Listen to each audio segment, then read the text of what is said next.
Benny stared at the inmate in disbelief. Her twin?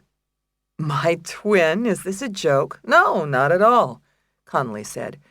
She let her hand fall unshaken to her side and spread her palms. Look at me. We're identical twins. Benny shook her head slowly. It wasn't possible. Despite the similarity in their features, there was a chill to the inmate's affect that Benny had never seen in a mirror. It made the comparison between them that of a cadaver to a living person. We may look alike, but we're not twins. You're just surprised, I know. I was too, but it's true. It can't be. Benny couldn't wrap her mind around it. She kept shaking her head. Her own eyes looked back at her from the prisoner's face. Mistaken Identity by Lisa Scottoline. Read by Kate Harper. Book 1. Doctor of Medicine. What is truth? Doctor of Law. Whatever can be proved by 2 witnesses. August Strindberg, A Dream Play. Chapter 1. Benny Rosato shuddered when she caught sight of the place. The building stretched 3 blocks long and stood 8 stories tall. It lacked conventional windows. Instead, slits of bulletproof glass scored its brick facade. Spiked guard towers anchored its corners, and a double row of cyclone fencing topped with razor wire encircled its perimeter, attesting to its maximum security status. Exiled to the industrial outskirts of the city, Philadelphia's Central Corrections housed murderers, sociopaths, and rapists, at least when they weren't on parole. Benny pulled into a parking space in the half-empty visitor's lot, climbed out of her Ford Expedition, and walked down the sidewalk in June's humidity, wrestling with her reluctance. She'd stopped practicing criminal law and had promised herself she'd never see the prison again, until the telephone call from a woman inmate who was awaiting trial. The woman had been charged with the shooting murder of her boyfriend, a detective with the Philadelphia police, but claimed a group of uniforms had framed her. Benny specialized in prosecuting police misconduct, so she'd slid a fresh legal pad into her briefcase and driven up to interview the inmate. "The opportunity to change," read a metal plaque over the door, and Benny managed not to laugh. The prison had been designed with the belief that vocational training would convert heroin dealers to key-punch operators, and, since nobody had any better ideas, still operated on the assumption. Benny opened the heavy gray door, an inexplicably large dent buckling its middle, and went inside. She was immediately assaulted by stifling air, thick with sweat, disinfectant, and a cacophony of rapid-fire Spanish, street English, and languages Benny didn't recognize. Whenever she entered the prison, Benny felt as if she were walking into another world, and the sight evoked in her a familiar dismay. The waiting room, packed with inmates' families, looked more like daycare than prison. Infants in arms rattled plastic keys in primary colors, babies crawled from lap to lap, and a toddler practiced his first steps in the aisle, grabbing a plastic sandal for support as he staggered past. Benny knew the statistics. Nationwide, 75% of women inmates are mothers. The average prison term for a woman lasts a childhood. No matter whether Benny's clients had been brought here by circumstance or corruption, she could never forget that their children were the ultimate victims, ignored at our peril. She couldn't fix it, no matter how hard she'd tried, and she couldn't stop trying, so she had finally turned away. Benny suppressed the thought and threaded her way to the front desk while the crowd socialized. 2 older women, one white and one black, exchanged recipes written on index cards. Hispanic and white teenagers huddled together, a bouquet of backward baseball caps laughing over photos of a trip to Hershey Park. 2 Vietnamese boys shared the sports section with a white kid across the aisle. Unless prison procedures had changed, these families would be the Monday group, visiting inmates with last names A through F. And Over time, they'd become friends. Benny used to think their friendliness a form of denial, until she realized it was profoundly human, like the camaraderie she'd experienced in hospital waiting rooms in the worst circumstances. The guards at the front desk, a woman and a man, were on the telephone. Female and male guards worked at the prison because both sexes were incarcerated here, in separate wings. Behind the desk was a panel of smoked glass that looked opaque, but concealed the prison's large modern control center. Security monitors glowed faintly through the glass, their chalky gray screens ever-changing. A profile moved in front of a lighted screen like a storm cloud in front of the moon. Benny waited patiently for a guard, which cut against her grain. She questioned authority for a living, but she had learned not to challenge prison guards. They performed daily under conditions at least as threatening as those facing cops, but were acutely aware they earned less and weren't the subject of any cool TV shows. No kid grew up wanting to be a prison guard. While Benny waited, a little boy with bells on his shoelaces toddled over and stared up at her. She was used to the reaction, even though she wasn't conventionally pretty. Benny stood 6 feet tall, strong and sturdy. Her broad shoulders were emphasized by the padding of her yellow linen suit, and wavy hair the color of pale honey spilled loose to her back. Her features were more honest than beautiful, but big blondes caught the eye, approving or no. Benny smiled at the child to show she wasn't a banana. "You an attorney?" asked the female guard, hanging up the phone. She was an African-American woman in a jet-black uniform, and pinned to her heavy breast had been a badge of gold electroplate. The guard's hair had been combed back into a tiny bun, from which stiff hairs sprung like a pinwheel, and her short sleeves were rolled up, macho style. "Yeah, I'm a lawyer," Benny answered. "I used to have an ID card, but I'll be damned if I can find it." "I'll look it up. Give me your driver's license. Fill out the request slip. Sign the OV book for official visitors," the guard said on autopilot, and pushed a yellow clip ID across the counter. Benny produced her license, scribbled a request slip, and signed the logbook. "I'm here to see Alice Connolly. Unit D, cell 53. "What's in the briefcase?" "Legal papers." "Put your purse in the lockers. No cell phones, cameras, or recording devices. Take a seat. We'll call you when they bring her down to the interview room." "Thanks." Benny hunted for a chair and spotted one in front of the closed window for the cashier and clothing exchange. The families had left the seat vacant because it was the equivalent of a table by the front door in a busy restaurant. When it opened, the exchange would be mobbed with families dropping off personal items, such as plastic rosaries the inmates liked to wear, and do-rags necessary for gang identification. And the inmates always welcomed extra cash. For what, Benny didn't want to speculate. She wedged into the seat next to a stocky grandmother, who smiled when she spotted Benny's briefcase. A prison waiting room is the only place where a lawyer is a welcome sight. "You're up, Rosado," called the guard.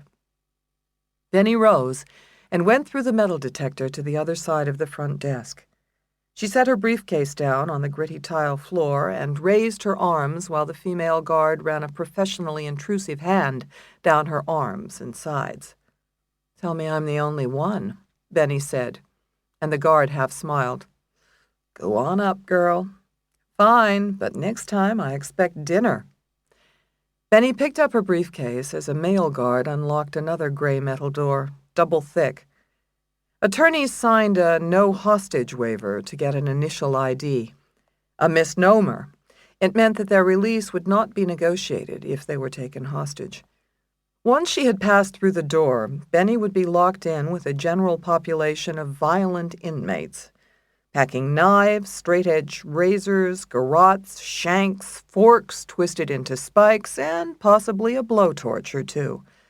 Benny's only weapons were a canvas briefcase and a Bic ballpoint. Anybody who believes the pen is mightier than the sword hasn't been inside a maximum security prison. Benny crossed the threshold with a nonchalance that fooled no one, and walked down a narrow gray corridor. as stifling as the waiting room, but mercifully quiet. The only sounds were the echoes of faraway shouting and the clatter of her pumps down the hall. She hit a battered button and rode the empty cab to the 3rd floor. On the landing was a smoked glass window that obscured the guard, sitting behind, who accepted the request slip Benny passed through a slot. "Room 34, said the guard's muffled voice, and the door to Benny's right unlocked with a mechanical ka-thunk and opened a crack. She walked through the door to another gray corridor, this one with a set of doors on the left, each leading to a gray cubicle. Inmates entered the cubicles from doors off a secured hallway on the other side, and all the doors locked automatically when they closed. Each cubicle, about 4 feet by 6, contained 2 chairs facing each other and a beige wall phone for calling the guard. Only a formica counter divided felon from lawyer. Though it had never bothered Benny before, it felt oddly inadequate today. She walked to the end of the corridor, opened the door to room 34, and did a double-take when she saw the inmate. "Are you Alice Connolly?" Benny asked. "Yes," the inmate answered with a cocky smile. "Surprised?" Benny eyed the prisoner up and down, her gaze ending its bewildered journey at Connolly's face. The inmate looked like a prettier, albeit streetwise, version of Benny herself, though her hair was a brassy, fraudulent red and had been scissored into crude layers. She had Benny's broad cheekbones and full lips, but wore enough makeup to enhance those features. She looked as tall as Benny, but was model thin, so her orange jumpsuit seemed almost fashionably baggy. Her eyes, round, blue, and wide-set, matched Benny's exactly, rendering the lawyer momentarily speechless. Connolly extended a hand over the counter. "Pleased to meet you. I'm your twin," she said. Chapter 2. Benny stared at the inmate in disbelief. Her twin? "My twin? Is this a joke?" "No, not at all," Connolly said. She let her hand fall unshaken to her side and spread her palms. "Look at me. We're identical twins." Benny shook her head slowly. It wasn't possible. Despite the similarity in their features, there was a chill to the inmate's affect that Benny had never seen in a mirror. It made the comparison between them that of a cadaver to a living person. "We may look alike, but we're not twins." "You're just surprised, I know. I was too, but it's true." "It can't be." Benny couldn't wrap her mind around it. She kept shaking her head. Her own eyes looked back at her from the prisoner's face. "You didn't say anything about this when you called, Connolly. You said you needed a new lawyer." "I didn't want to tell you over the phone. You wouldn't have come. You'd have thought I was nuts." "You are." "Huh. You didn't know about me, huh?"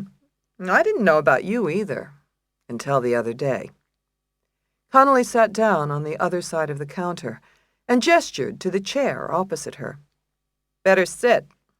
You look kind of pale." "It's strange finding out you have a twin."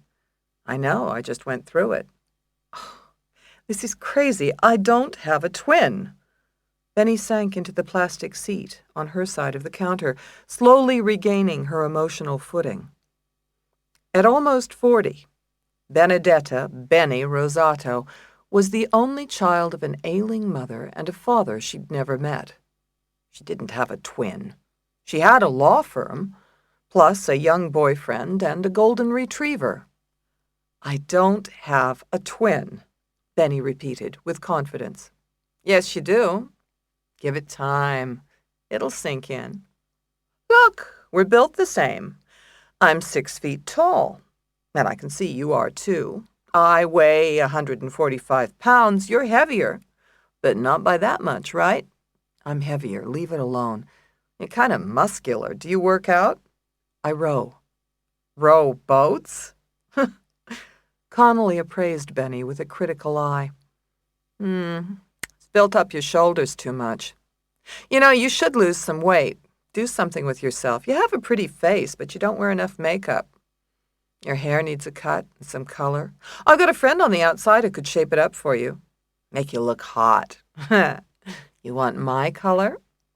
No, thanks, Benny said, taken aback. Look, it's weird for me, too, seeing you. Trippy. Somebody who looks like me without makeup. You're another me. I'm not another you, Benny shot back reflexively. The very thought. An inmate, maybe a murderer. We're not twins just because we look a little alike. Lots of people look alike. People tell me all the time, I know someone who looks exactly like you. This isn't that. Look at my face. Don't you believe your own eyes? Not necessarily. I'm a trial lawyer. The last thing I believe in is appearances. Besides, I know who I am. You only know half the story. I'm the other half. Listen, I even sound like you. My voice. Connolly spoke quickly, and her tone was direct, a vague echo of the lawyer's tone and cadence. You could be doing that on purpose. You mean fake it? Why would I do that? To get me to take your case? You think I'm lying to you? Pain creased Connolly's brow, and because it looked so much like Benny's own, it made the lawyer regret her words, if not her thoughts. What else can I think? Benny said, defensive. I mean, something's wrong here. I don't have a twin. There's just me. There always has been my whole life. That's it. Connolly cocked her head. My birthday is July 7th, 1962, same as yours. How could I fake that? My birthday? You could find that out anywhere. It's listed in my alumni directory. Martindale Hubbell. Who's who of American lawyers. 100 places. We were born at Pennsylvania Hospital. Most of Philadelphia was born at Pennsylvania Hospital. Connolly's blue eyes narrowed. You were born first at 9 in the morning. I was born 15 minutes later. You weighed 10 pounds at birth. How would I know that, huh? Benny paused. It was true. She was born at 9 a.m. She used to think just in time for work. Had she mentioned that ever in an interview? You could find out. I'm sure birth records are public. Not the time of your birth, what you weighed. That's not public. It's the information age. Everything's public. Or maybe it was a lucky guess. Christ, you can look at me and guess I weighed 10 pounds at birth. I'm an Amazon. Okay, how about this? Connolly leaned forward on slim but sturdy arms. Our mother is Carmela Rosato, and our father is William Winslow. Benny's mouth went dry. It was her mother and father. Her father's name hadn't been published anywhere. How did you know that? It's the truth. Our father took off before we were born. Carmela gave up her second-born twin. Me. Bitterness puckered Connolly's lovely cheeks, but Benny noted she was avoiding the question. I asked you, how do you know my father's name? Bill and I are friends. Good friends. Bill? You're good friends with my father? Yeah. He's a very nice man. A caretaker. You didn't know that, did you? Bill told me he never met you and that Carmela was too sick to visit. What's the matter with her, with our mother? Bill won't talk about it like it's a secret. Our mother? Benny shook her head in confusion. She couldn't understand how Connolly knew about her father. Her mother had hated the man who hadn't stayed long enough to marry her, and as Benny had grown to adulthood, her father had simply become irrelevant, a footnote to a busy life. None of this makes sense. Hear me out, Connolly said, holding up a hand. You need some background. I was the sick twin, you know. From before we were born, we had something called twin transfusion syndrome. That means the twins share one placenta, and the blood meant for one twin goes to nourish the other. When we were on the inside, my blood went to nourish you. I weighed 4 pounds at birth. Most of those babies died, especially in those days, but I didn't. Oh, come on, Benny said, suddenly annoyed. I took your blood? What a bunch of crap. It's the truth, all of it, every word. Bill told me when he visited. Are you saying that my father visits you? In prison? Sure. Comes in his little flannel shirt, no matter how hot it is, and his little tweed coat. Said he was looking out for me. That was when he told me you were my twin. He told me to call you. He said you're the only lawyer who could win my case, that nobody knows more about the Philly cops than you do. Got you there, Connolly. My father has no idea what I do. He doesn't know me at all. Oh, no? He follows your career. He has your clippings. Benny paused. Clippings? You mean from the newspaper? You know, I couldn't wait to meet you when I found out about us. I have so many questions. Do you remember anything, like from the inside? Connolly edged forward on the counter, but Benny leaned away. Inside? I do. I have memories of you, like a ghost. A phantom, but close to me. They have to be from the inside. It's the only time we were together. When I was little, I always felt lonely, like a piece of me was missing. I always hated being alone, still do. Then Bill told me about you, and it all made sense. Now tell me about our mother. What's the matter with her? Why doesn't anybody want to talk about her? I have to go, Benny said, rising finally. The inmate was a con artist or delusional. The police conspiracy was paranoia. Some clients weren't worth the trouble, no matter how intriguing the case. She reached for her briefcase. I'm sorry.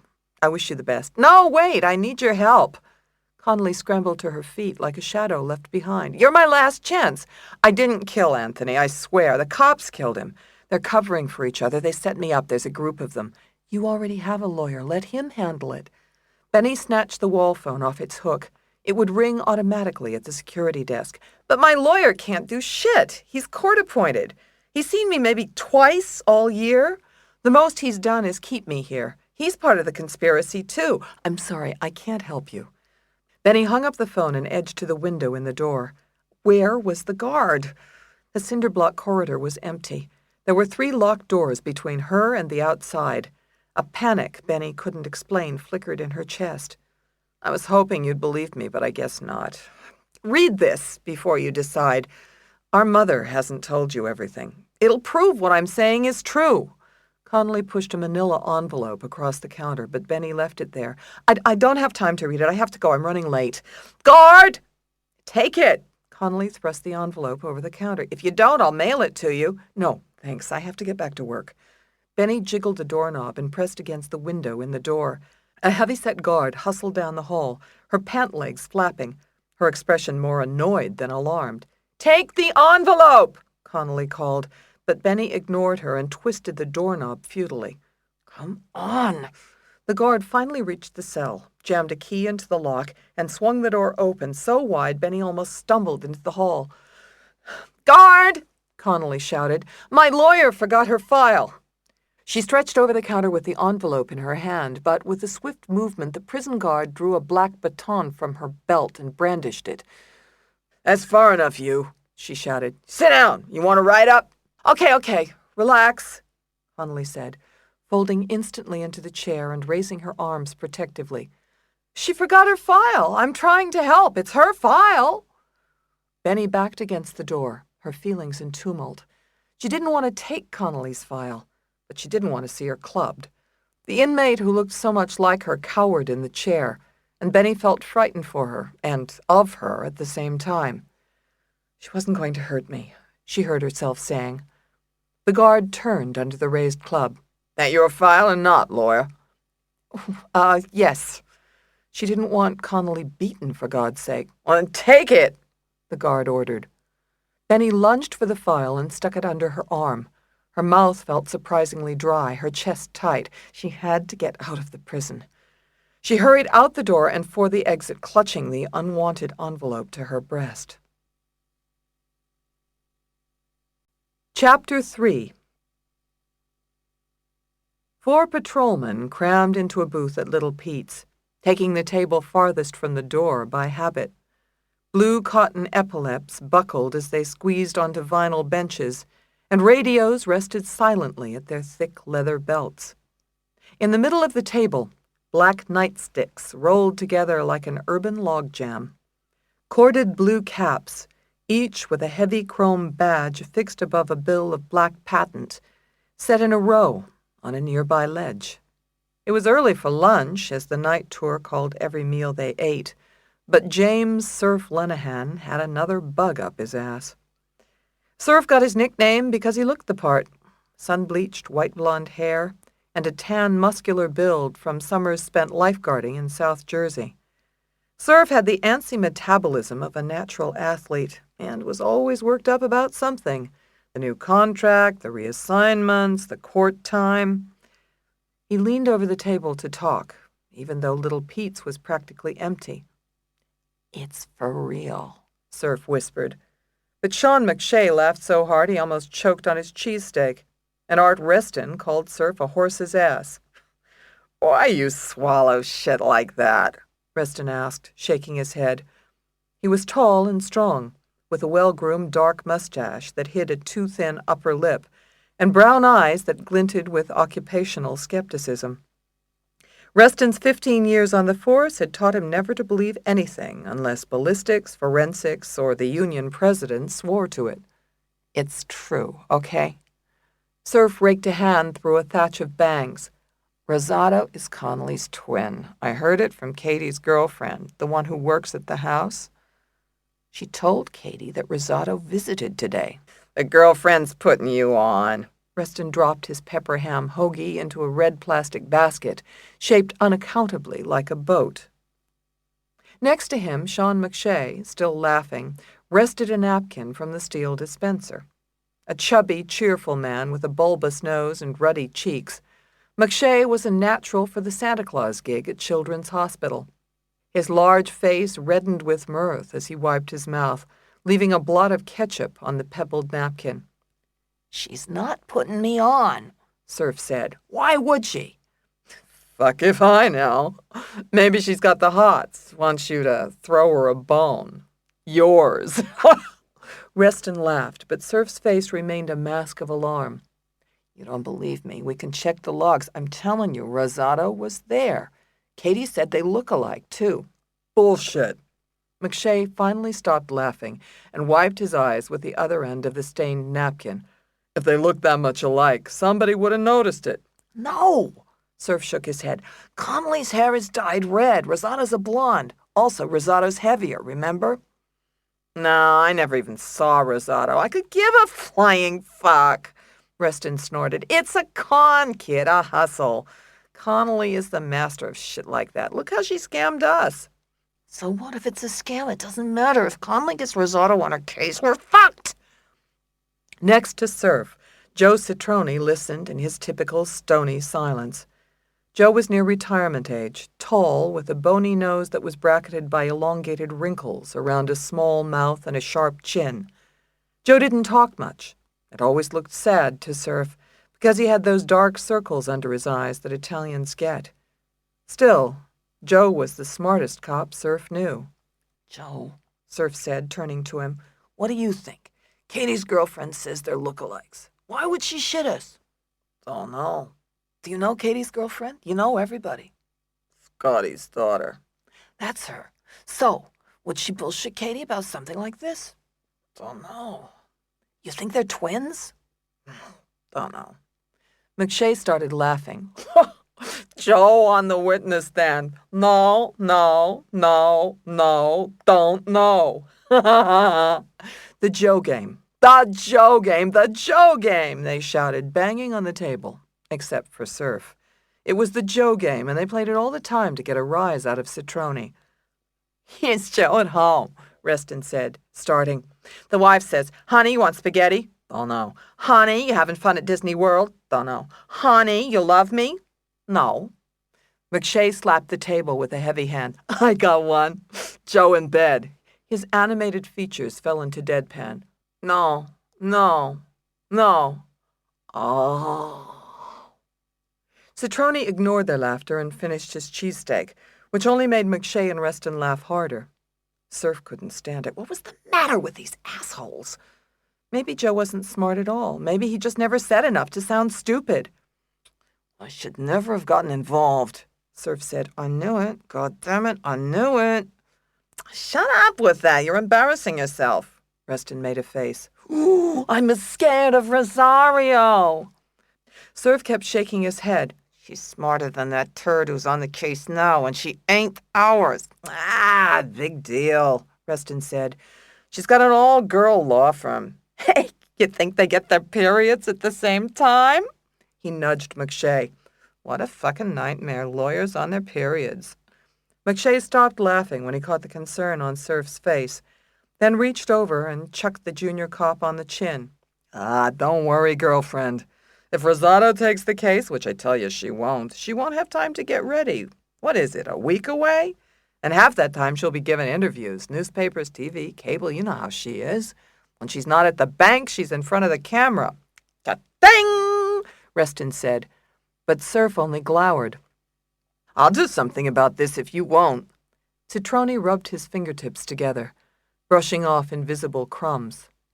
Don't, kid, he said quietly. Don't what? Deal with it? Citrone's expression didn't change. Just don't. I can deal with it. I know what to do. I can't sit around with my thumb up my ass.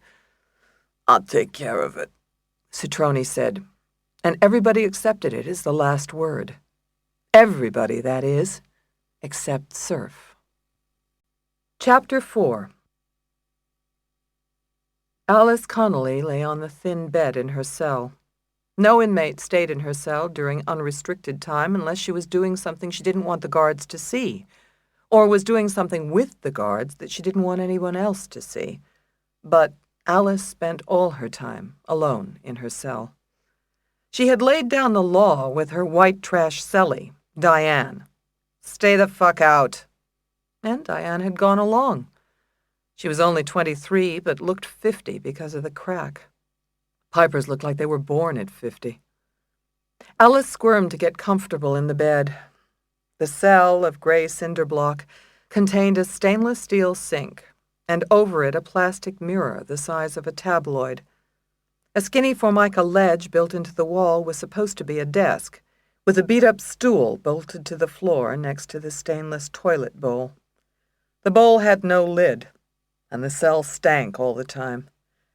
Alice didn't turn away from the toilet. It wouldn't do any good. She lay in the uncomfortable bed and stared at the blank wall opposite her. Alice kept no personal articles in her cell, unlike most inmates. No pictures of boyfriends with beer cans in their hands, or school photos of kids in front of a fake blue sky. The latest fad in the house was magazine pages folded into an accordion fan. The women set them in pencil holders like goddamn flowers, trying to make the shithole a home. Christ. Alice didn't see the point. Ever since the day they handed her her blues and showed her the cell, she had spent every minute of every day thinking of a way out. She'd be convicted for sure. She wasn't about to go to trial and let Pennsylvania plug her full of joy juice. So, from day one, Alice became the model inmate. Scrubbed the kitchen floor, scraped scum off the shower stalls, taught computer. Tried to find anywhere she could slip out, any way. Connected with the gang leaders, the do-rags and the spics, trying to learn what she could. Even tapped her little wetback mule, Valencia, for information. But in a year, Alice had gotten nowhere. Her trial was around the corner. And then it had fallen into her lap. The only bit of luck in her life. It happened the day the guard knocked on her cell door and told her somebody named William Winslow had come for a visit. I don't know any Winslow, Alice had said. But she was curious. She'd changed into the ugly orange jumpsuit after the pat-down, gotten the plastic bracelet with the barcode on it, and gone down to the visiting room. It was a large room, with steel chairs facing each other in groups of 4, and the seats were full. Families yapped and boyfriends copped feels under the no-kissing sign. Sitting by himself was an old man who looked like a scarecrow. He was tall and thin, and his head dipped forward like his neck was stuffed with hay. He wore a tweed sport jacket with a flannel shirt and a brown felt hat that he tugged off when he spotted Alice. This old coot was her visitor? Alice had almost laughed out loud. She went over and sat down opposite him. The man kept clearing his throat, but he couldn't seem to get a word out. Up close, his face was thick with tan and wrinkles. Alice asked him who he was and why he was here. And then he told her she was his little girl. He said he'd given her up for adoption. "What the fuck are you talking about?" she'd said. She wasn't adopted. Not that she knew, but her parents were too dead to ask. Not that they'd been the greatest parents anyway, even when they were alive. "This is you, as a baby," the Scarecrow had said, holding a black and white photo in a shaking hand. Fine, whatever. He was a geezer. Maybe he was senile. She took the photo of a fat baby with round eyes. It looked like every baby in the world. Alice handed him back his picture and told him to get fucked. He'd been in the cornfield way too long. But from then on, Bill kept coming back to visit, once a month for about 6 months. The guards kidded her that she had a groupie. It happened all the time, crazy Johns who liked bad girls, bringing them shit. Some of the shit they made, like the young Jamaican who brought Diane little boxes with pictures pasted on them. Others brought money.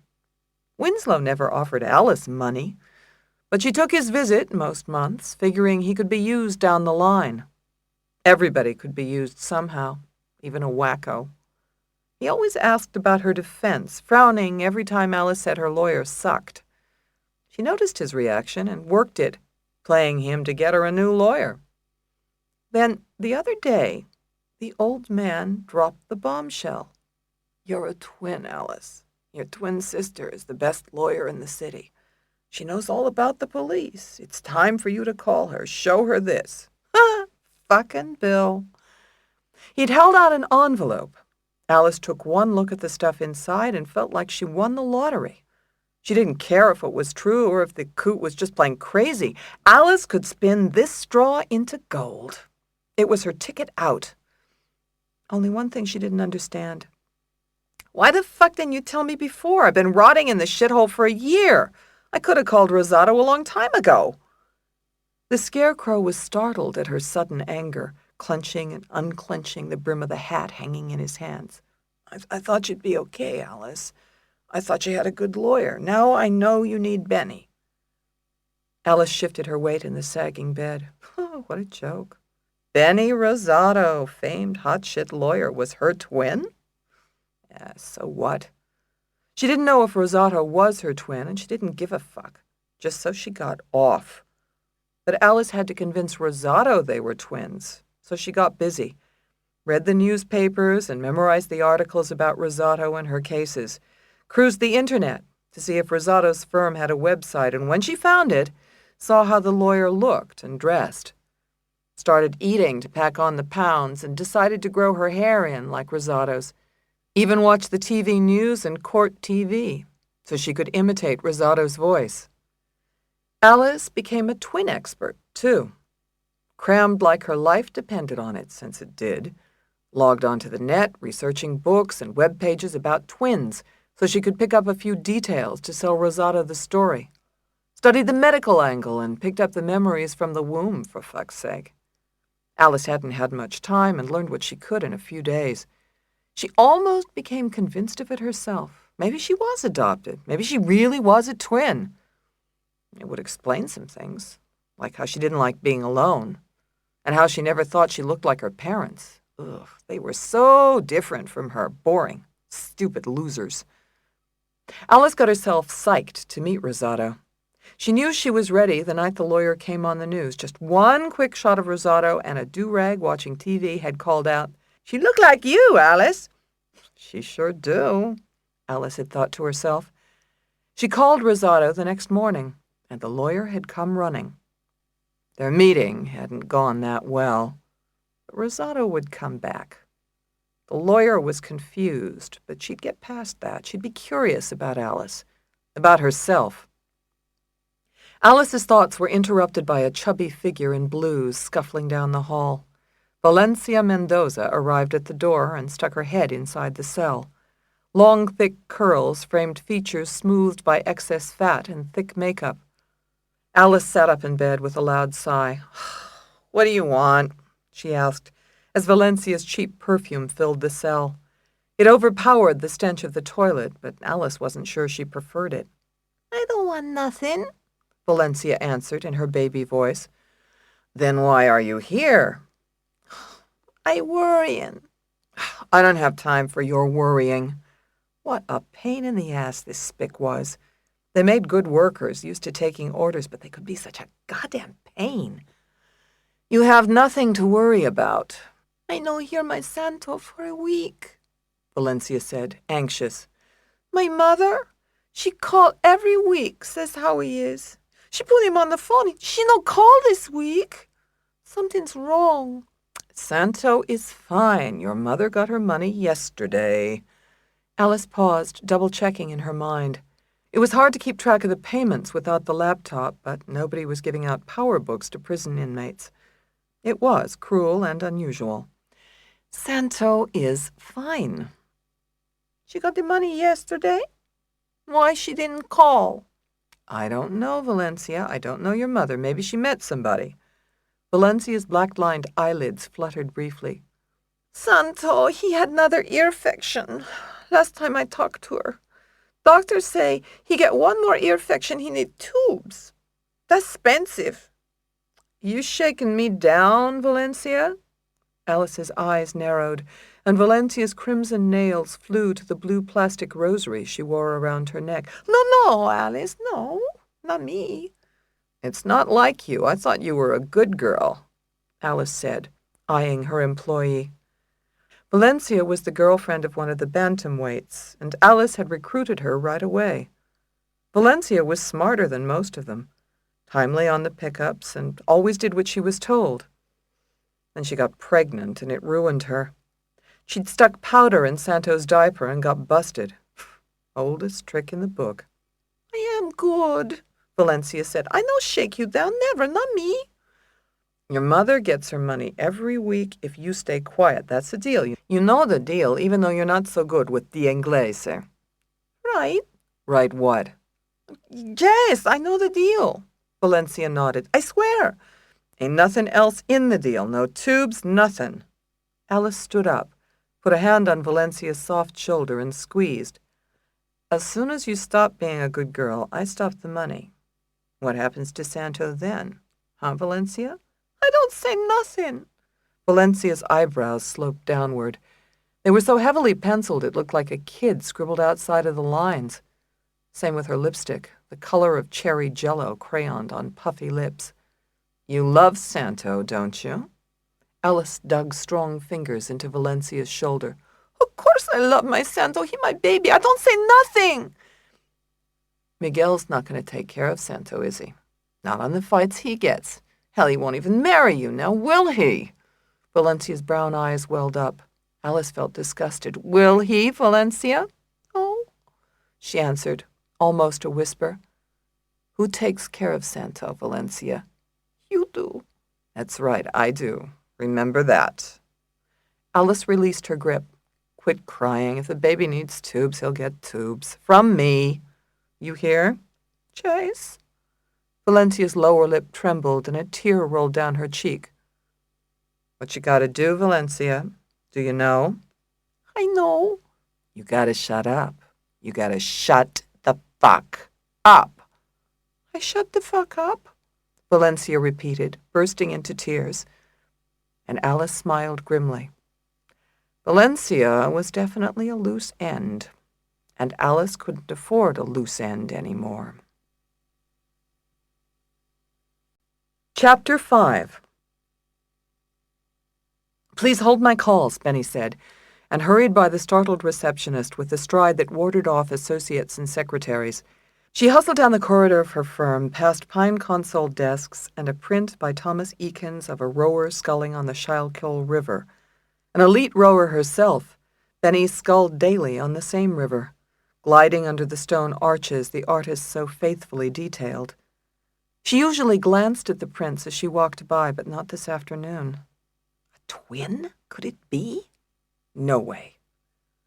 Benny hadn't opened the envelope in the truck. It had ridden beside her on the passenger seat, intrusive as a hitchhiker. "It'll prove everything I say is true," Connolly had said. Her voice sounded a lot like Benny's, and her laugh was almost an echo. But it was a trick. It had to be. Prison was packed with hustlers, all wanting free legal help. Benny got letters from inmates almost every day, and the mail spiked every time she was on TV. Connolly just had a more original approach. Benny reached her office, shut the door, then yanked the envelope out of her briefcase and opened the wrinkled yellow flap. Inside were 3 photographs, one 8 by 10 and 2 smaller ones, snapshot size. The large photo drew her eye. It was in black and white, of 12 pilots in front of a grainy aeroplane. The shadow of a propeller fell on its riveted skin, and the airmen faced the camera in 2 rows, like a jury. The back row was a lineup of men in bomber jackets, grayish ties, and caps with badges on the front. In the bottom row of the photo knelt another line of pilots, in envelope caps of grainy wool. The pilot on the far right, poised uncertainly on one knee, had light eyes that Benny recognized. Her own. She swallowed hard.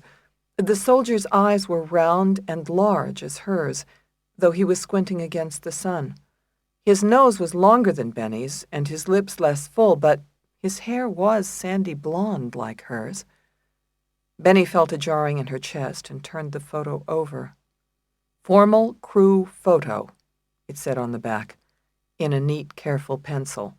"Lieutenant Boyd's crew, 235th Bomb Squadron, 106th Bomb Group, 2nd Division, 8th Air Force." The names of the airmen on the top row were written in the same handwriting, and they were all lieutenants. Benny's eyes raced to the end of the second line, a list of sergeants, then the last sergeant's name. Staff Sergeant William S. Winslow. Bill Winslow. Dad. Dad? Benny checked her watch. There was still a chance she could find out today. She grabbed the group photo and snatched up the little photos with only a glance. She'd look at them on the way. She had to get there before visiting hours were over. The last rays of the sun streamed dark gold through the Palladian windows, burning long, glowing arches into the oriental rug. The sitting room was spacious, with worn antique chairs and couches grouped around mahogany coffee tables. Oil landscapes hung on the plaster walls, and a portrait of a somber physician in a 3-piece suit and watch chain was illuminated by a dim brass fixture. The setting was a model of old-money elegance. Nobody would have guessed it was a mental hospital. Her mother's wheelchair had been positioned against one of the windows, apparently to view the front lawn, newly shorn. The wheelchair cast a distorted shadow, its handles elongated and its wheels elliptical. Her mother's head made a rumpled silhouette above the plastic sling of the wheelchair. Benny felt a pang as she crossed the empty room toward the chair. Her mother's condition was expected to remain stable with medication. It was both the good and the bad news. Benny pulled up an ottoman needle-pointed with fox hunters. "Hey, good-lookin'," she said, sitting down. Her mother's head didn't turn from the window. "Ma, how are you?" The sunlight streamed onto her mother's face, but she didn't blink. A tiny woman, her chin and cheekbones were delicate, framed by dense, wavy gray hair. Pale, papery skin covered her soft jowls, and deep frown lines furrowed her forehead. Her eyes drooped, a listless brown, her lids hooded with age. Her only strong feature was a hawkish nose that had always seemed feisty to Benny until recently. "Ma, you gonna say hi to me?" Nothing. Not even the blink of an eye. Her mother had been this way for 2 weeks now. The doctors were tinkering with her dosages, but she wasn't coming around. "Ma, the sun bothering you? You want me to move you?" Her mother suddenly slipped down in the wheelchair. A blue cotton blanket rode up her legs, exposing knobby ankles under the hem of a chenille bathrobe. Her spongy slippers fit poorly, curling up at the toe. Dark, spidery veins looked sketched in India ink against the translucent whiteness of her shin. "Ma, here, let me help you." Benny tilted the chair out of the sunlight, then grasped her mother by her thin shoulders and hoisted her higher. The old woman offered neither resistance nor help. Her body was light as an old paper lantern. A scent clung to her, not the tea rose perfume she favored, but a bitter, medicinal smell. Benny pulled the blanket down over her mother's feet. "Better?" No response. But her mother slipped down again, her knees flopping wide open. If she had been sentient, she would have been mortified, and Benny shuddered for her as she pressed her knees together and tucked the blanket tight around them. "Ma, sit up straight. You gotta sit up. Can you sit up?" Benny leaned over and eased her up again, held her there a minute. "Isn't that better? Do you feel that?" "I'm going to let go now. When I let go, see if you can stay up. Ready? 1, 2, 3. Benny released her grip, but her mother slid down into a deep sea of blue cotton, her chin barely above water. Benny permitted herself a sigh and rearranged the blanket over her mother's legs and ankles. "You're not at dinner tonight, Ma. Did you eat in your room?" Her mother's expression remained unchanged. "Was Hattie here to visit today? She told me she was. She said you had lunch together. You had some soup, right? Chicken noodle." Benny grasped the green padded armrests of the wheelchair and pulled her mother closer. "You're not going to talk? What, do I have to take your deposition?" But even that didn't get a reaction. Her mother's eyes rested on Benny without seeing her. If Benny hadn't lived it, she wouldn't have believed it was physically possible. As long as she could remember, Carmela Rosato had been ill, and the daughter had grown up taking care of the mother instead of the more conventional arrangement. They'd made a breakthrough with electroconvulsive therapy, but the old woman's heart had grown weaker. Benny called a halt to the procedures because she'd rather have her mother depressed than dead. At times like this, she doubted her decision. "Ma," she said. "Mom?" Her mother blinked, then blinked again, and Benny realized she was falling asleep. Then Benny remembered the envelope, the photos in her briefcase. She wasn't sure what to do. As much as she wanted to know, Benny felt torn about raising the subject. Her mother was already so fragile. What if the question sent her into a deeper catatonia? Gave her a heart attack? Still, Benny had asked nothing of her mother all her life, and all she wanted now was an answer. Oh, of course she didn't have a twin, and she was entitled to have it confirmed. Anger glowed in her chest, but Benny ignored it, ashamed. It wasn't that her mother wouldn't help. It was that she couldn't. Still, Benny didn't reach for her briefcase. She froze on the ottoman, as motionless as her mother in the wheelchair. The sunlight faded to the shade of tarnished brass, and the room grew cold. Then he watched her mother's eyes close and her head nod slowly forward. Her skin looked waxy and pale. Her breathing was shallow. Soon the old woman would be dead. What? Benny caught herself in surprise. Not dead. Asleep. Soon her mother would be asleep. Benny ignored the lump in her throat, fished out the envelope, and set it on her lap. "Mom, I have something I want to talk about. It's important. Wake up. Wake up, Ma." She patted her mother's knee, but it had no effect. "Ma, I'm sorry, but there's something I have to ask you. It's crazy, but I want to hear you say that. Mom?" Her mother stirred, lifting her head with an effort that sent a guilty ripple through Benny. "Great, Ma. That's great. Now, can you see me? Do you see me?" Her mother's eyes were open but unfocused. As far as Benny could determine, her mother was seeing nothing. "Ma, I met a woman today who says she's my twin sister. She says that I was a twin, that I am a twin. That's crap, isn't it?" "Of course it is."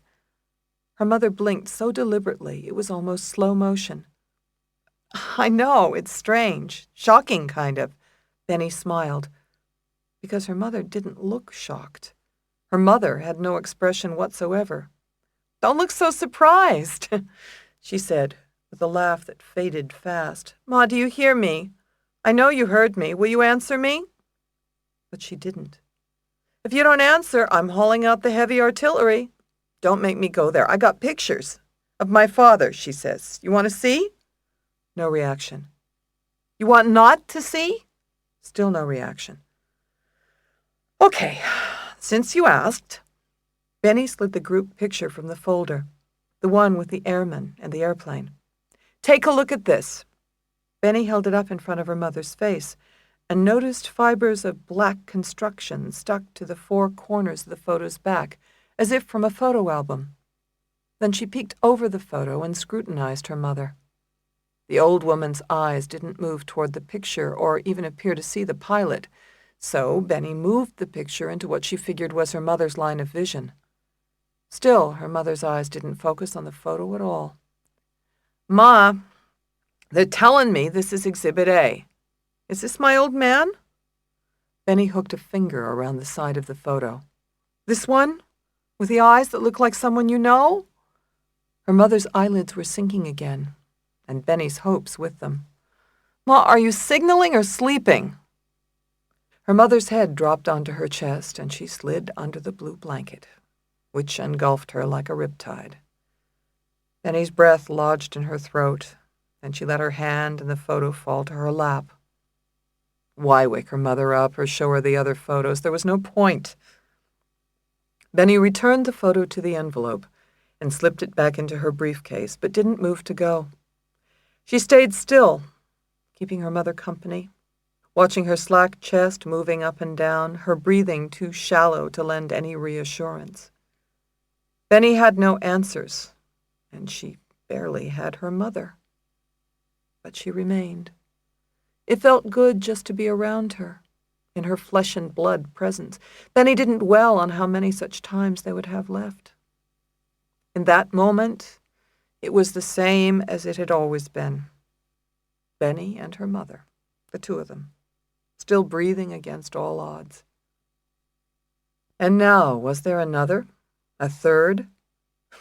Benny couldn't imagine it. The Rosatos weren't the ideal nuclear family, but it was her family, and she took its structure for granted, like stars fixed in the firmament. A constellation couldn't be changed. There was a Big Dipper and a Little Dipper, and that was it. There couldn't be another Little Dipper, could there? Benny's gaze strayed through the arched windows to the sky where the earliest stars were peeking through a transparent canopy of dusk. She remembered that stars weren't forever, but died from instability within, spewing glowing heat, light, and color into deep space. She'd seen the photos in the newspaper. Stellar deaths, like pinwheels, cat's eyes, and whirls of light. From their shadowy deaths came life, and new stars were formed, yet to be discovered, named, and recorded. To be sure, they existed before Benny knew of their existence. Maybe Connolly was like that. An unnamed star. Benny reflected on it, her eyes bright. She had to concede it was at least theoretically possible. Her mother, dozing in her wheelchair so soundly, could have borne twins. She was tough as a young woman, defiant of convention, and tight-lipped enough to keep a secret of that magnitude. Maybe the secret had contributed to her illness. Maybe it had even caused it. If new stars could be formed and old ones die, didn't it follow that constellations could be reconfigured? A Big Dipper and two Little Dippers? The thought made Benny shiver with an admixture of doubt and wonderment, and she sat by the window until night shone with an almost unbearable brilliance. On the other side of town, a white police cruiser idled at a gum-spattered curb. Its headlights were on, but its radio crackled to an empty car. Joe Citrone was on the payphone at the intersection.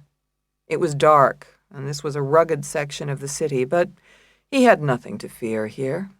He had grown up only a block over, in the house near the corner. There used to be a luncheonette on the corner, Ray and Johnny's, and Angelo's Market, the grocery store right across the street. Joe used to like Ray's. It made the whole corner smell like steak sandwiches that sizzled on the flat grill. Now the corner stank like shit. "In?" Joe said into the phone. The receiver was all black and greasy. He hated that. Everything dirty. From the crackheads.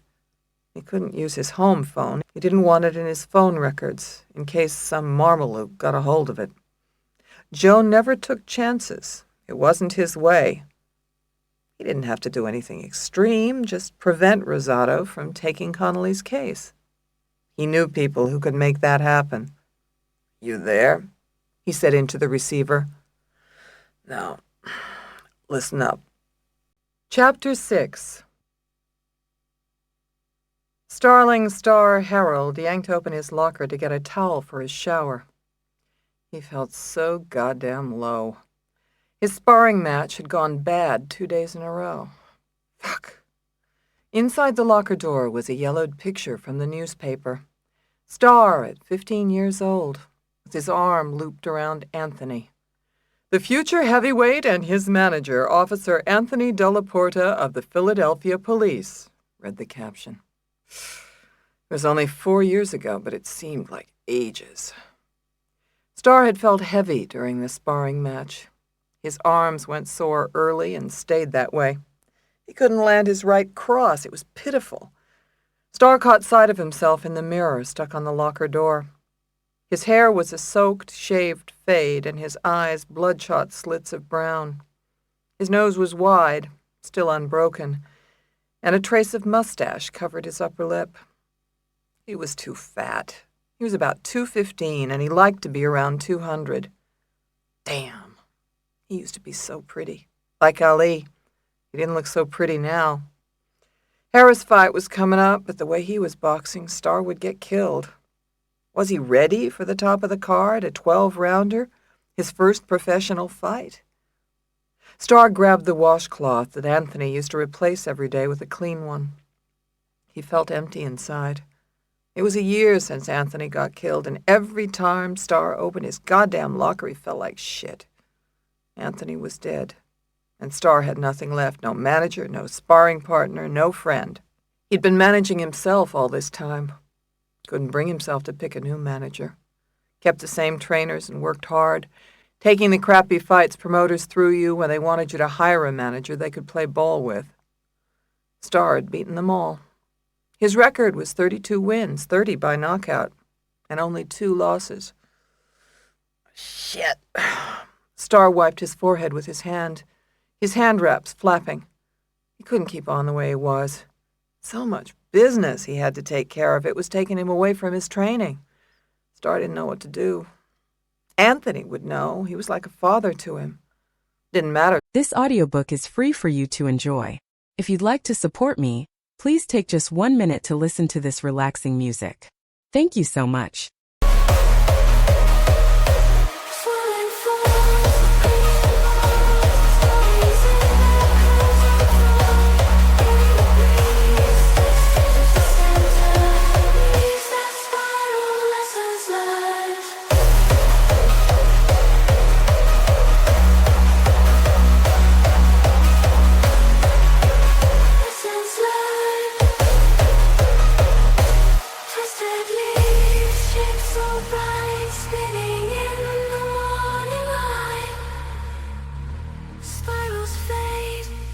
Embrace leaves unwind in nature's grace.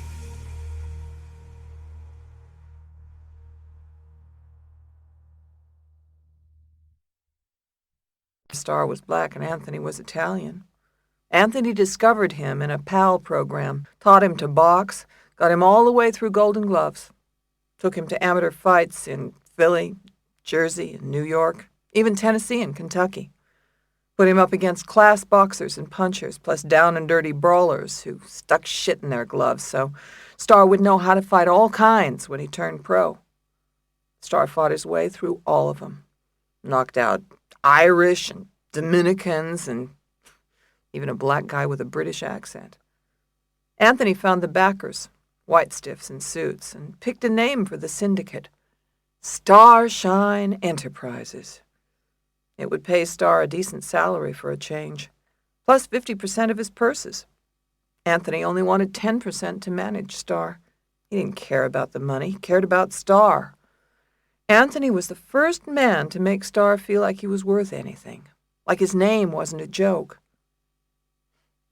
And Anthony got killed, shot dead. Star had known that Connolly bitch was trouble from the jump. He just didn't know how much.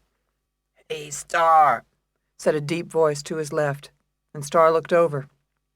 It was Leo Browning, who managed one of the older heavyweights. Browning was fat, 50 years old, and white, but he talked like a brother and wore double knuckle rings. "It's coming up on Harris, man," Browning said in his gravelly voice. Anthony always used to say that Browning sounded just like Barry White, but Star didn't know who Barry White was. "I watched you box that boy just now. You're bigger, you got a longer reach, and you're quicker. Only you got your ass whipped, man." "Shut the fuck up," Star said, though he knew it was true. "Look, I know Anthony managed your career real good. Took real good care of you. You don't want to blow it now. You're a heavyweight, man. You need a manager. You're a boxer. You got to box. Don't be telling me what I got to do, asshole. I know you're thinking that nobody can do as good by you, but that ain't right. I can. I know your talent. I know where you want to go. I know how to get you there. The promoters, they know me.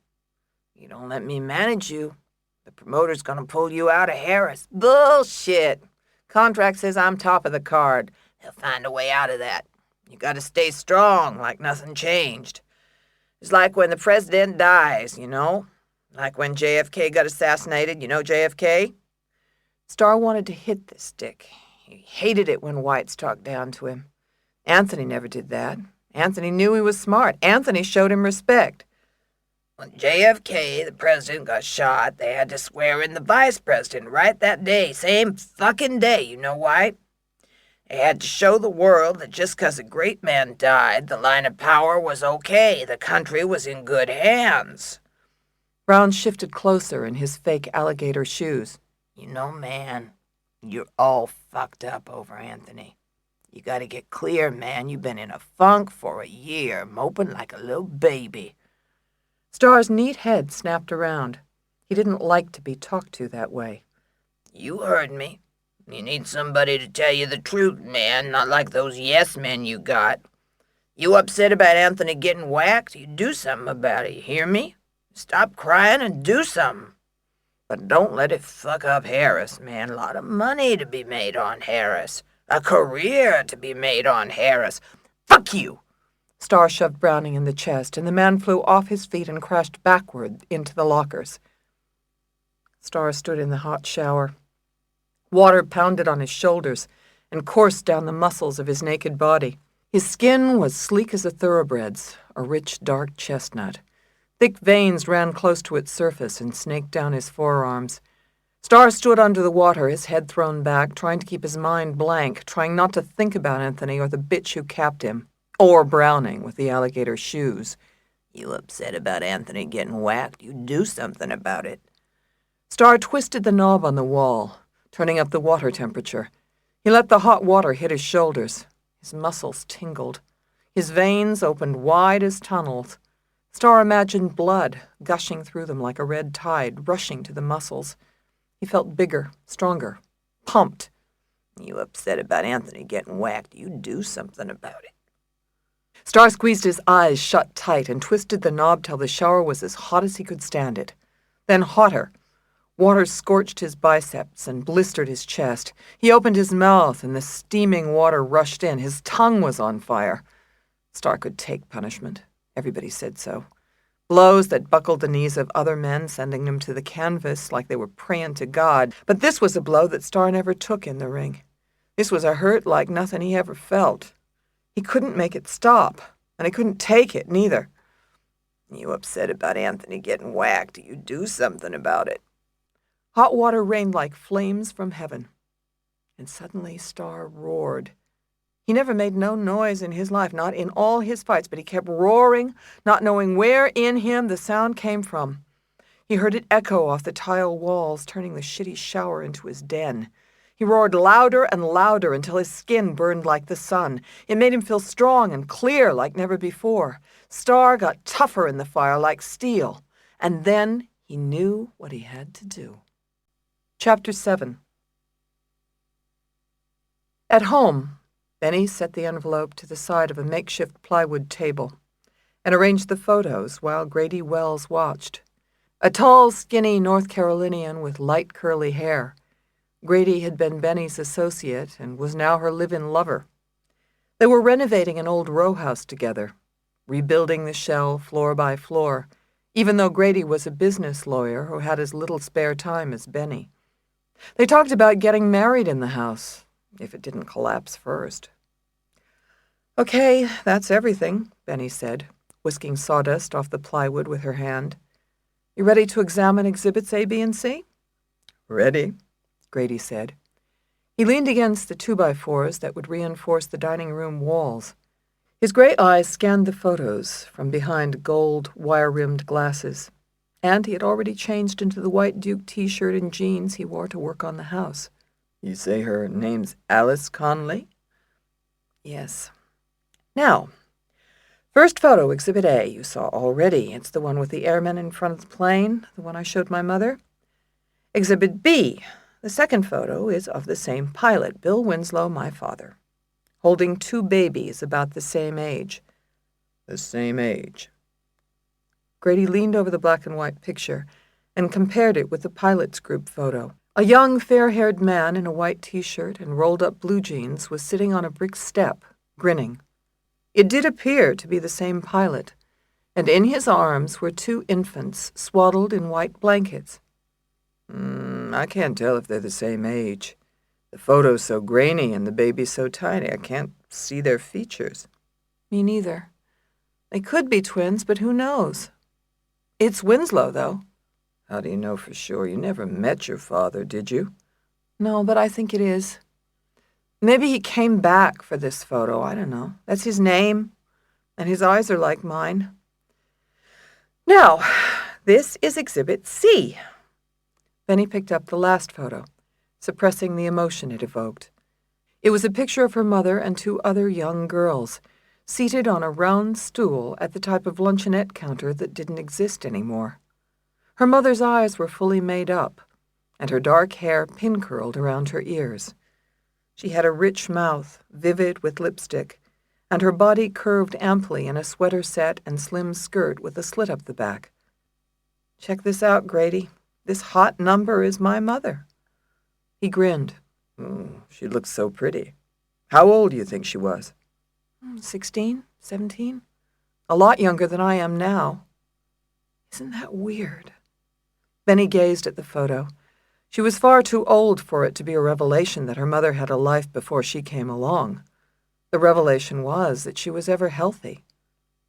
"I don't think I've ever seen a photo of your mother that you haven't taken. Let me see that." Grady slid the photo from Benny's hand and flipped it over.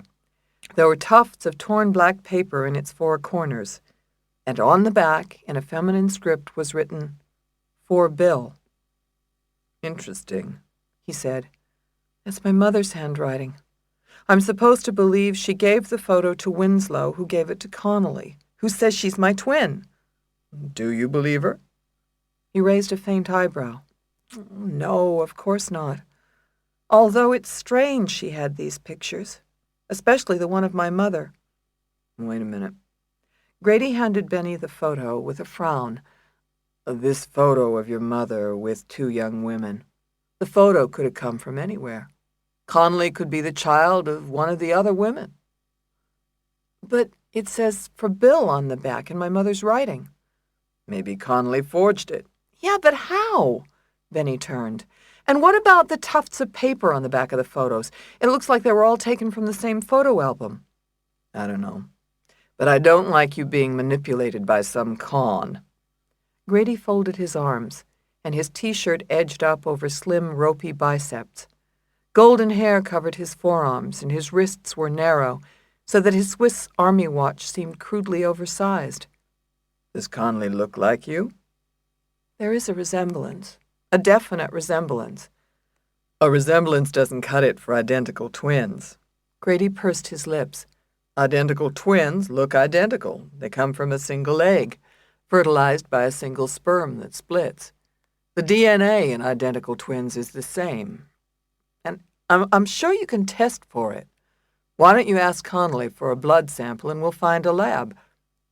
That's bizarre, don't you think? No, not if you're even considering representing this woman, which I hope you're not, by the way.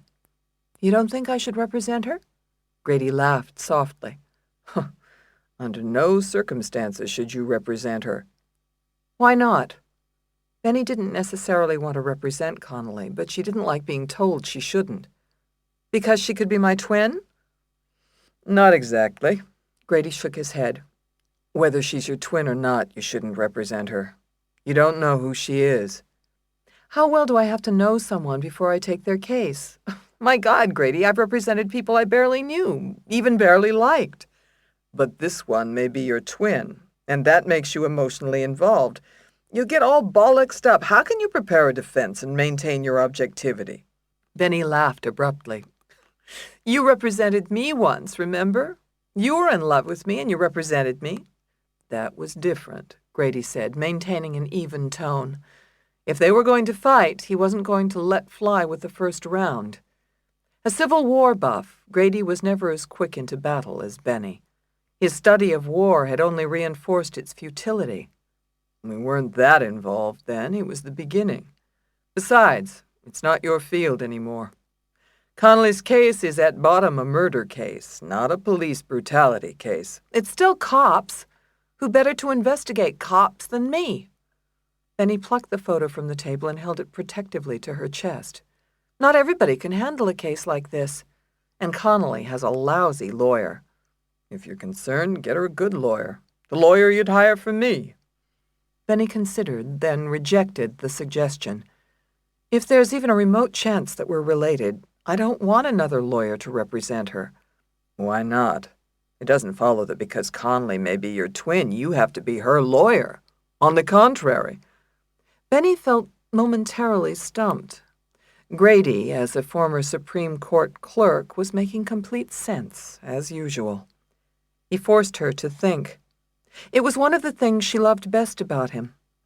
But this issue was about feeling, not thinking, and she couldn't help the way she felt inside, even as she knew her feelings wouldn't stand to reason. At her core, Benny believed that blood was everything. Blood mattered. If Connolly were her blood, then Connolly mattered. And if Benny walked away now, she'd never know the truth. Grady sighed. You're gonna represent her, aren't you? Yes, Benny said, and the answer surprised even her. You coming to bed? Grady asked. He stood in the door to Benny's home office, the hall light silhouetting the leanness of his form. Grady was a full 6 feet, the only man Benny had met who wasn't threatened by her height, and his limbs were long and sleek. He was naked except for a pair of boxers. Benny knew from his not-so-subtle display that he was inviting her to make love, but she couldn't accept tonight. Can I get a rain check? She asked, sitting at the computer keyboard. She was researching articles about the Della Porta murder, which she needed before she met with Connolly again. Resting at her feet was an overweight golden retriever, Bear. The dog was the exact color of pumpkin pie, and his feathered tail started beating against the floor as soon as Grady crossed the threshold and walked over. You can't get a rain check, babe. Grady put warm hands on Benny's shoulders and gave them a gentle massage. He smelled of ivory soap and mint toothpaste. It's not like a lunch date. It's spontaneous. Spontaneity is overrated. Have your girl call my girl. As long as we're negotiating, I'll settle for the morning.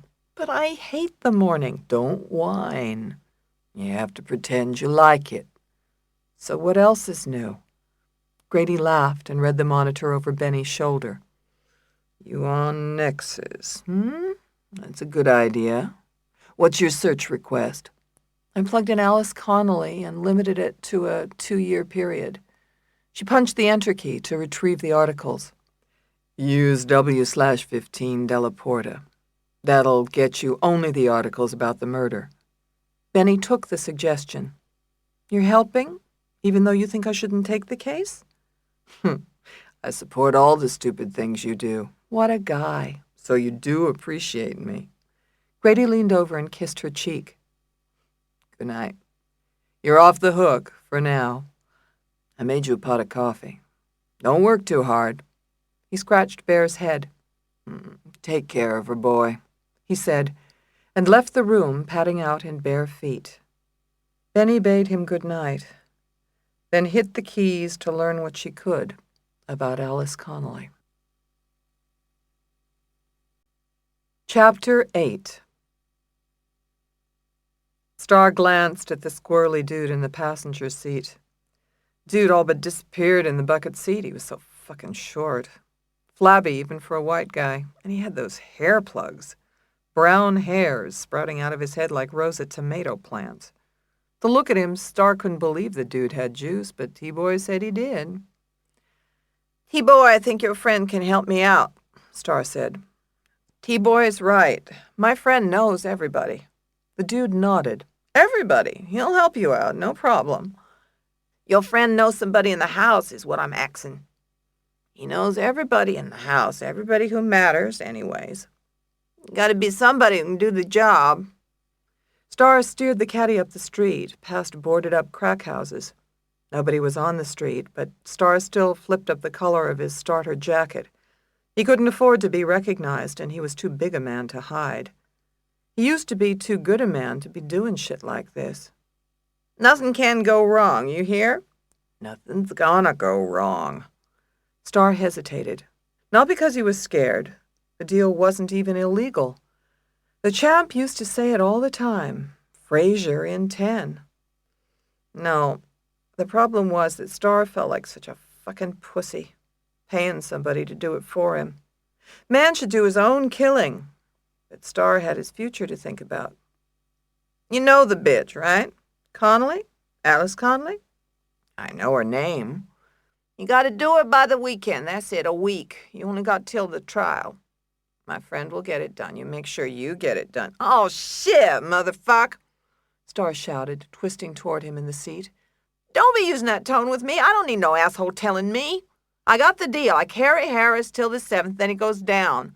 It'll be the farthest he gets with me. Tell your friend to put his money down. Harris gets knocked out in the 7th. Can be a decision. Got to be a knockout. I know that. I said that. Dude looked out the window in the dark. My friend hearing shit about you. Heard you lost your touch. He don't think you can deliver. I don't give a fuck what your friends say, asshole. I deliver. Star slammed the steering wheel. He hated this little rat fuck. He hated that Anthony was gone. He hated himself. The 7th. Harris will be knocked out. Man won't know his own mother. Chill. My friend has a lot of money on you. A lot of money. He ain't the kind of friend you fuck with. I ain't the kind of friend you fuck with, motherfuck. Star rumbled like a volcano inside. Didn't mean nothing to the dude Star fought Golden Gloves, was the next Tyson. Nigger could never get over. Star twisted the caddy to the curb and jerked open the passenger door. Get out, freak.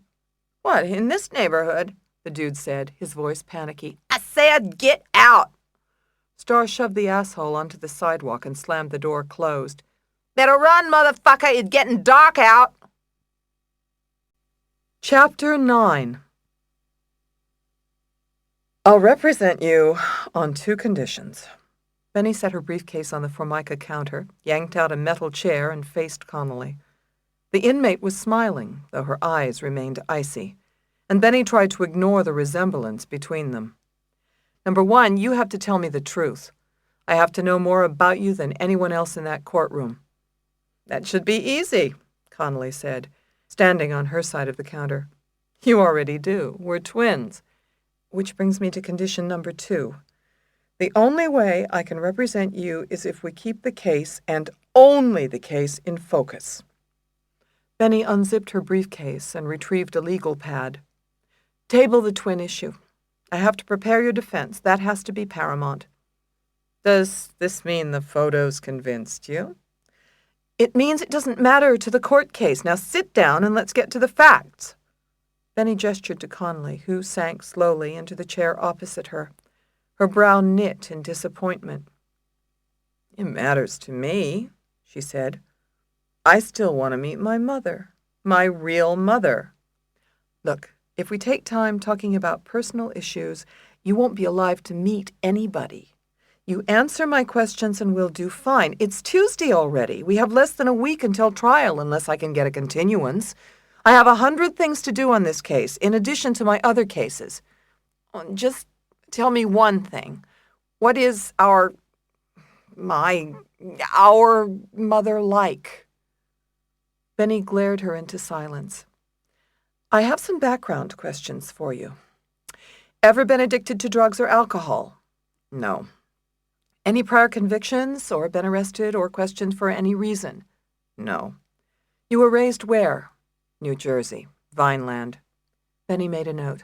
"Went to Vineland Public Schools?" "Yeah." "Quick rundown of your childhood." Connolly nodded. "Okay, strictly business, I get it. I was an okay student, not great. A B, C student. I lived with my parents, or at least I thought they were my parents. They never told me I was adopted. They were weird. No friends or anything, real quiet. I don't remember a lot about my childhood except that we had a great dog. I love dogs, crazy about them." Benny thought of her golden retriever. "Go on."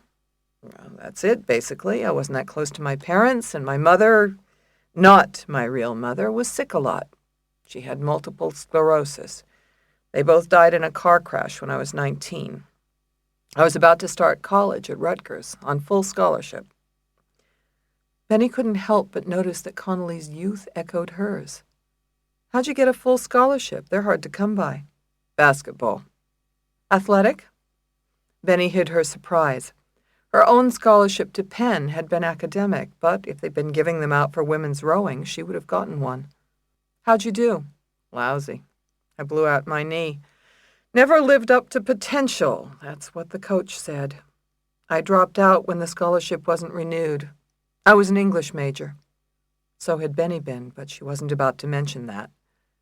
"Ever been married or divorced?" "No." "Ever lived with anybody?" "Not before Anthony." Benny made a note. "Okay, tell me how you met Della Porta." "In a laundromat in town when I first came to Philly. He was washing towels, tons of towels, and drinking coffee. I'm a coffee freak, so we started talking." Benny didn't say anything. She was a coffee fanatic. The similarities were impossible to ignore. Or was she looking for them? "When did you and Anthony start living together?" We dated for about half a year before I moved in. I'd been living with him for about a year when he was killed." Benny didn't have to make a note. It was a year ago that she and Grady bought the money pit. "How did you and Anthony get along?" "Great. We were happy. He was a great guy." "No fights?" "No more than normal." "We were happy, really." "Ever talk about marriage?" "A little, but nothing definite," Connolly answered, and Benny thought of herself and Grady. If Connolly and Della Porta were renovating a house, Benny would kill herself. "Okay, what happened the night Anthony was killed?" "I came home from the library, and he was lying there dead. There was so much blood." Connolly's voice trembled. "It was horrible." "What time did you come in?" "About 8 at night. I'd been at the free library all day. I always used to leave at 6:30, and it takes an hour or so to walk home." "Did you work at the library?" "No, I wrote there on the computer because it was quieter than the apartment with the construction going on across the street. And the room in the library was real pretty, with ironwork all around." "What were you writing?" "A novel. I was almost finished with the first draft. It was sort of literary fiction, I guess you'd call it." "Where's the book now? Do the police have it?" "I think they took the disc, but the book was protected with a password. If they insert the disc and use the wrong password, it'll erase." "Your whole book will erase? All your work wasted? You don't have a hard copy?" "I wasn't far enough along." "It wasn't much good anyway. And I have bigger worries right now, like proving I'm innocent." It seemed strange. Benny jotted a note to check the property receipts when she'd got the DA's file. She wanted to know everything the police had seized. All right, back to the night Anthony was killed. You found him. What did you see? He was lying on his back, facing up. And there was the most awful expression on his face. Connolly looked away, her attention apparently focused on the memory. There was so much blood on the rug, on the couch, on the wall. At first, I just stood there in shock.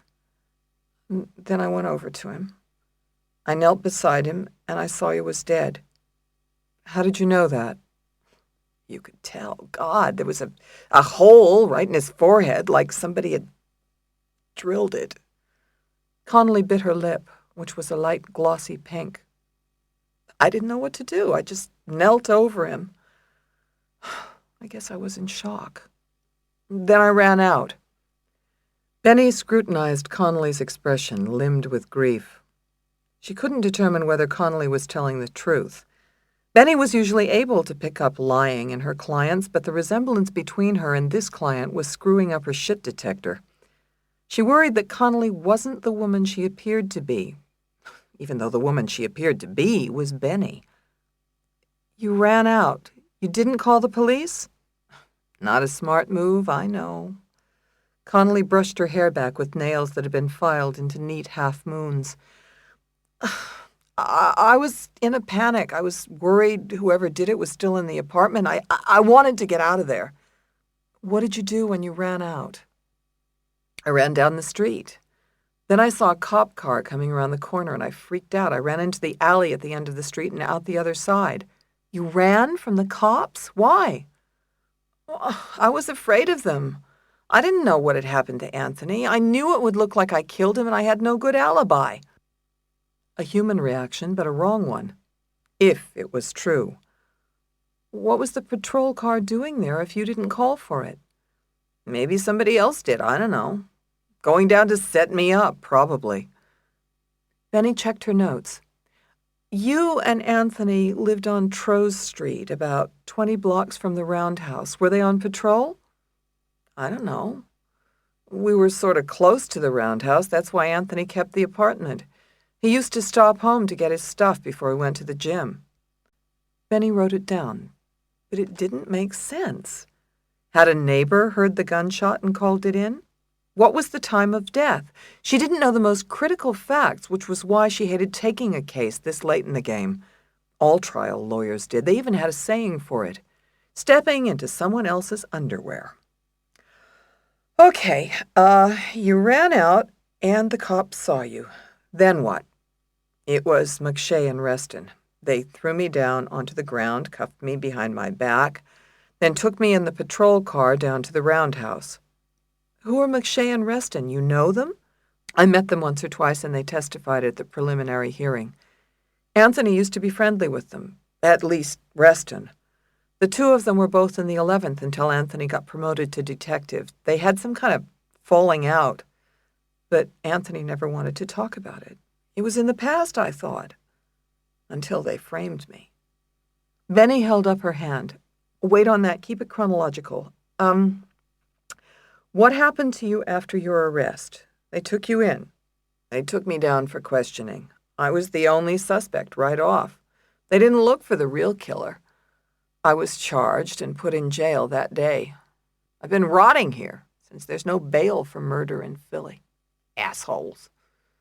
Did you answer their questions? No. I asked for a lawyer.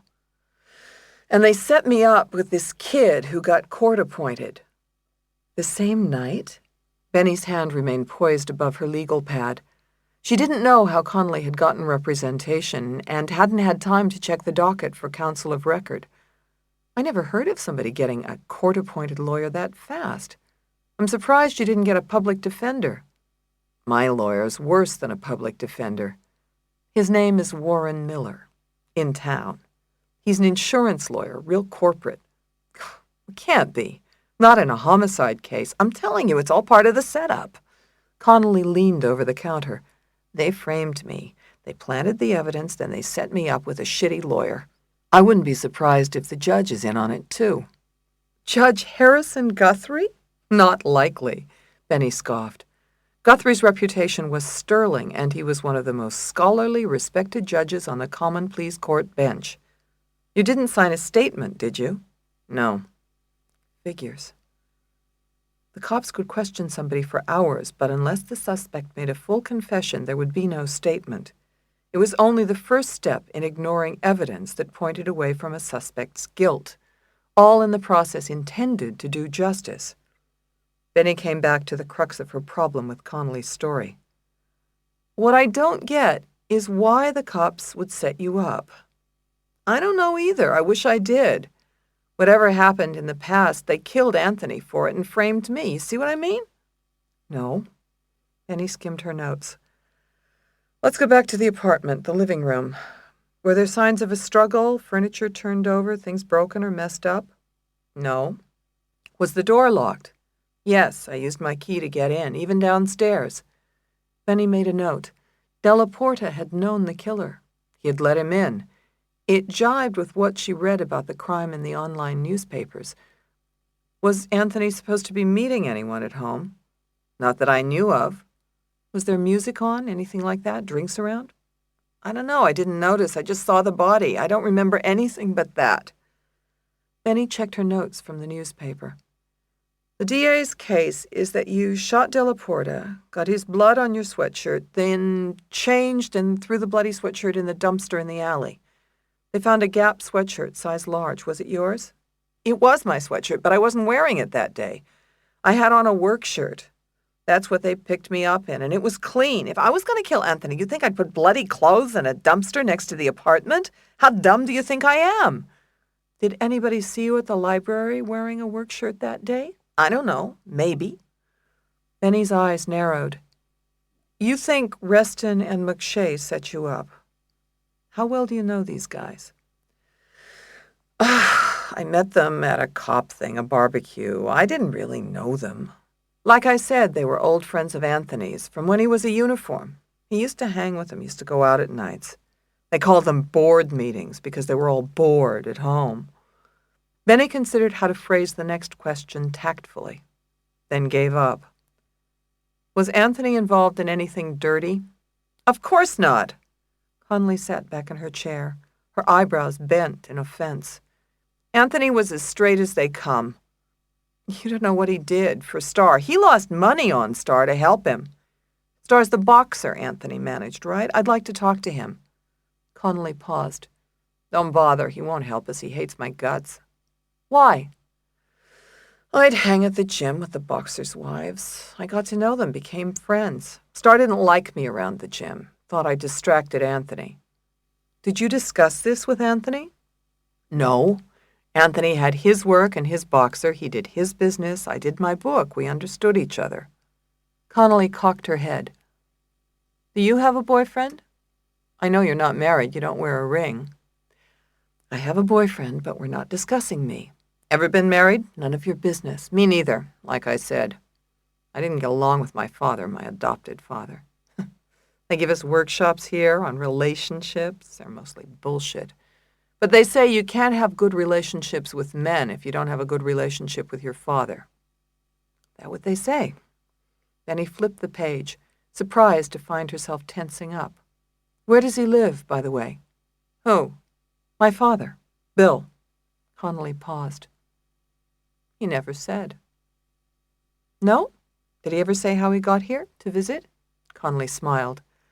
I thought we weren't supposed to talk about family stuff. Benny's thoughts clicked away. The prison wasn't easily accessible by public transportation, so he had to be close by, within driving distance. Odd. She had always imagined her father living far away. California, for some reason. If you're going to abandon your family, at least change area codes. Benny slapped her legal pad closed. Okay, that's enough for now. I've got to file for a continuance. I'll be in touch. Okay, sure. I'll see you when? Soon as I need you. Stay tuned. Benny left the interview room preoccupied. Where did her father live? She hadn't wondered about it in years. Did she care now? She went through the prison's exit procedures, a perfunctory pat-down, trip through the metal detector, and signing out, which gave her an idea. It shouldn't be difficult to find out where her father lived. If he had visited Connolly, he'd have to give an address. Then he should check the prison records, if only to verify Connolly's story. "Could I see the visitor's logbook?" Benny asked, and her hand shook slightly as the black uniformed guard slid it across the desk. Chapter 10.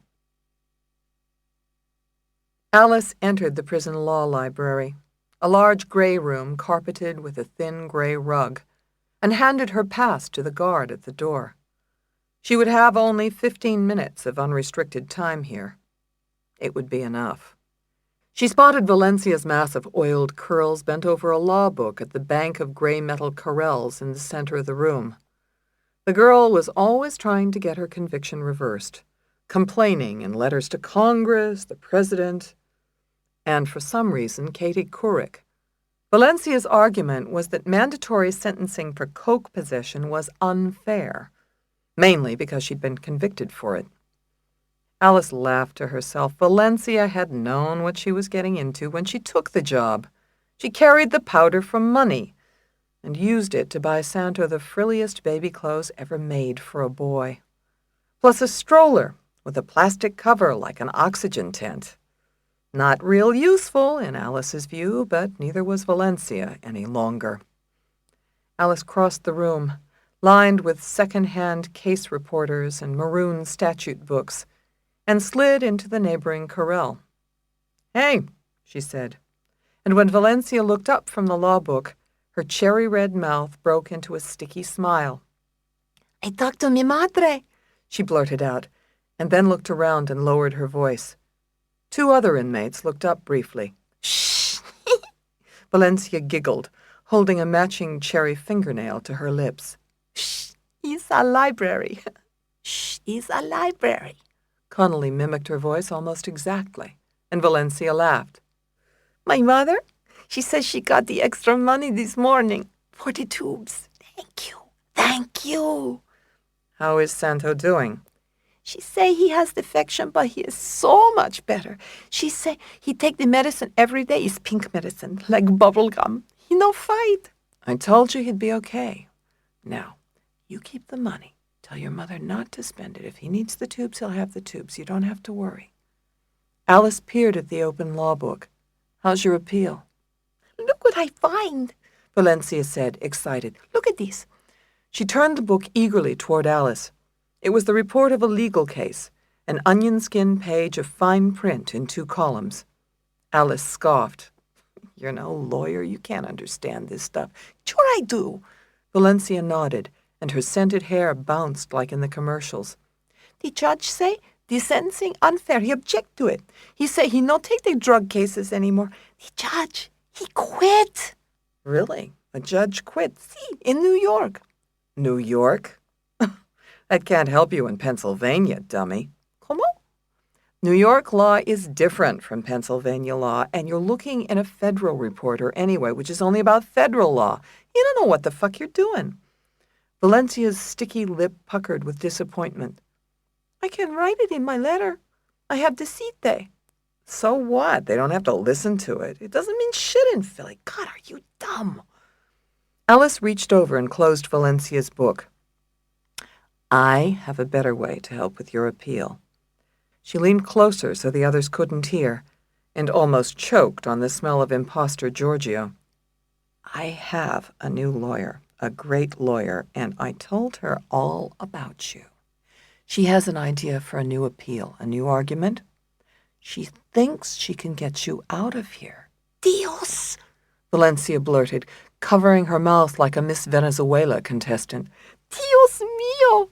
"I know, isn't it great? Now, just don't get too excited yet. I'm meeting with her about you. I gave her your court papers, the ones you gave me from before, and she promised she'd read them and get back to me. Then she wants to meet with you and tell you all about your new appeal." Alice held up a finger. "You have to keep this quiet. If anybody finds out what I'm doing for you, they'll want me to do it for them. The lawyer will drop your case in a minute." I no say nothing. Valencia glanced quickly around. You see, not even to your mother or Miguel, nobody. See. You're good at keeping secrets, I know. You've proved that to me. Alice patted her hand because that usually got a big reaction. You don't have to worry about anything. I'm taking care of you, and I'm taking care of Santo, too. Thank God, Valencia said softly, squeezing Alice's hand. Thank God for you, my friend. Chapter 11. Benny hustled across the gray marble lobby of her office building running, pushing thoughts of her father to the back of her mind. It was almost noon. Her pumps clattered across the glistening floor to the elevator bank, where she punched the up button. She had an emergency hearing to stage, and the rest of her caseload to either squeeze in, farm out, or get done. She grabbed the first elevator, swimming upstream against the lunchtime crowd, and hurried off the cab into a scene that no longer struck her as remarkable. Rosato and Associates was staffed entirely by women. The receptionist, sitting at a long-paneled desk after the glass-walled conference rooms, was a woman, as were all 5 secretaries and lawyers, their offices arranged around a horseshoe adjoining the reception area.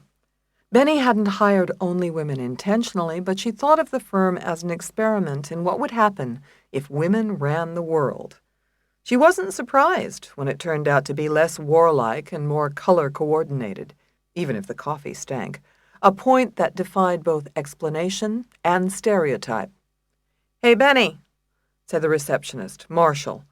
With her hair woven into a long French braid, Marshall looked fragile in a pale blue dress with a matching ribbed sweater. No appearance was more deceiving.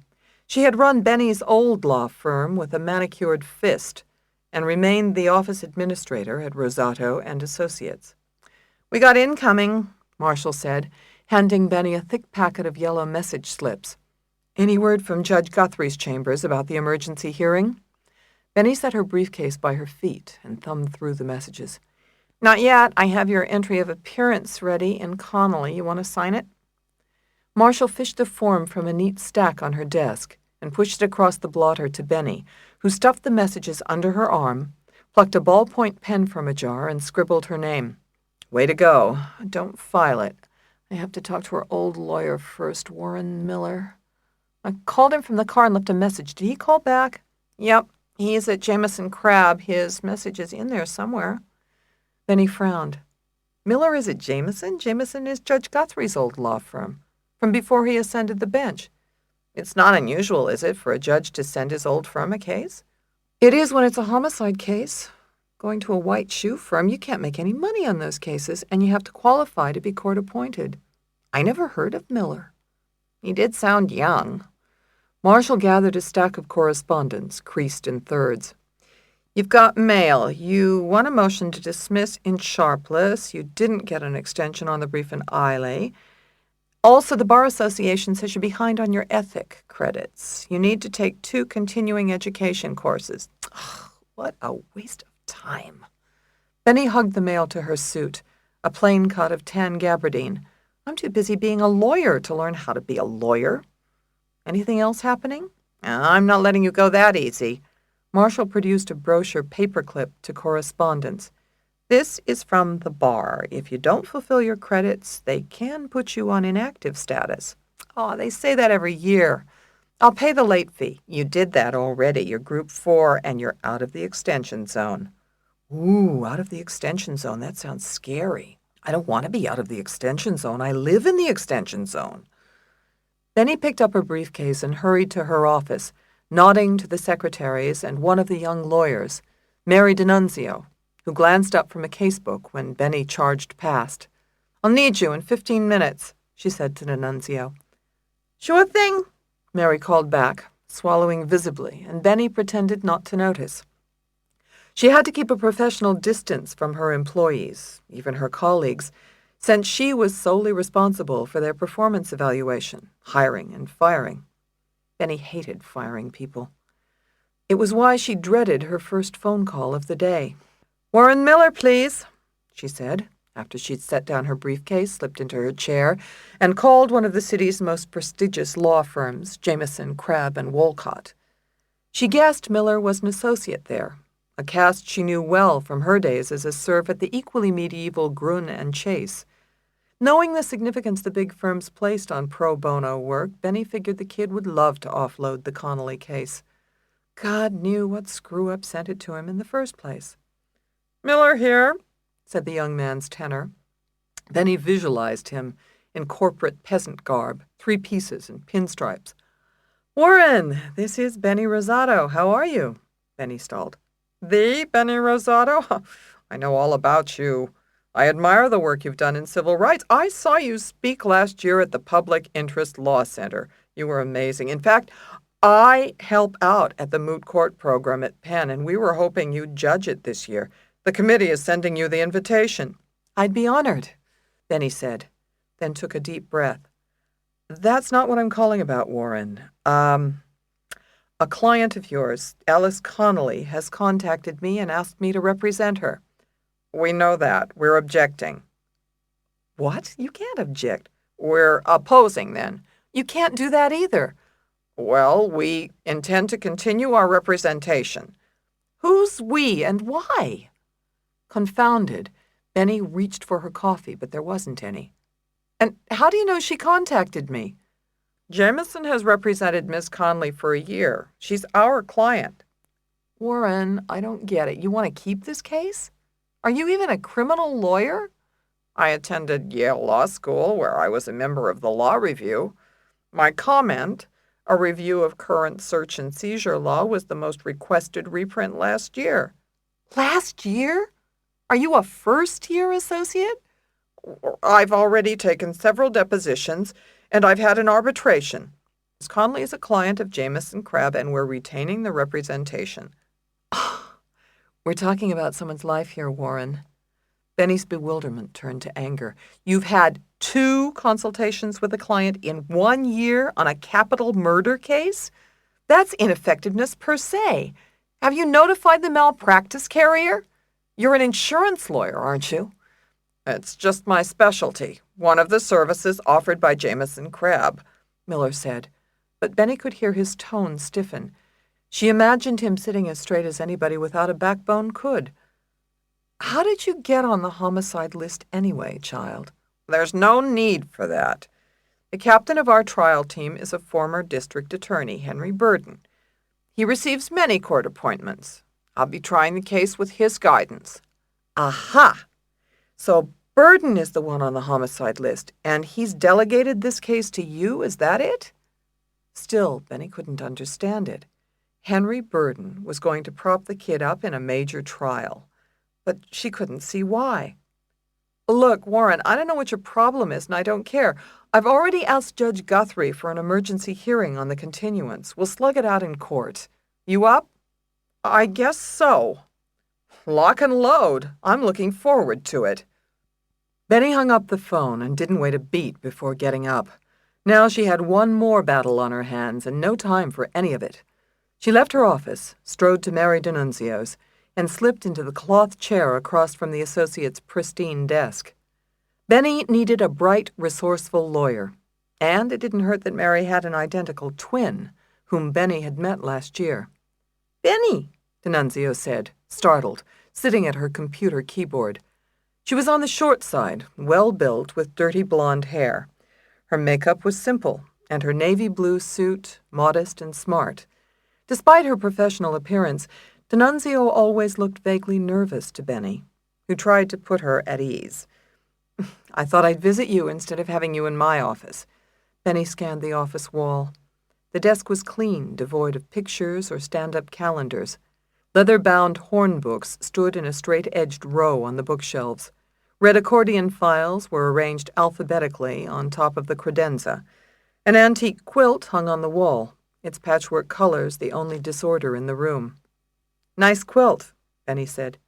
"Thanks." "Enough small talk?" D'Annunzio smiled. "Yes." "Good. How busy are you?"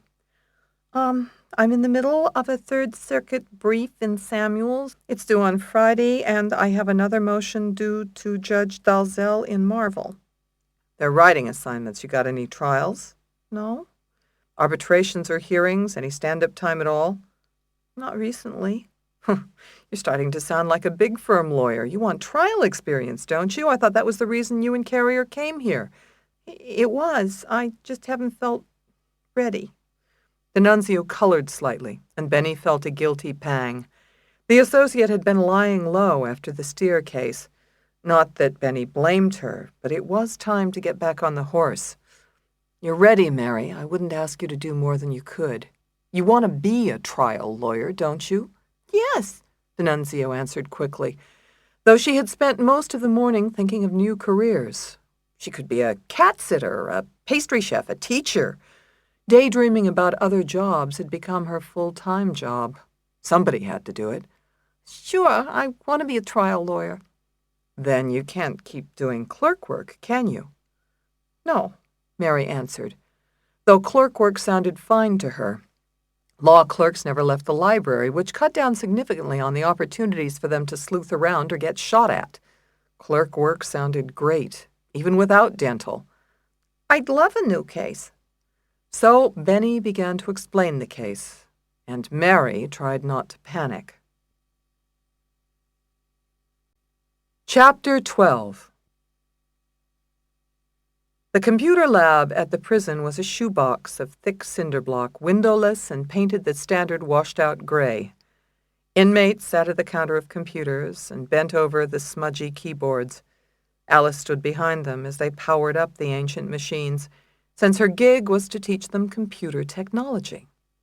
To Alice, anybody who would give up dealing smoke for word processing needed a course in economics, not computer tech. A guard stood at the door, his arms linked behind his back, but for the first time it didn't bother Alice. In the upper corners of the room hung large curved mirrors that hid the surveillance cameras, but even they didn't bug her anymore. Rosado had called and said to expect an emergency hearing today. Things were starting to happen on her case, and happened fast. She was on her way out of this hellhole. Good fucking bye. Alice folded her arms in satisfaction over the V-neck of her blue cotton top. Navy blue pants hung loosely on her thin frame, ending in white Keds she'd bought at the shop. Keds had the lowest street status in the joint, but Alice didn't give a shit about things the inmates cared about. One of them had been caught after a family visit trying to smuggle a pair of Air Jordans in her bra. Shouldn't have pumped it up, Alice had cracked. His computer ain't working, an inmate called from the seat nearest the door. Alice ignored the outburst. She had a rule against calling out, but inmates called out all the time. They couldn't follow basic rules, yet they were supposed to master Microsoft Word. Hey, I said my computer ain't working, repeated the inmate. It was Chitrell Harding, the leader of the Crips in a blue do-rag. Alice pretended not to hear her. She didn't like Chitrell. Chitrell made her own rules. Piece of shit! Chitrell shouted, and suddenly slapped her monitor with a loud thwap. The monitor wobbled on its base, and the other blue do-rags laughed. The red do-rags frowned, and the Muslims, their heads covered in short white khimar, suffered in holier-than-thou silence. They were all dummies to Alice, who walked over to save Chitrell's skinny ass. You got a problem? Alice asked, and Chitrell's bandana pivoted angrily around. Her face was long and angular, junky bony, and her skin was the color of light coffee, bringing out the jarring green of her eyes. Chitrell was in for dealing rock and had kept the business going on the inside, making a bundle because there was less competition. Alice could have taken Chitrell with her better organized operation, but she didn't want to do business with a murder rap over her head. I ain't got no problem. This piece of shit got the problem, Chitrell said. Bang, bang. She shot the monitor with a finger gun turned sideways.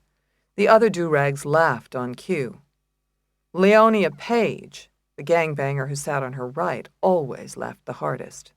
It was her job. Chill, home, Alice said in a passable black accent. She was in too good a mood not to play. She peered at Chitrell's monitor. What you trying to do? I ain't your home, Chitrell said with open contempt. and Alice grinned crookedly. "Don't you want to be my girlfriend? "Fuck that shit," Chitrell said with a snort. "That a no?" "Yes. No." The blue do-rags fell quiet at Chitrell's confusion, and the red do-rags chuckled under their breath. The Muslims continued to suffer, and Alice dropped the accent. "What's the problem?" "I said I saved my document, and now it won't give it back." "The document is a file, so you have to open the file folder. Did the file open when you clicked open?" "No." "Give it another chance," Alice said, knowing Chitrell hadn't tried it the first time. "Move the mouse to the yellow folder and click it." "Shit." Chitrell grabbed the mouse and slid it left. The computer arrow hovered uncertainly over the folder icon on the toolbar. She clicked the mouse, and her list of documents appeared. "Guess the slap helped." "Always does," Chitrell said, and glanced at Leonia, who was sizing up Connolly. Chitrell knew Leonia could do Connolly, no problem. Leonia spent all her free time in the weight room and lifted every day. She had her weight up to 225 now, and she could put a serious hurt on a man, even. Leonia had to cap Connolly by the weekend. He meant a lot of money to Chitrell, though Leonia didn't know how much. If Chitrell wanted it done, Leonia would do it. She'd love doing it, now that Connolly had dissed her. Chitrell made a little nod to Leonia, who cut her eyes sideways, understanding. Chapter 13. Mary D'Annunzio perched on the edge of her chair at counsel table, looking as jittery as she felt. Mary wasn't the only lawyer nervous about making court appearances, but she was one of the few who would admit it. The modern courtroom had muted slate rugs, sleek black pews, and no windows to leap from, undoubtedly designed to prevent prisoners from committing suicide. Nobody cared if lawyers committed suicide. The emergency hearing was about to start. Benny was conferring with the deputy at the dais, flanked by the royal blue flag of the Commonwealth of Pennsylvania and an American flag with gaudy yellow fringe. Courtroom personnel with plastic ID badges were pulling over a separate defense counsel table. The assistant district attorney, Dorsey Hilliard, drummed dark fingers on the prosecutor's table. His head shaved to a bumpy polish and glistening brown, wrinkling into a bullish neck. Aluminum crutches rested on the floor at his feet, their elbow cups stacked like spoons. But it was almost as if they belonged to someone else, since Hilliard looked muscular and strong in a suit of custom pinstripes. The prosecutor had a reputation as one of the toughest in the city, and Mary fidgeted in her seat. "Anywhere but here, Lord," she wrote on her legal pad, "not including the office or law school." She stopped writing when Benny strode toward her and sat down at counsel table.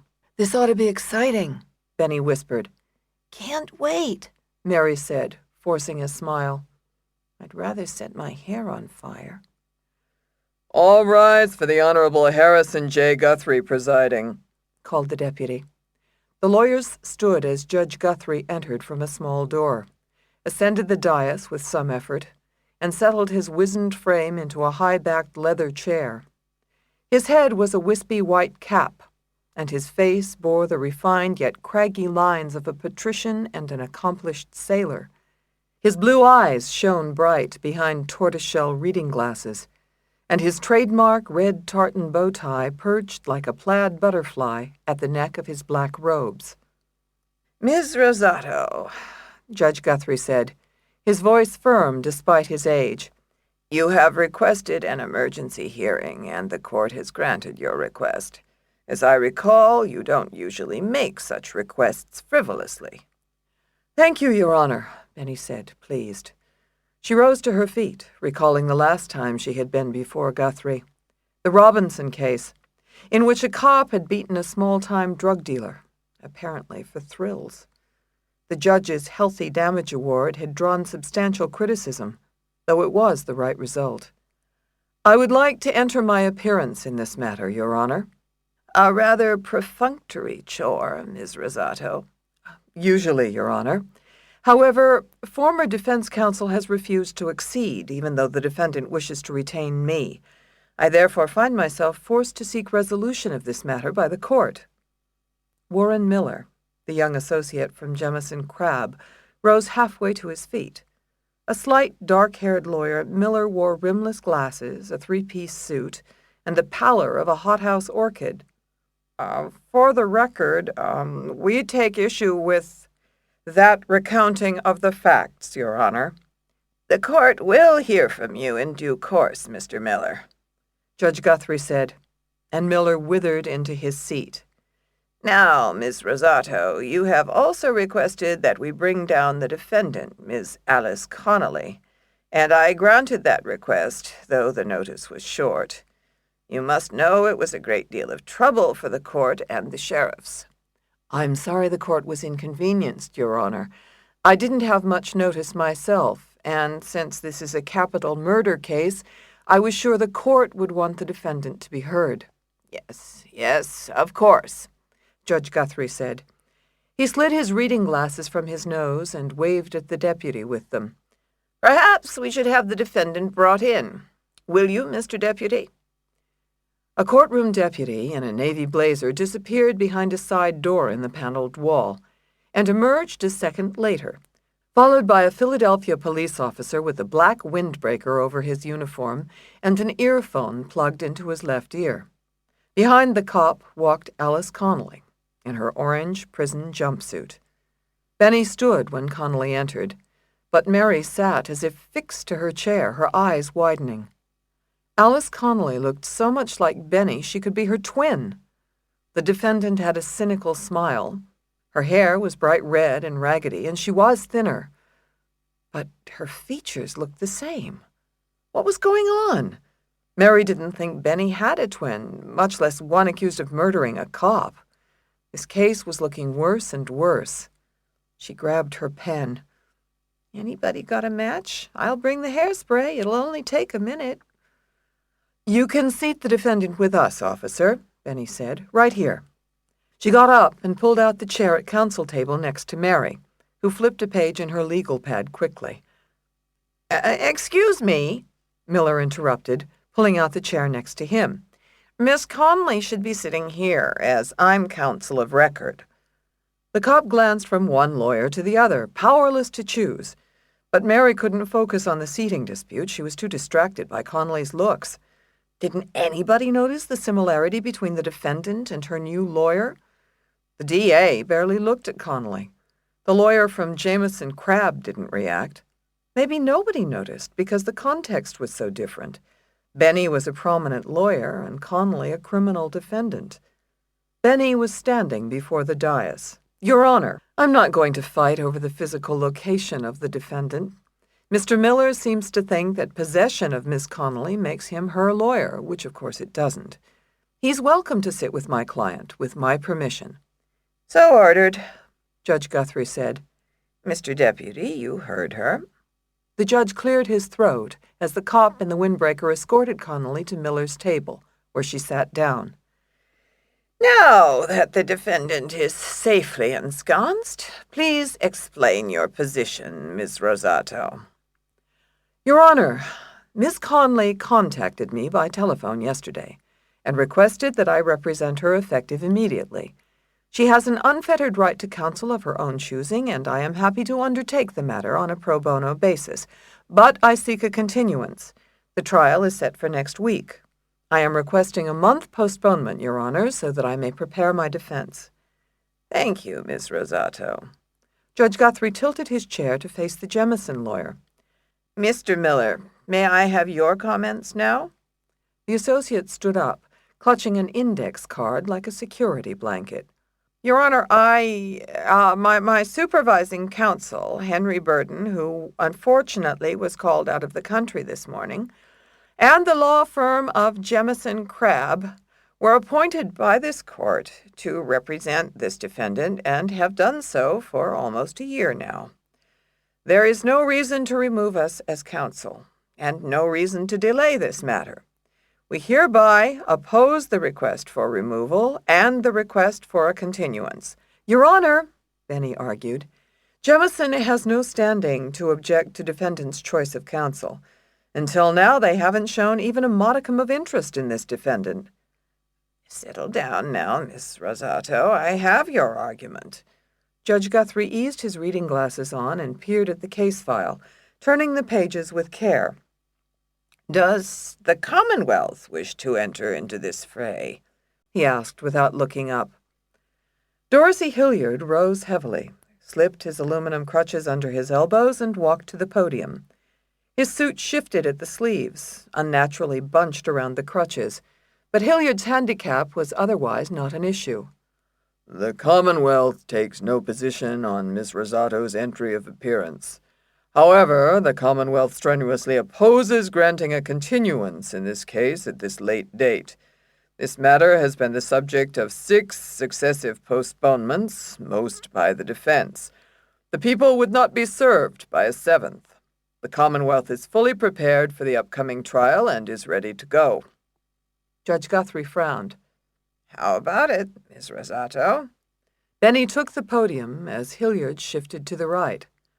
Your Honor, none of the delays have been at the defendant's behest, and none were chargeable to her for purposes of the speedy trial rule. The defendant's right to counsel of her choice and to a fair trial should not be jeopardized because of circumstances beyond her— Wait a minute, please.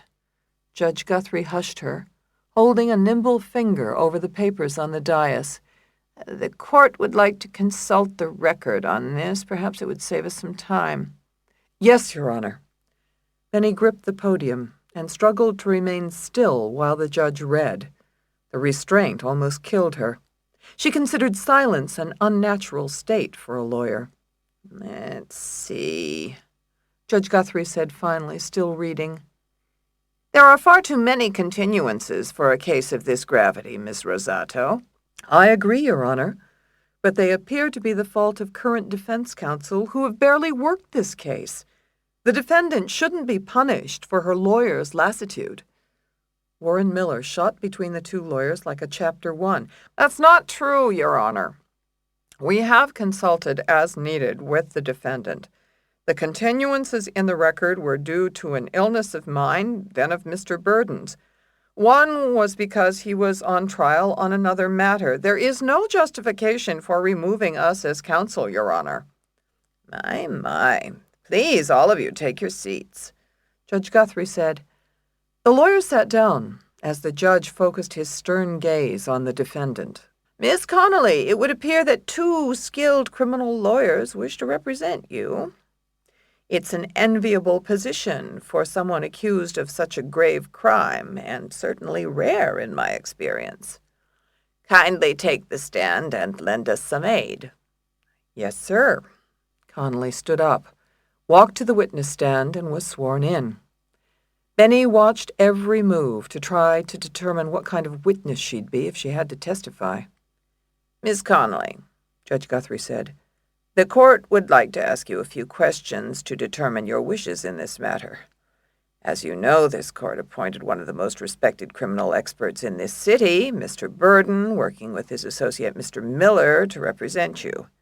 Now, Ms. Rosato tells us you wish her to act as your counsel. Is that truly your wish, Miss Connolly?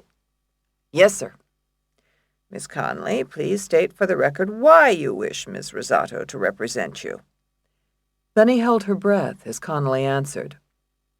I think Ms. Rosato cares more about my case than anyone, and she's a great lawyer. I trust her. We have a very close trust. Well, my. Judge Guthrie paused. There remains one question, Miss Connolly. Why didn't you raise this issue earlier? You've been incarcerated for quite some time. I didn't know Ms. Rosato would represent me before, Your Honor. I see. Judge Guthrie made a quick note with a thick black fountain pen. Please step down, Miss Connolly. Thank you, Your Honor, Connolly said, and as she walked back to the counsel table, flashed Benny a quick smile. Benny smiled back, but it was only for show. Connolly smoothly hadn't revealed her belief that Benny was her twin, which was at least a material omission. Connolly was a completely believable liar, and it worried Benny. Judge Guthrie skimmed the record. Well, having considered this matter and taken all of the relevant factors into account, the court grants Miss Rosato leave to file an entry of appearance on behalf of defendant Alice Connolly. Benny half rose. Thank you, Your Honor. Judge Guthrie held up a wrinkled hand. In addition, after due consideration, your request for a continuance is hereby denied.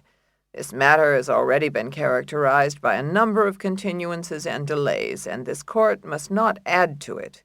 It is the court's responsibility to use judicial resources efficiently and effectively. Trial remains as scheduled. Jury selection begins Monday. Benny gulped loud enough for Mary to hear. Your Honor, Miss Connolly is on trial for her life. It's almost impossible to prepare a homicide defense in a week in a death penalty case. The court understands your task is a difficult one, Miss Rosato. Judge Guthrie closed the case file. However, Miss Connolly is switching lawyers at the last minute for no reason that is apparent to me or anyone else. Jemison Crabb is one of the best law firms in this city, and my alma mater, I might add. While the Constitution mandates my decision on your entry of appearance, our forefathers mercifully chose not to tell me how to run my courtroom. The Jemison firm is to turn over its file to you forthwith, and I'm sure that the file is complete. So ordered. Judge Guthrie banged his gavel, and Benny took the file from Miller's reluctant hand. After the hearing adjourned, Benny pushed through the revolving door of the Criminal Justice Center with Mary D'Annunzio struggling to keep up. They charged past the curious stares of uniformed cops waiting in front of the courthouse and kept ahead of a pair of news stringers with notebooks. Benny, why are you appearing in Connolly? They shouted. What's the story, Miss Rosato? Please, Miss Rosato, give us a break here. Benny hustled down the narrow sidewalk on Filbert Street into the sunlight. The stringers were rookies compared with the full court press that would come later. Benny expected the attention, but noticed that Mary had gone an unhealthy shade of white. She grabbed the associate's arm while she hailed a cab and opened the door when it slowed to a stop. Come on, D'Annunzio, Benny said, pushing the associate in ahead of her. She gave the driver her office address as her thoughts clicked away. She'd have to prepare the main defense and the death penalty defense at the same time, because if she lost the case, she'd be on an hour later to save Connolly's life. She'd have to find psychological witnesses, experts, school records. She'd need another associate, and maybe an investigator, too. Benny was so busy making a mental list of things to do that she didn't notice the gaunt old man lingering behind the crowd, dressed in a tweed coat, despite the warm weather. He stood in the large shadow cast by City Hall, a felt hat pulled low over his eyes. Benny wouldn't have known him anyway, unless she remembered the photo of the airman. It was Bill Winslow, and he was watching her with a tight smile. Chapter 14. Back at her office, Benny tore through the Connolly file in disbelief. Jemison Crabb hadn't prepared any defense at all. No witness interviews, no investigation, no neighborhood surveys, not even lawyers' notes. What were Burton and Miller thinking? She reached for the only full folder, bearing a label that read DA file disclosed at preliminary hearing. It contained a skinny transcript of the preliminary hearing and a bare-bones collection of incident reports, list of seized items, autopsy and toxicology reports, and mobile crime reports. There were no activity reports, the detailed logs of the police investigation. Bear with me, kids, Benny said as she flipped through the manila folder. The two associates, Mary D'Annunzio and Judy Carrier, sat across the desk like Mutt and Jeff with J.D. degrees. D'Annunzio was short and dressed like Lawyer Barbie in her blue Brooks Brothers suit. Carrier was almost as tall as Benny and dressed like an artist in loose denim smock, blue tights, and suede Dansko clogs. Benny finished skimming the file and looked up. I want you to drop everything, Carrier. You have to subpoena the police dispatch records. I want to know who called in this murder. No problem, the associate said, making a note on the pad on her lap. Her hair, shorn around her chin in a blunt lemony bowl, fell forward like a bloodhound's ears.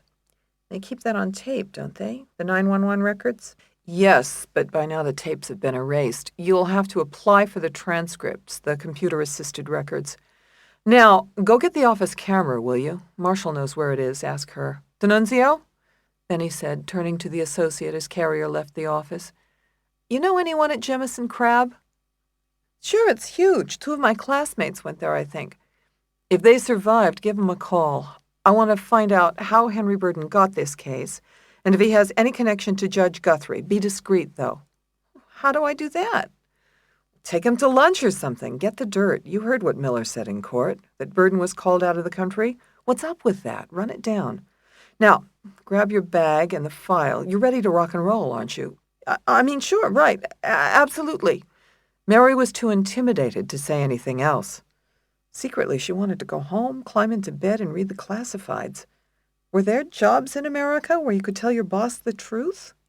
Nah. Drizzle tinged the sky gray and dotted the windshield of Benny's Ford. She pulled over and parked on Trow Street, across from the row house where Della Porta had lived with Connolly. The house was squat, only 2 stories tall, with a wooden sign that read "Apartment for Rent," creaking on rusted hooks. It had black shutters that peeled unnoticed, and its brick was a low-rent rust color, unlike the muted orange hues of colonial brick. It sat next to a storefront daycare center and a row house, also 2 stories, with a shutter missing on the 2nd floor. Next to the row house stood a defunct bistro, and a tattered pink zoning notice glued to its boarded-up glass announced someone's mistaken optimism. Let's go, kids, Benny said, cutting the ignition. D'Annunzio, bring the file. Carrier, get the camera. I want you to take pictures of the street and the area outside. Got it. Judy climbed out of the Ford and flipped up the hood of a yellow Patagonia slicker. She looped the camera around her neck and began snapping pictures, shielding the lens from the weather. Next to her, Benny took a legal pad from her bag and made a fast sketch of the street, holding the pad close to avoid the raindrops. She drew the houses and the alley where the bloody clothes were found, which lay on the far side of the daycare center going west.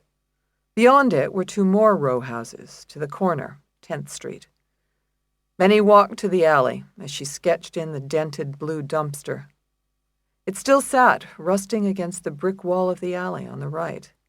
The alley went through to the next street, and so could have been entered from behind.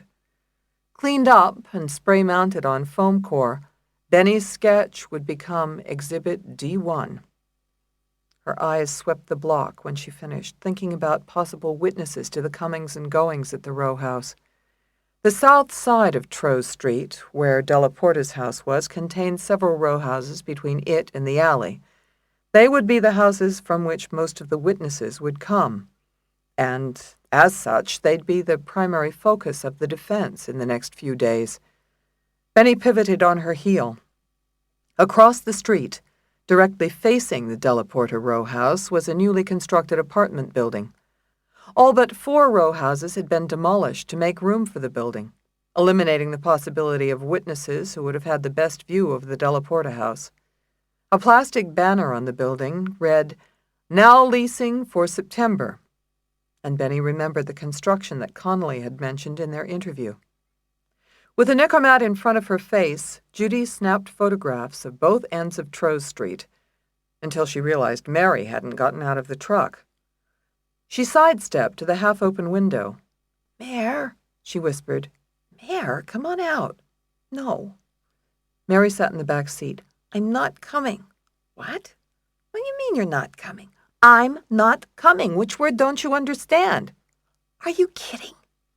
It was a good question, and Mary wasn't exactly sure. "I've never been to a crime scene before. I don't want to go to a crime scene now." "Why do you think they put up all that yellow tape?" "Because crime scenes are not good places to go." "Mary, it's your job." "No shit." The associate's head popped from the window, and she blinked against the rain. "I know it's my job. Why do you think I hate it? If my job was making chocolate eclairs, I wouldn't hate it." "Are you crazy? Get out of the car. If my job was buying clothes, I wouldn't hate it, or reading books. Also, I like to eat. Maybe I could get a job eating. Are there jobs like that, Jude? What's the matter with you? You want to get fired? Mary brightened immediately. Why didn't I think of that? Then I could collect unemployment like the rest of America. Carrier D'Annunzio, let's go! Benny shouted, the impatience in her tone impossible to miss. She was already climbing the front stoop of the row house. Come on, she'll fire me too. Judy opened the Ford's door and grabbed the sleeve of Mary's suit. You'll be fine, you'll see, she said, yanking out her friend and slamming the door behind her. They walked together to the front door, outdistanced by Benny, who had slipped inside the entrance and already had her finger on the buzzer under a dented aluminum mailbox. We caught a break, Benny told them. The super lives on the first floor. How do you know? Judy asked. It says so. Benny pointed to a nameplate. J. Boston, super. Ace detective work, Judy said, but Mary wasn't laughing. The super was short and wore a dirty T-shirt, baggy pants, and a grizzled, apathetic expression.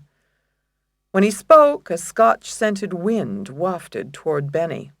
No, I didn't hear nothing the night Anthony got killed, he rasped in a voice sandpapered by cigarettes. But you live downstairs, Benny said. You heard the gunshot, didn't you? The cops already axed me that. I told them I didn't hear nothing that night. Even a gunshot? I didn't hear nothing. So I'd had a few. That against the law? Did you ever hear Connolly and Della Porta talking, arguing, anything?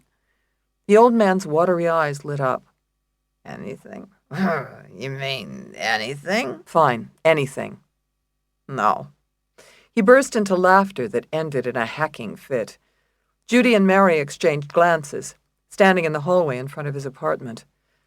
The television, specifically Oprah Winfrey's theme song, blared from behind a white door grimy with fingerprints. I hardly ever saw him. He was never around, him being the cop and all. I figured he was busy. Did they have a lot of visitors? Oh, hell if I know. I stay in my place. My brother-in-law, he owns this dump. He likes it that way. Any way he likes it is fine with me. The super squinted. You say you're a lawyer? All these are gal lawyers? Do they have that? Benny let it go. Does that sign out front mean that Della Porta's apartment is vacant? Hell yes. That apartment is nothing but trouble. I could show it all day. Ain't nobody gonna rent it. Nobody want a place where the man got shot, even furnished and all. Plus, he's asking too much. The apartment's been vacant since the murder? With the original furniture? Sure, I got everything except the rug. I throwed that out when the cops was done with it. Benny sighed. Trace evidence would be long gone. Is the furniture the same as it was? You didn't rearrange it, did you? I don't get paid enough to move nothing. I need to see that apartment. Can I borrow the key? What the hell? The super fumbled for his pocket and dug around inside. Who do you think cleaned that mess upstairs? Yours truly. Who do you think took up the GD rug, had blood all over it? Yours truly.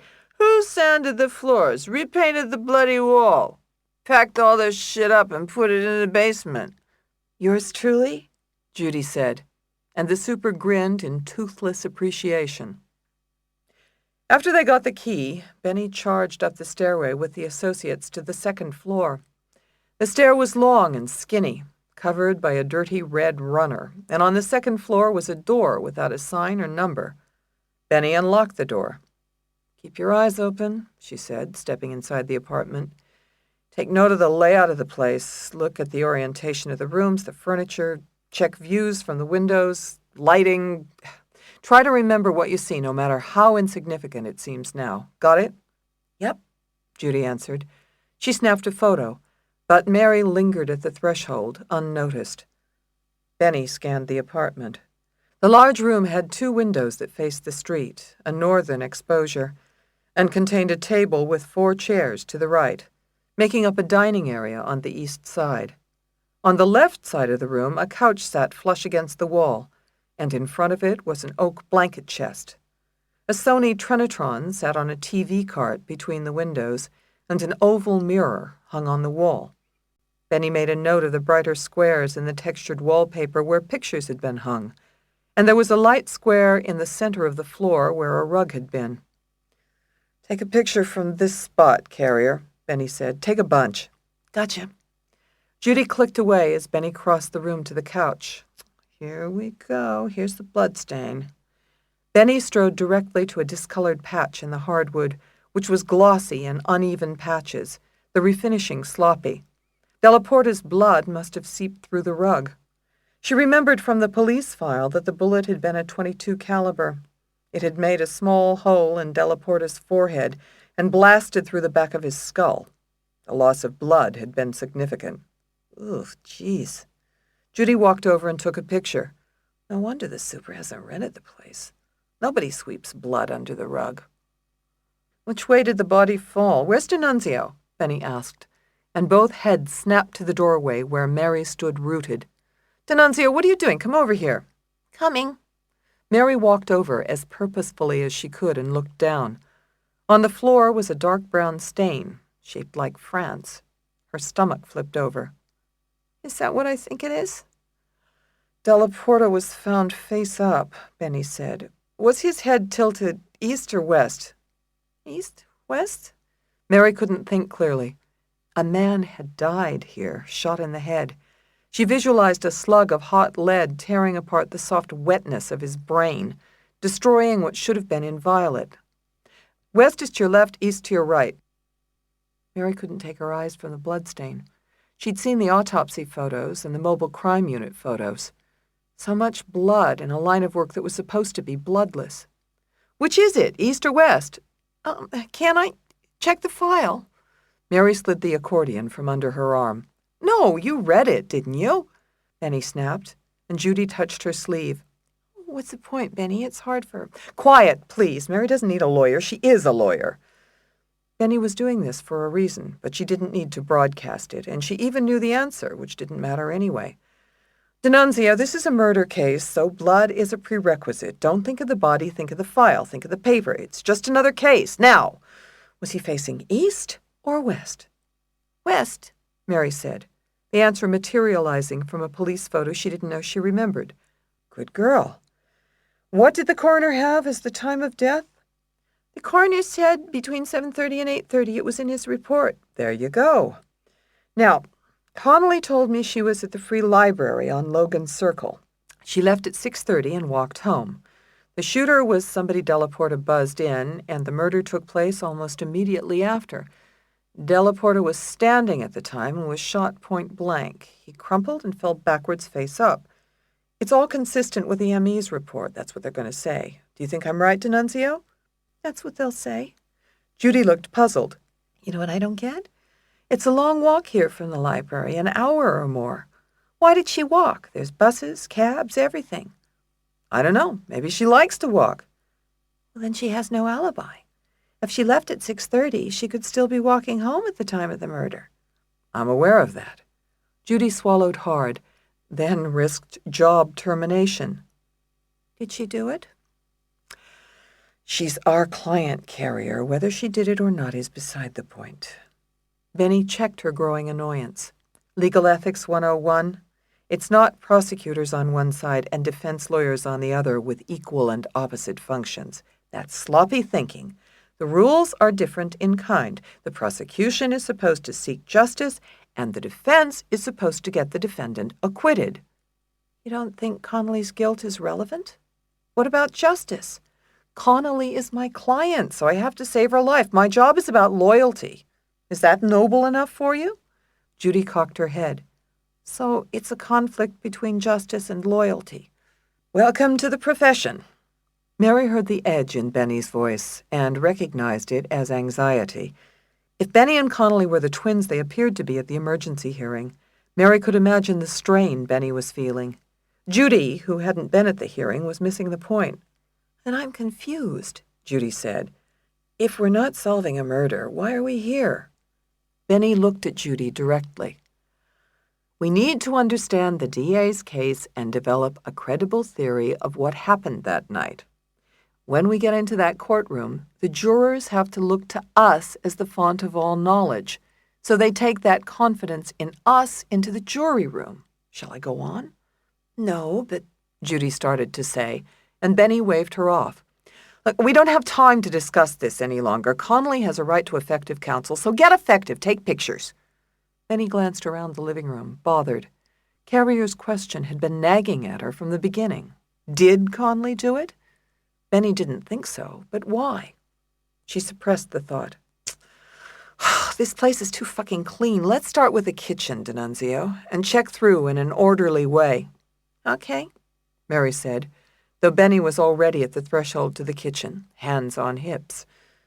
It was a small galley kitchen, with cherrywood cabinets, new appliances, and a fancy Sub-Zero refrigerator. Benny opened the cabinets, which were empty except for one stocked with heavy white dishes. She double-checked the others, which were bare, then went to the window. Who called 911 about the gun shop, D'Annunzio? Mrs. Lambertson from next door. She testified at the prelim. She also saw Connolly run by, and so did other neighbors. 3 or 4, I remember reading. Benny nodded. Assume 911 dispatch gets the call and radios it out right away. Who was the first patrol car to respond? I have to check that. Mary slid out the accordion, pulled out a folder, and thumbed through it with Benny at her shoulder. Yellow highlighting striped every page, evidence of D'Annunzio's careful work, and Benny thought that the associate would make a fine lawyer if she'd just get out of her own way. Here it is, Mary said. Patrol officers Pichetti and Luz. Not McShay and Reston. Benny thought a minute. Where were Pichetti and Luz when I got the call? Mary ran her finger down the page. A couple of blocks away at 7th and Pine.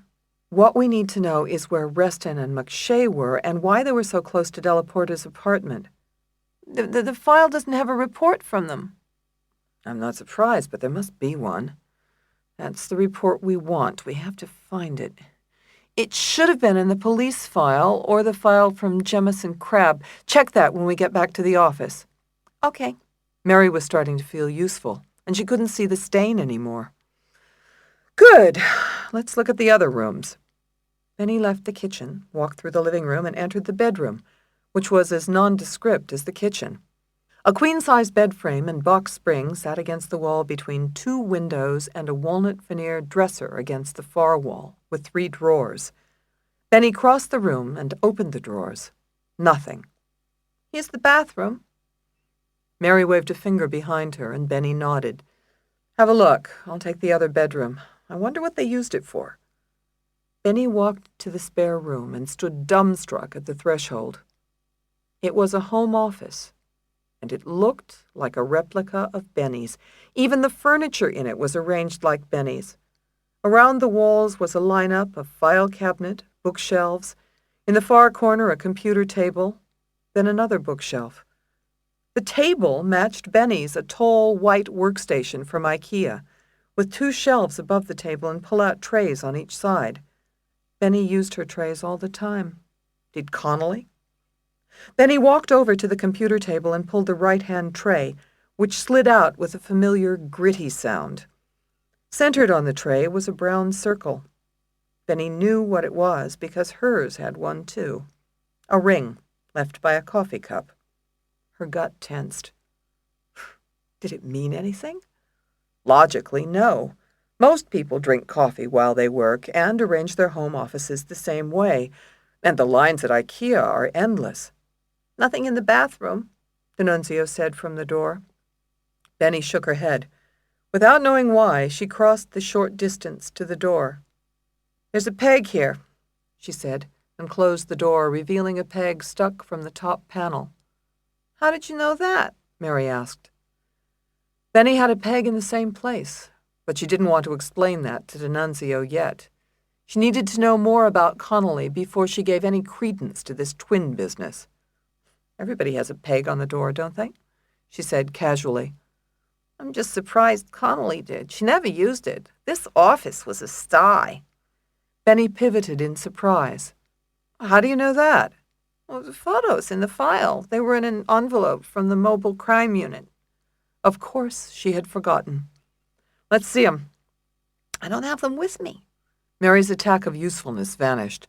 We're not allowed to take originals out of the office, remember? Benny gritted her teeth.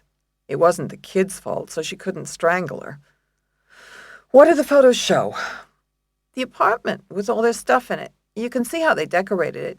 It's pretty much the same except for this room. The apartment was neat, but Connolly's office was a mess. I want to see the photos tonight. Remind me when we get back. Okay, sorry, I didn't understand. Forget it. Benny raked a hand through her hair. Connolly's home office was a revelation, raising more questions than it answered. It was time to find the answers. Get Carrier, she said suddenly. Let's go. Where? Downstairs to see the super. I'm renting this apartment. You want to rent this place? Mary was appalled. But this is a crime scene. Understood. A man was killed here. There are worse ideas than renting a crime scene, Benny said. But Mary couldn't think of a single one. Chapter 15.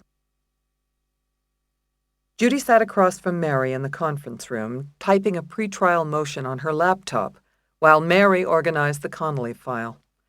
They had worked this way forever, holed up in a war office until late at night, readying for trial on a conference table dotted with open law books and take-out lo mein. You're nuts, Judy said as she hit the enter key. You weren't in court today. I was. Mary pressed an orange label onto the coroner's report and marked it Exhibit D11.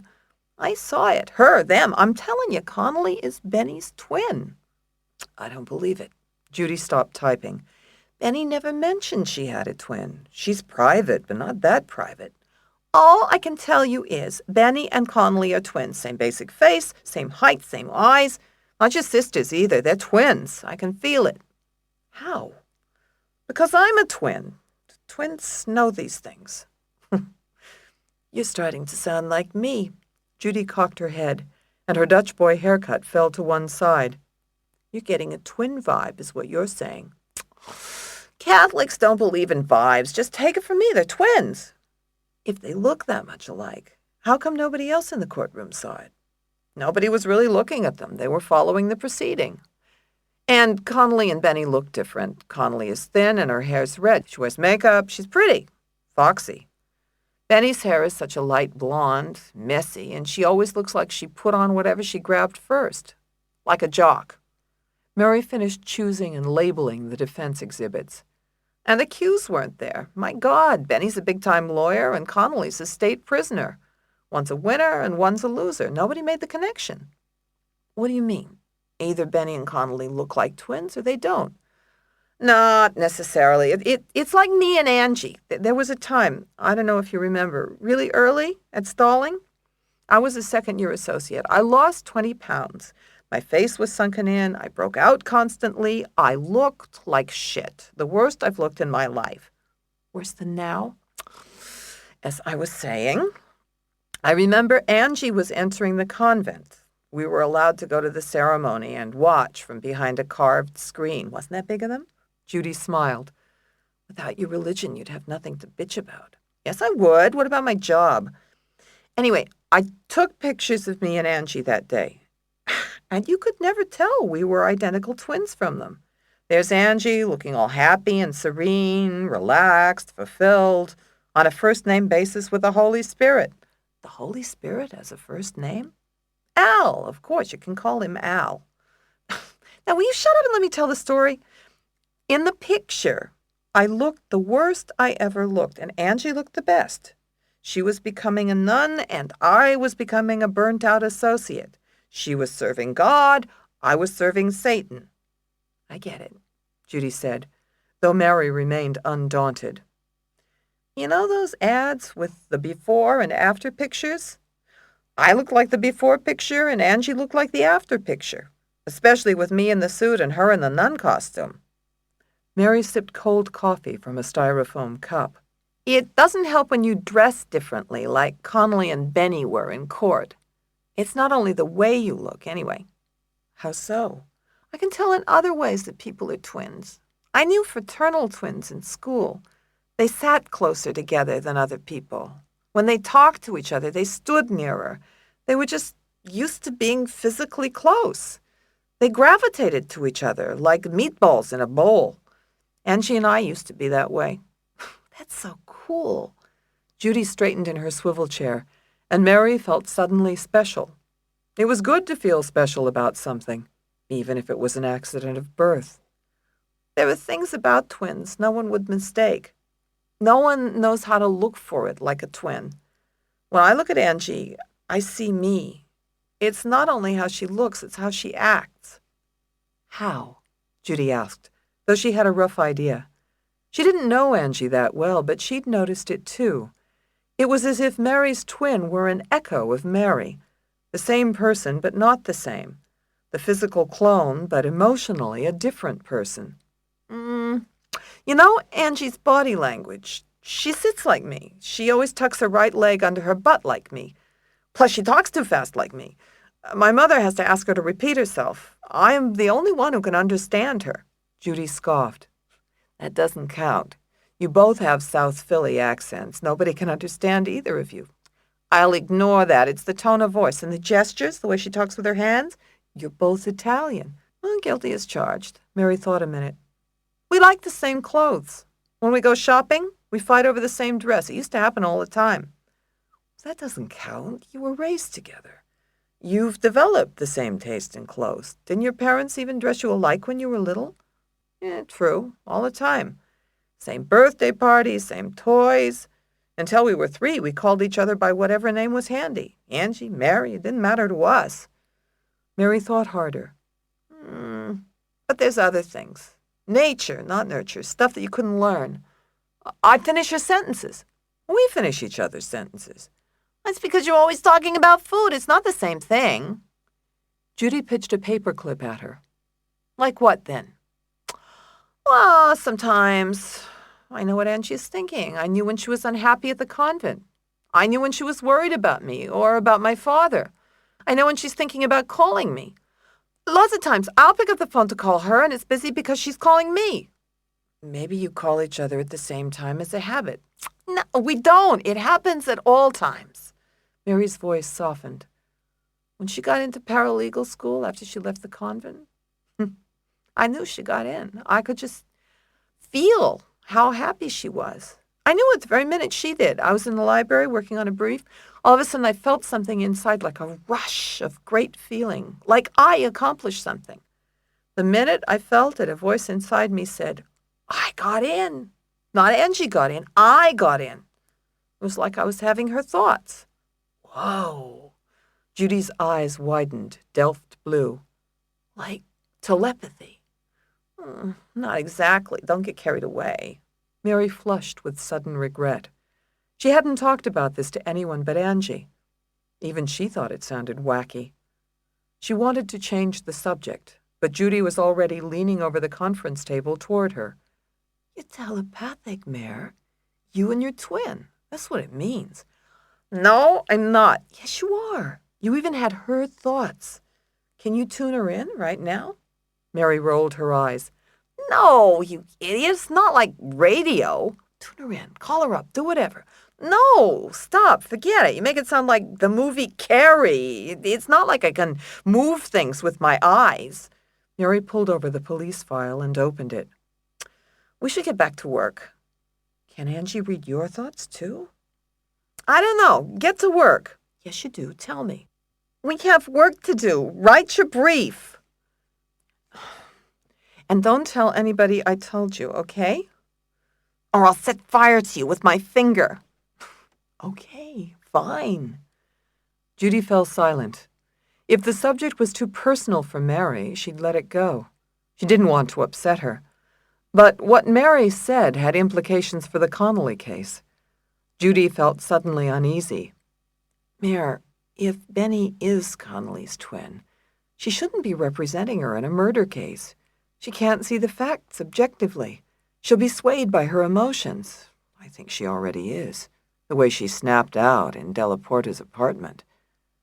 Mary looked up from the file. Sure she is, but she has to take the case, no question. It's an emotional decision. If Angie's in trouble, I'm there. If Connolly is Benny's twin, Benny has to defend her, period. Whether she should or not, it's a no-win situation. Judy thought about that. "Oh, you show unusual insight, Grasshopper." "Just one of my superpowers," Mary said, and got busy. Chapter 16. Benny barreled down I-95 south as the rain evaporated, supersaturating the dusky sky. She didn't turn on the air conditioning in the Expedition. She liked the humid air on her cheek.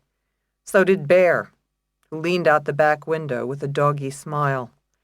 His ragged ears took flight, and ropes of saliva dripped from the corners of his mouth. Benny had stopped at home to let the dog out and had succumbed to his whimpering to come along. She didn't bother to examine whether taking the Golden was a good idea. If she were the type of person to examine what she did before she did it, she'd never have taken Connolly's case. Or, for that matter, this little trip. To 708 Lakeside Drive, Monchannon, Delaware. The address had been in the prison logs, and Monchannon was right outside of Wilmington. Benny was going to see Bill Winslow. Maybe he was her father. Maybe he wasn't. In half an hour she'd know. Her fingers tightened on the wheel. And if Winslow were her father, could Connolly be her twin? She switched to the fast lane and pushed a button for the CD player. It was all Bruce Springsteen all the time and a clear road to Delaware. She brushed the hair from her eyes and accelerated smoothly. In time, the 4-lane highway narrowed to a 2-lane road that wound past towns and long strip malls with new stucco refacing and neon signs. By the time Benny was on the second CD of the boxed set, the street lights had been replaced by split-rail fences and lush green pastures. Trees a century old formed a verdant backdrop. The sun had set, and the sky was the color of blueberries. The humidity had lifted as she drove south, and the air wafted sweet and earthy. Horses grazed silently, their long tails switching at the bites of unseen flies, and raised their heads to watch Benny cruise past. The Expedition negotiated skinny country roads that led to estates so vast she couldn't see the houses. Lakeside Drive. Benny slowed and looked around for number 708. She read the numbers on the dented mailboxes and burglar alarm logos until she reached a sturdy aluminum mailbox for 708. Her mouth felt dry, but she ignored it. She had found a man who had been a question mark her whole life, now a man who had an answer she needed. Benny pressed the gas pedal, twisted the truck onto the asphalt road on the property, and traveled the road until it forked. The right fork continued in black asphalt, tree-lined in a grand manner. The left fork was gravel and stone. If one belonged to the caretaker, it would be the left. Benny steered onto it, and the woods grew denser with each foot, so she turned on the high beams. Crickets chirped loudly in the woods, and in the distance a horse whinnied to her colt. Benny slowed the truck, its heavy tires making popping noises on the gravel, and in a clearing she came upon a cottage of white stucco. Could this be Winslow's house? It stood 2 short stories high and was encircled like an embrace by a flower garden, dense and mature. Benny could see white and yellow daisies, a thatch of pink and red rose bushes, and maroon bleeding hearts with other perennials. A raised wooden box contained rows of green vegetables, and pink and lavender cosmos, all leggy stems and feathery foliage, swayed in the cool evening breeze. Benny felt a prick of resentment. Her father lived in a charming cottage. Her mother lived in a mental hospital. How long had Winslow enjoyed these comforts while her mother was renting a series of spare efficiencies on crowded, dirty city blocks in Philly's lousiest neighborhoods, with a baby in tow yet, maybe 2 babies? Benny cut the ignition, climbed out of the truck, and stretched her legs. Her back window was streaked with doggy saliva at a 60-mile-an-hour slant, and Bear swiped at the door with his paw. Benny let him out. and he bounded to the gravel, sniffed excitedly, then loped ahead. Her heartbeat quickened as she walked to the cottage's front door, painted a fresh hunter green. Wind chimes tinkled from a small pitched roof protecting the entrance. Benny willed herself to be calm, then knocked. Nothing happened. She knocked again. No answer. There was a square bevel-cut window in the door, and she peered inside. It was dark in the house, and nothing stirred. Benny turned and looked behind her. There was no car in the driveway or anywhere else. Maybe Winslow wasn't home. She knocked harder. She hadn't come this far for nothing, had she? She tried the knob, and the door twisted open. She hesitated, startled, but Bear scampered through the open doorway. "Damn you," Benny cursed. Always a sensible response to a golden. "Come, damn it!" She gritted her teeth and leaned in the shadowy doorway. What she saw amazed her. The cottage was filled with books. They lined the entrance hall, papered the walls of a tiny living room, and traveled up the steps out of sight. Hardbacks were piled on end tables and overflowed into stacks sitting on the thin hook rug. Suddenly, Bear charged from a room on the right. "Hey!" Benny shouted. "Bad dog!" Bear plopped on his feathery hindquarters, thumped his tail, and smiled up at his mistress. "Act sorry," she said, pointing a finger. But Bear only sniffed her fingertip. Goldens never understand when you point. Benny gripped the dog's red collar and looked where he had been. A tiny kitchen with a white linoleum floor and immaculate white-painted wood cabinets. On top of the cabinets sat a lineup of books and a box of saltine crackers. The kitchen was as still as the cottage. "Winslow?" she called from the hallway. "Anybody home?" There was no reply, no sound. Benny waited, listening. Then an idea presented itself. Winslow wasn't home, but maybe his cottage contained the answers she needed. She squared her shoulders. Until now, a guardian of individual liberties, Benny proceeded to search the house and seize, if at all possible. She walked into the living room. It was spare, furnished with a flowered sofa and chintz chair. She turned on a ceramic lamp on the end table, which cast a gentle yellow light on the volumes on the shelves, and she was able to read the authors' names: Milton, Spencer, Sandburg, Chaucer, Frost. Benny slipped a slim paperback off the shelf. Ferlinghetti's A Coney Island of the Mind. She skimmed through pages bumpy with water damage. The pages had been thumbed, and the book's skinny spine had been cracked. So Ferlinghetti had been read, at least once. By Winslow? It didn't fit the way Benny had imagined him in the few times she allowed herself to think about him. She flipped to the front of the book, looking for an inscription or maybe the stamp from a library sale. It was clean. She snapped it closed and moved on to the next shelf. Fiction, mostly classics. An American Tragedy, Ulysses, Robinson Crusoe, The Divine Comedy, The Possessed. The authors were among the best: John Steinbeck, P.G. Wodehouse, Aldous Huxley, S.J. Perelman. But it was too disparate a group. Could a man clever enough to appreciate S.J. Perelman endure Finnegan's Wake? Did Winslow really read all these books? Benny turned and glanced around the sitting room. There was no television or stereo, just an old black rotary telephone. She didn't see a radio, and nothing hung on the walls. A wall of newer books sat behind the sofa, and she crossed the room to read the titles. Raising Roses, Every Gardener's Guide to Perennials, Gardening for Small Spaces. Benny ran a finger along the books, and no dust trail appeared. She jumped to conclusions, a specialty of hers. Winslow was a neat man who collected and apparently read a wide variety of books, almost without discrimination. He kept a flourishing garden, so he appreciated nature and beautiful things. His home was in excellent repair despite its age, so he was disciplined and hard-working. He cared for a large estate, so he was responsible enough to hold the job a long time, judging from the maturity of his garden. By all accounts, Winslow was a gentle, nurturing fellow, if not for the fact that he may have abandoned a mother and an infant, maybe two. Suddenly, Benny had to know. She went through the shelves, peeked between the volumes, felt behind the books. There had to be something here, something that would tell her more about Winslow.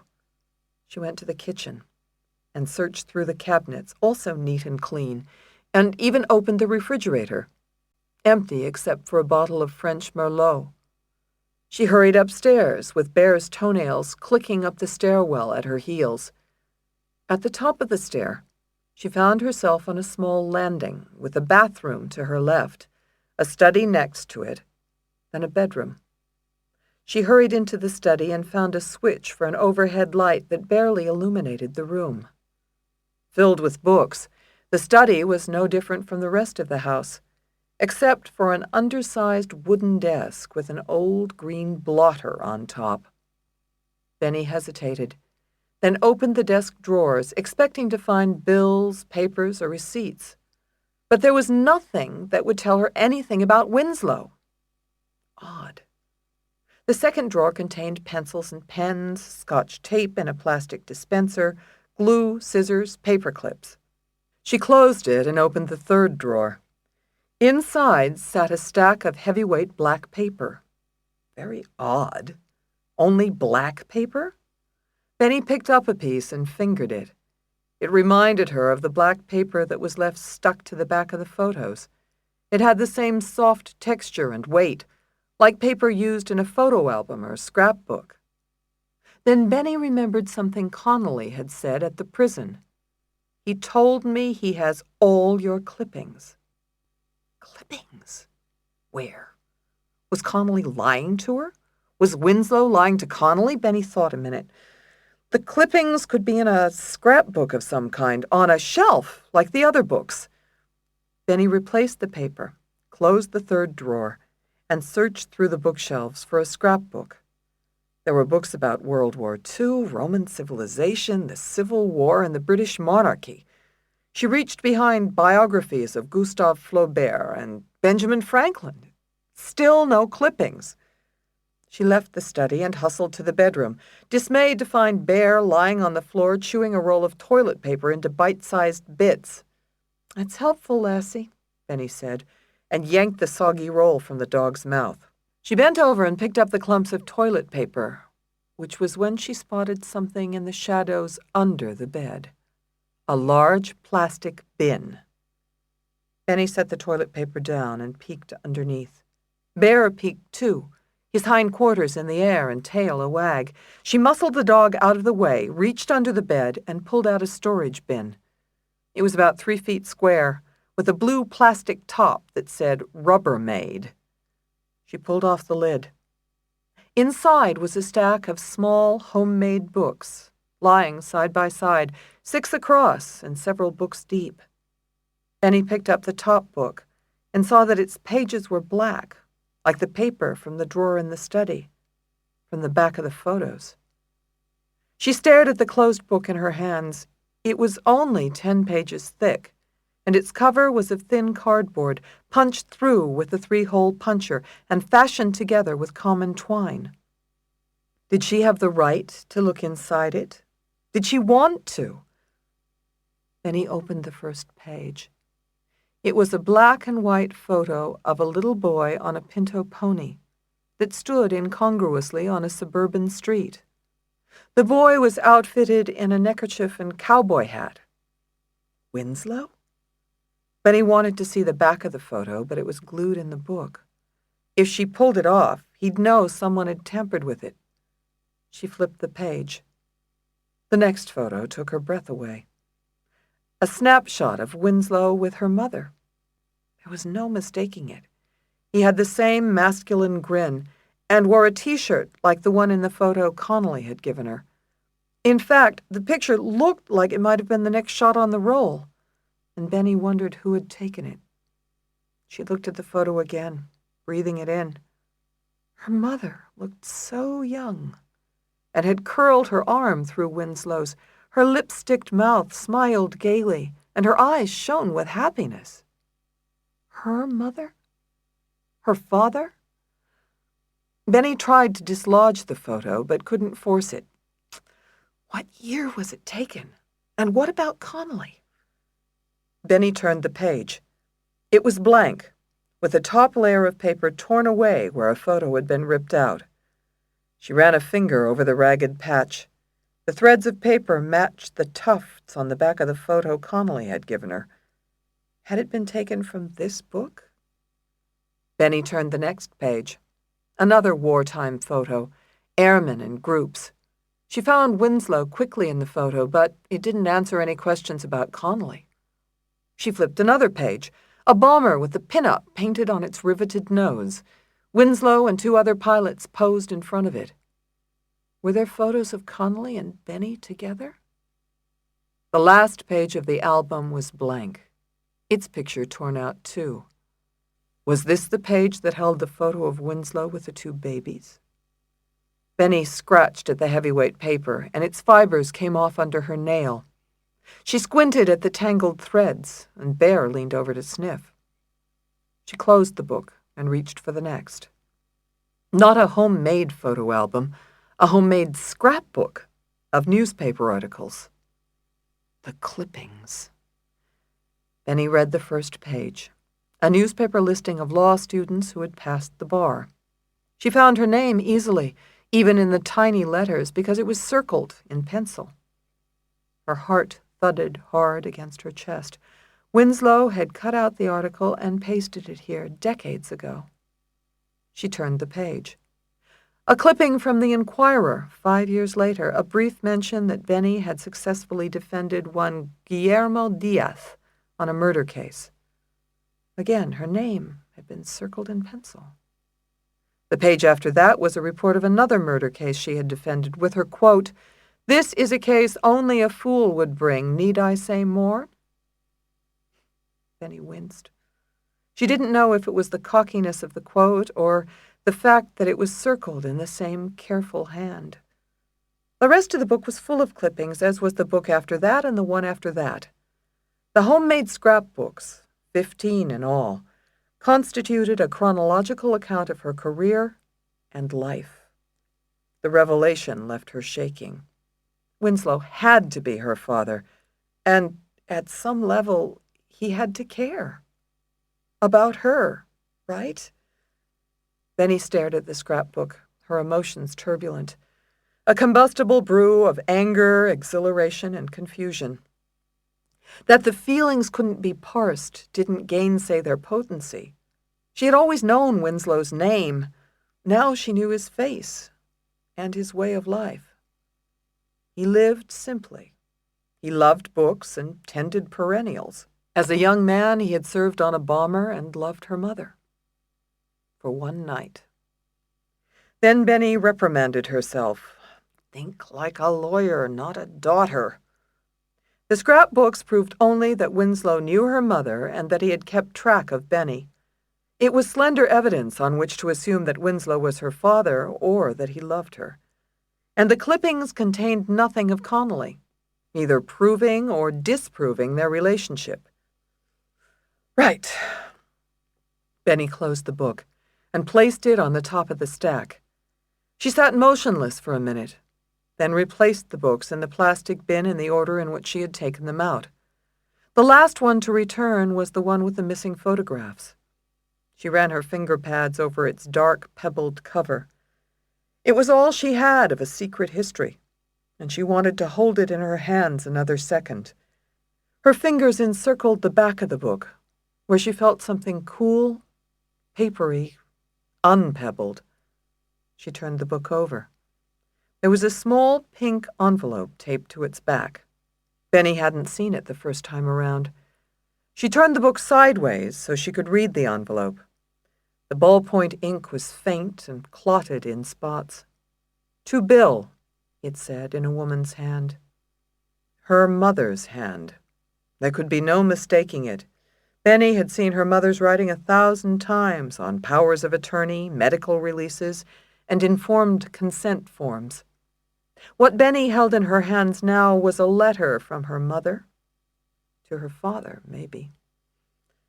Benny felt her throat thicken.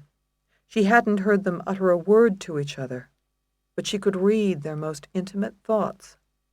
She freed the envelope from the scrapbook. Chapter 17. 5 minutes to lights out, shouted the guard, and inmates began shuffling to their cells for the night. Alice was already washing up in her cell.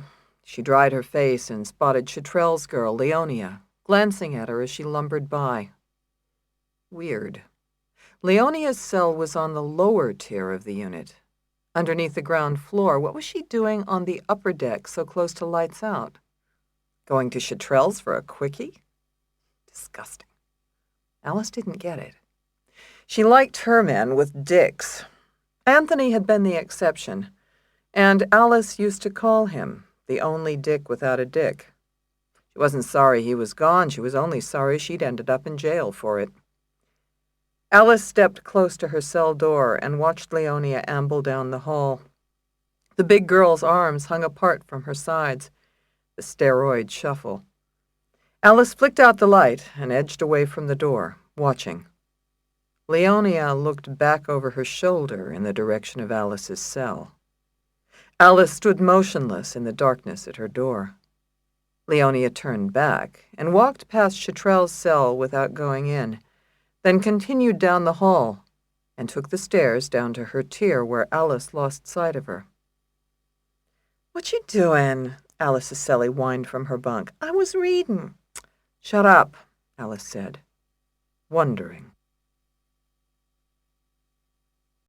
Chapter 18. Benny slipped a finger in the small pink envelope. Inside was a slip of rose-colored paper, and she tugged it out. It came only reluctantly, apparently unopened for years, and she unfolded it.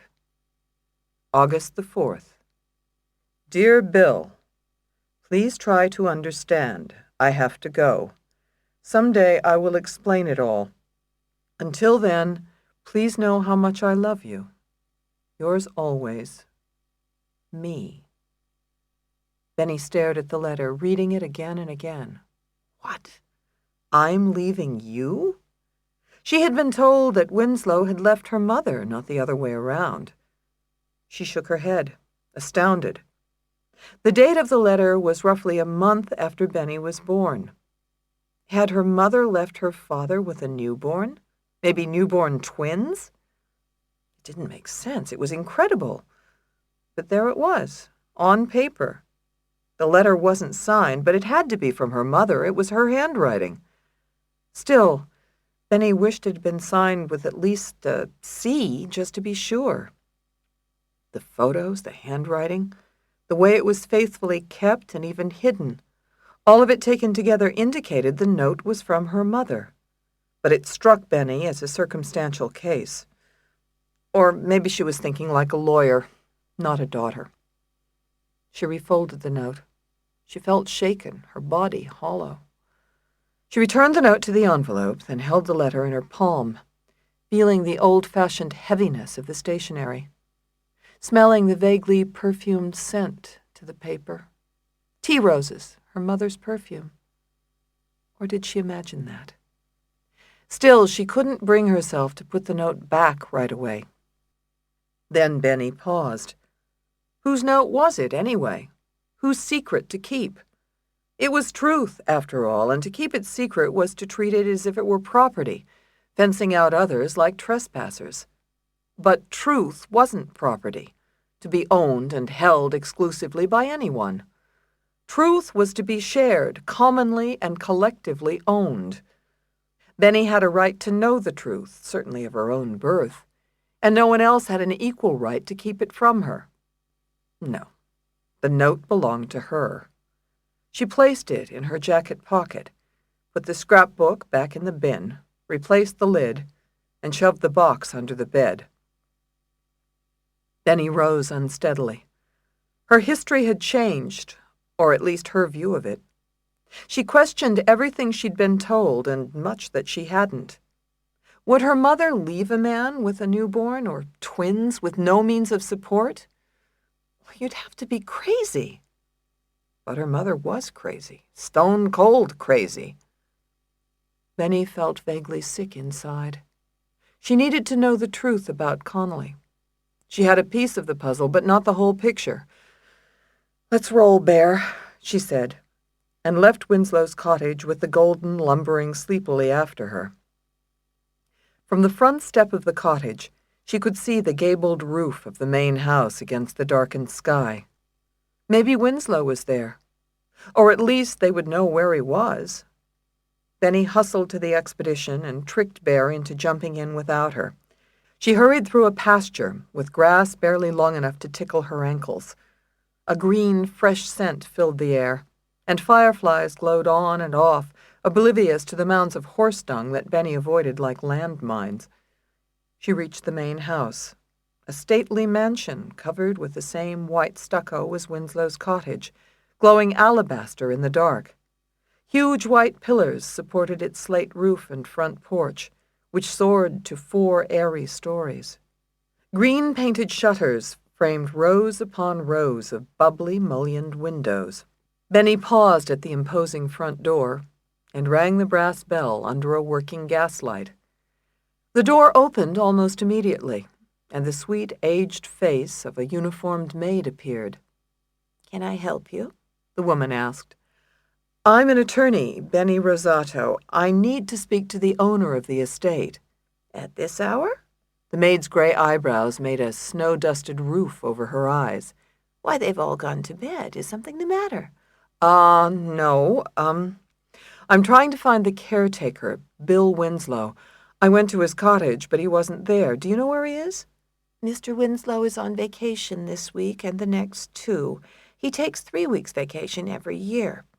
Benny wondered if this was a coincidence. "Do you know where he went on vacation?" "No.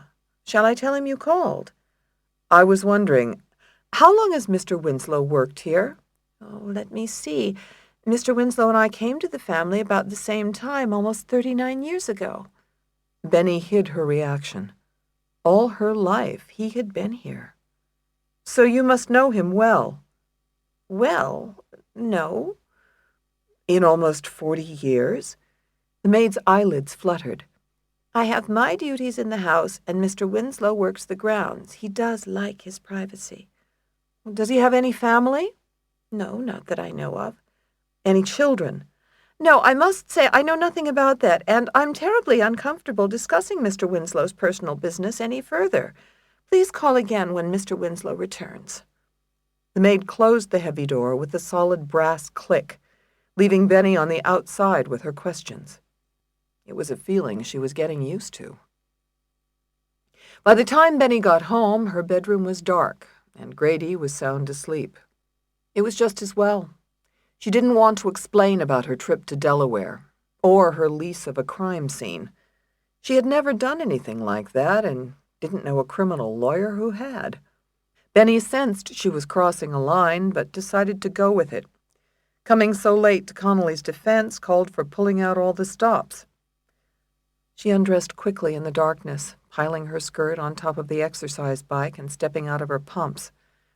She felt exhausted, and there was still so much work to do. She padded to the bathroom, followed by Bear, and stopped halfway in the dark hallway. Her home office was on the right, still unpainted. Benny stood at the doorway and looked in. Moonlight streamed through the window, casting a cool white square on the messy files and law books. She scanned the configuration of the room.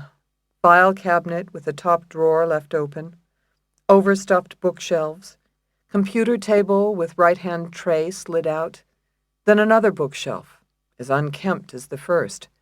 Last night's coffee mug still sat on the table tray. It would have a thick, sticky ring on its bottom. Her office was the lived-in, under-construction equivalent of Connolly's. Benny picked her way through the clutter on the floor, unpacked files and wallpaper books, down the narrow path to her computer table. Bear followed, and nestled into his customary circle under the table as she sat down, accidentally nudging the cord for the computer mouse. The monitor came to life with a prickly electrical sound and drenched the room in vivid cobalt. Then he moved the mouse to the Microsoft Word icon and clicked a white page onto the screen. She faced the blank page and wondered what it would be like to be a writer, like Connolly. Benny had always wanted to be a writer, but had never admitted it to anyone. Benny clicked off the blank page and dialed up the internet, then plugged twins into the search engine. She came up with a list of web pages and surfed the sites, most of them made by twins for other twins. She clicked on a photo of little girls with identical grins and matching orthodonture, feeling a surprising stab of envy. She went back to the search engine, typed in adoption, and got lists of websites about the subject. She skimmed the first few stories about how adoptees had found their birth parents and researched companies that located birth parents and siblings, with endorsements from satisfied adoptees. None of the endorsements were from the newfound parents or siblings. Why? She eased back in the chair. Being found was, at best, an ambivalent experience, not the stuff of short, poignant testimonials. Benny knew from experience. She had never felt so lost until Connolly had found her. Chapter 19. The first thing Wednesday morning, Benny hurried along 20th Street to the Free Library of Philadelphia, swimming upstream against the business people striding to work in lightweight suits and dresses, smelling of mousse and determination.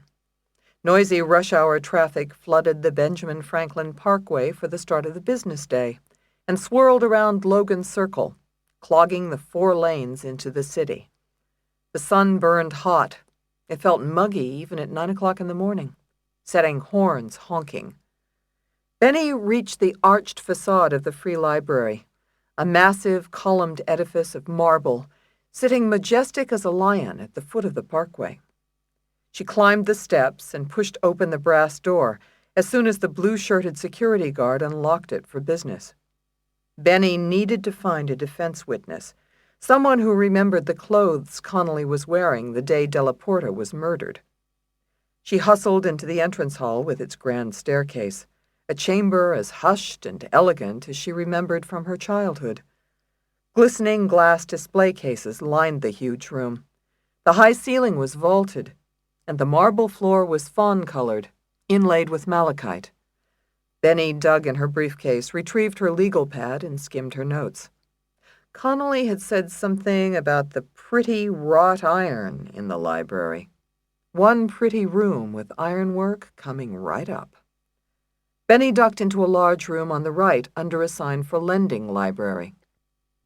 2 desks flanked the front door, and the main area contained shelves of new releases. A wrought iron balcony ringed the room, but the room wasn't pretty, and she guessed it would be the busiest room in the library, not the best place to become an author. Benny left and went back to the entrance hall. On its other side was another large room, its entrance under a sign for music department. The room was dim, owing to the odd green tint of its windows, and the requisite wrought iron was scarce. Benny crossed to the grand staircase, also of tan marble, running her fingers along a sleek banister of polished brass. She hustled past a bronzed cast of the library's founder and a bizarre Victorian candelabra of carved marble set on lion's cloths, which looked like a lamp with toes. She chugged to the top of the staircase and entered the first room. The social sciences room contained a bank of computers, but was dark because the curtains were closed. She left the room, betting it failed the pretty test, and walked out to the staircase landing again, where she spotted a pebbled sign that read literature. Sounded pretentious enough. Benny strode down the marble corridor and slipped inside the room. It was a city block long, 3 stories high, and ringed by curly wrought iron balconies. The plaster ceiling was carved with elaborate Victorian curlicues, swirls, and figures. Indirect sunlight shone from the windows, falling softly on the vacant tables, and a row of computers sat off to one side. Standing by the bookshelves, Benny ran a finger along the plastic-covered volumes. Milton, Pope, Tennyson, Thomas. She experienced a vague déjà vu of her father's cottage in Delaware. Had Connolly written in this room? Could she be drawn to books for the same reason Benny's father had been? Was it in their genes? And hers? Benny heard the sound of a chair being pulled out and looked around. A librarian was returning to her desk. "Excuse me," Benny said, walking over. "I'd like to ask you a few questions." "Certainly." The librarian was a slim, middle-aged woman with brushy silver hair, punctuated on either side by onyx dot earrings. She wore a loose light blue dress and red sailcloth espadrilles, and her smile was pleasant. "Do you know a woman, a library patron named Alice Connolly? She used to come here to write every day until about a year ago." "I don't recall that name." The librarian turned and faced an old gray computer monitor, then hit a few keys. "There are 20 Alice Connollys listed here as members. Her address would be on Trose Street." "Sorry, she's not here. She didn't have a card. Not in the Philadelphia library system." Benny frowned. "Maybe she didn't take books on loan, but I believe she used this room to write in.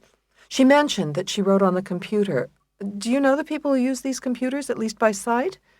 "Yes, I recognize the regular patrons. Most are students because our collection is scholarly. We tend to be responsive to academic needs, and I see the same faces. What does Miss Conley look like?" "Like me, only better." Saying it out loud validated the connection. Her hair is different, red and short, styled in layers, and she's thin." The woman looked Benny up and down. Librarians were nothing if not forthright. "No, I'm sorry." Benny thanked the librarian, confused. She'd have to double-check the other rooms. She left the room and was hurrying down the marble corridor when she felt something brush her shoulder. "Alice?" said a soft voice from behind. "Is that you?" Benny turned. It was a slight young man wearing a black T-shirt, black jeans, and Doc Martens. He carried a black knapsack on a bony shoulder. "You mean Alice Connolly?" Benny asked, stepping forward. Wait a minute." The young man's eyes were dark behind his tiny matte-framed glasses, and they searched Benny's face. He had to be 25, but bewilderment reduced him to a small boy. And there was another emotion, one Benny couldn't quite place. "You know Alice Connolly, don't you? You thought I was her, didn't you?" "Yes, but—" "Have you seen Alice here, writing on the computers?" "Who are you?" The young man edged backward toward the staircase. "Who are you? If you're a friend of Alice's, talk to me. I'm her lawyer." "I can't. I have to go. I have to get going." He backed down toward the grand staircase and hurried down the stairs. Benny hustled after him, her pace quicker. She could outrun an art student, for Christ's sake. His Doc Martens clumped down the stairs with Benny at his crepe heels. 3 feet away, then 2. "Stop!" Benny called out, almost nabbing him in the middle of the staircase. "Just stop and we'll talk." "I don't know anything. Leave me alone." The young man reached the landing and whirled around the corner to the next set of stairs, almost slipping on the marble. Benny swung for him and missed, and he hit the lobby and raced across the floor toward the exit door. In front of it was the security desk with a guard and a turnstile that gave Benny an idea. "Stop that kid!" she shouted to the guard. "He took my purse!" "No, that's not true," the young man called, too late. The turnstile caught him in his slim waist, and he doubled over. "Wait right there, sir," barked the guard, a heavy-set black man in a blue shirt. A baseball bat with duct tape around its handle rested in the corner next to his perch. "Lady says you stole her bag." "I didn't!" Benny feigned surprise. "Oh, my goodness, how silly of me. I just remembered. I didn't bring my purse today. I'm so sorry." The guard scowled, looking from Benny to the young man. "Sorry about that, sir. If you have no library materials to declare, you're free to go." "Thanks," he said, though Benny clamped a hand on his shoulder. "I have no library materials," she told the disapproving guard, and pressed through the exit into the sunlight. The streets were alive with business people, Summer tourists and heavy traffic. Benny tightened her grip on the kid and pressed him out of the foot traffic and toward Logan Circle. I have to talk to you about Alice Connolly. I'm trying to help her. If you don't talk to me now, I'll subpoena you. Either way, we're going to have a chat. You won't hurt me, will you? I'm a lawyer, not a thug. Is there a difference? The kid called back, and Benny gave him points for humor. She led him by the elbow across the street and walked him to the benches under the shade trees around Swan Fountain. Now, Benny said, how do you know Alice Connolly? She plopped him onto a bench and stood over him, close as a lover. I don't know Alice Connolly. You want me to call the cops right now? You gonna say I took your purse again? He pouted up at Benny in the hazy sun. I'm gonna say you're obstructing justice in a capital murder case. How do you know Alice Connolly? The kid slumped into the bench, his back spiny in the thin T-shirt. His forehead looked damp to his George Clooney hairline. Okay, I know Alice. Knew her. Did she come to the library to write? Yes, for a while. What were you doing there? Papers. For school. I'm at the academy, PAFA. Did you meet her in the library? Yes. When? Fall semester the year before last. She was new in town, so was I. What was your relationship? We were friends. We talked about things. Not much, though. She was kind of hard to get to know. She would work on the computer. I would do research or sketch. We'd break for lunch. You know, friends. His prominent Adam's apple bobbed up and down, and Benny didn't have to be a detective to come up with the next question. You didn't date? No. But you wish you did. Does it show? He squinted at Benny, and she sat beside him on the bench. It was too hot to be shaking down the heartbroken. Don't run away now. I'll chase you and make you wear plaid. I believe it. What's your name? Sebastian Blair. Benny Rosato. She shook his hand, and it buckled in her grasp. You talked to the cops about Alice? I never talked to the police about anything. I've never been in trouble in my life. I don't want to get in trouble now. Relax, just talk to me and you can go on your way. You thought I was Alice. Yeah.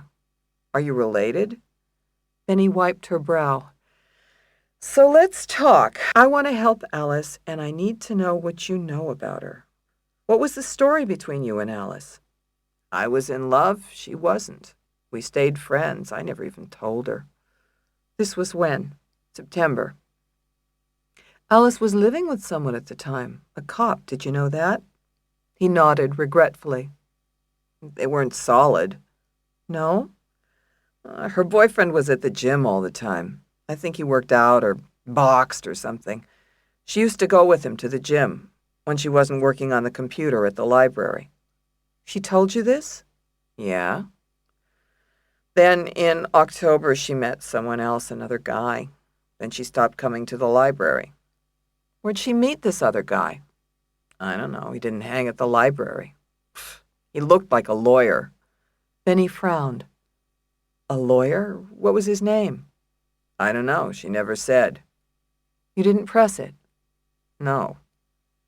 Benny sighed. Sebastian, you lose the woman to another man and you don't bother to find out who he is? The artist smiled weakly. I tried, but she didn't want to talk about him.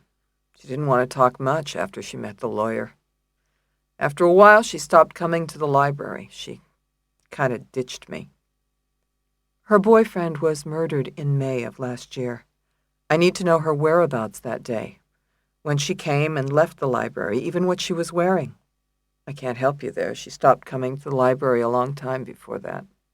He looked away, at the Swan Fountain, and Benny followed his gaze. For the first time, she noticed 3 kids playing in the fountain, drenched to their shorts and T-shirts, oblivious to the workday crowd. They kicked and splashed in the circular pool, and Benny was distracted by the slick nudes at the fountain's center. You think she was sleeping with this lawyer? Benny asked. Duh. So, who was he? Some rich guy. He drove a Mercedes. He came by once or twice to pick her up. What kind of Mercedes? Sedan. New. What color? Shit brown. Benny tried to puzzle it out. Connolly hadn't told her any of this. What did the lawyer look like? Rich. Preppy. The young man's chin sunk onto his hand, like a lovesick version of the Thinker, which sat in front of the Rodin Museum down the Parkway. Mainly, he looked richer and preppier than me. Was he white or black, light hair, dark hair? Sebastian, you're an artist with an alleged eye for detail. Give me a description. I can't. The subject depresses me, and I'm no good with words. Can you draw him, then? Sebastian raised his chin from his hand. You got a pencil? Chapter 20. Alice stood behind the inmates at the computers. Their blue shirts bent over the keyboards, and they poked at the keys.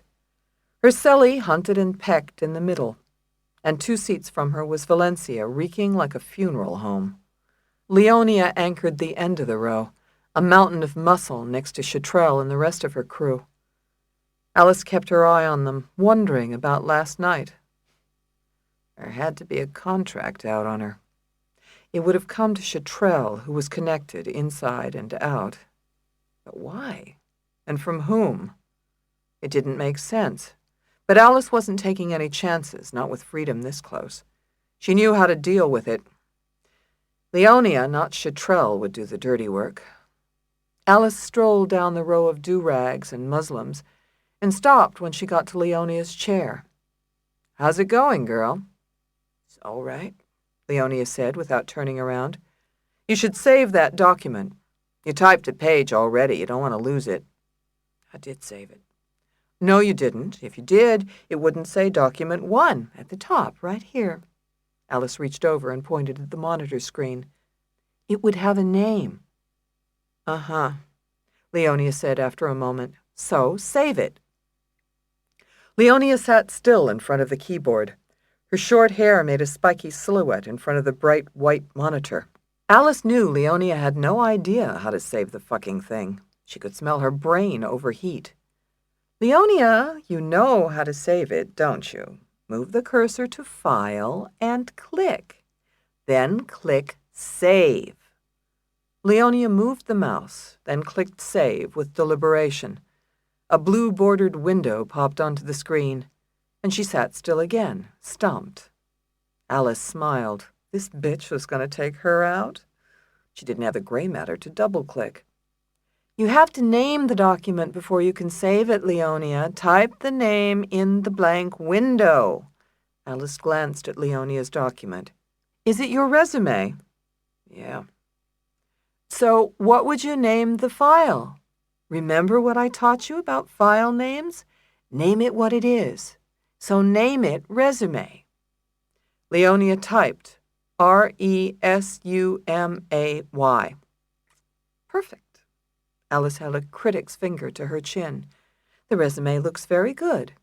What kind of job are you looking for when your bit's done, Leonia? Doctor, lawyer, contract killer? Leonia kept staring at her monitor. I see. Alice folded her arms and bounced on the tips of her feet. Keeping your options open. Smart move. Very smart. Don't want to be mired in a life of crime, stuck in that vicious cycle of repeat offender. The possibilities are endless for a woman of your skills and abilities. Leonia glanced over her shoulder coldly. Chatrell's slitted gaze slid to the side. The black-uniformed guard standing at the door cracked a smile, but none of the do-rags or Muslims did. Class, everybody look up a minute. Alice clapped to get their attention. Everybody, eyes up!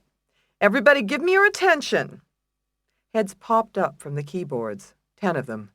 Diane looked dull normal, and Valencia was attentive, tossing glossy curls back onto her shoulders.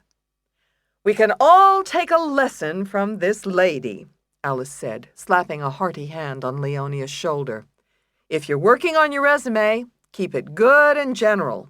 Don't limit yourself. You can do anything you set your mind to, like Leonia. Valencia grinned, completely missing the irony. Diane blinked stupidly. Leonia glared at the monitor. Chitrell went rigid with anger. "You can make your dreams come true," Alice called out, managing to keep a straight face. "One person can make a difference. All you have to do is work out every day and save your documents at the end of the page." Valencia burst into spontaneous applause. "Is truth," she shouted, and Alice curtsied deeply. Chapter 21. Benny hiked the 10 blocks back to the office, sweating by the time she turned the corner into Locust Street, where she halted in surprise. The front door to her building was blocked by news vans, their brightly colored logos an alphabet that spelled disaster. Could something have happened at her office? She didn't get halfway up the block before the reporters rushed toward her.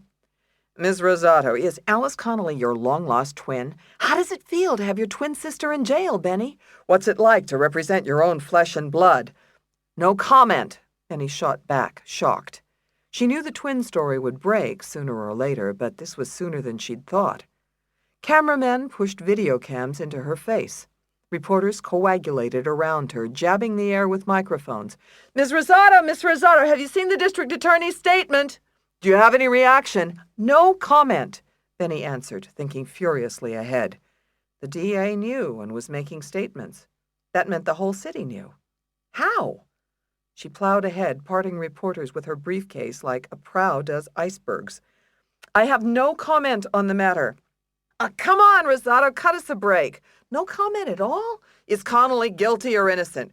What do you say to the criticism by the Bar Association? Reports have it that you failed to take courses in legal ethics. They're revoking your license to practice law. Any comment?" "None at all." Benny spat out, so infuriated she didn't care that the camera recorded her reaction. What was going on? Every lawyer was behind on the ethics requirement. They were going to yank her license? She ducked into her building, ran up the stairs, and by the time she reached the 3rd floor, was beside herself. "Did you see them? They're all out front," she said to Marshall, who sat worriedly at her desk in the waiting area. "I know." Marshall's French braid had loosened and stray wisps of hair had slipped out. "I tried to reach you at home this morning, but you were already gone.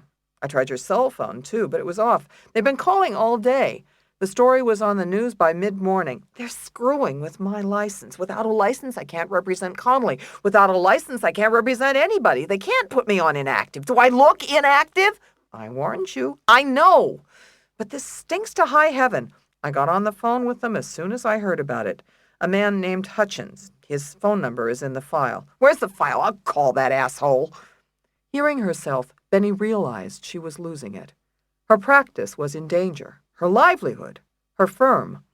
She grabbed the file over the desk. "Now, get word to Connolly. Say you're calling for me. Tell her not to talk to the press. No interviews, nothing."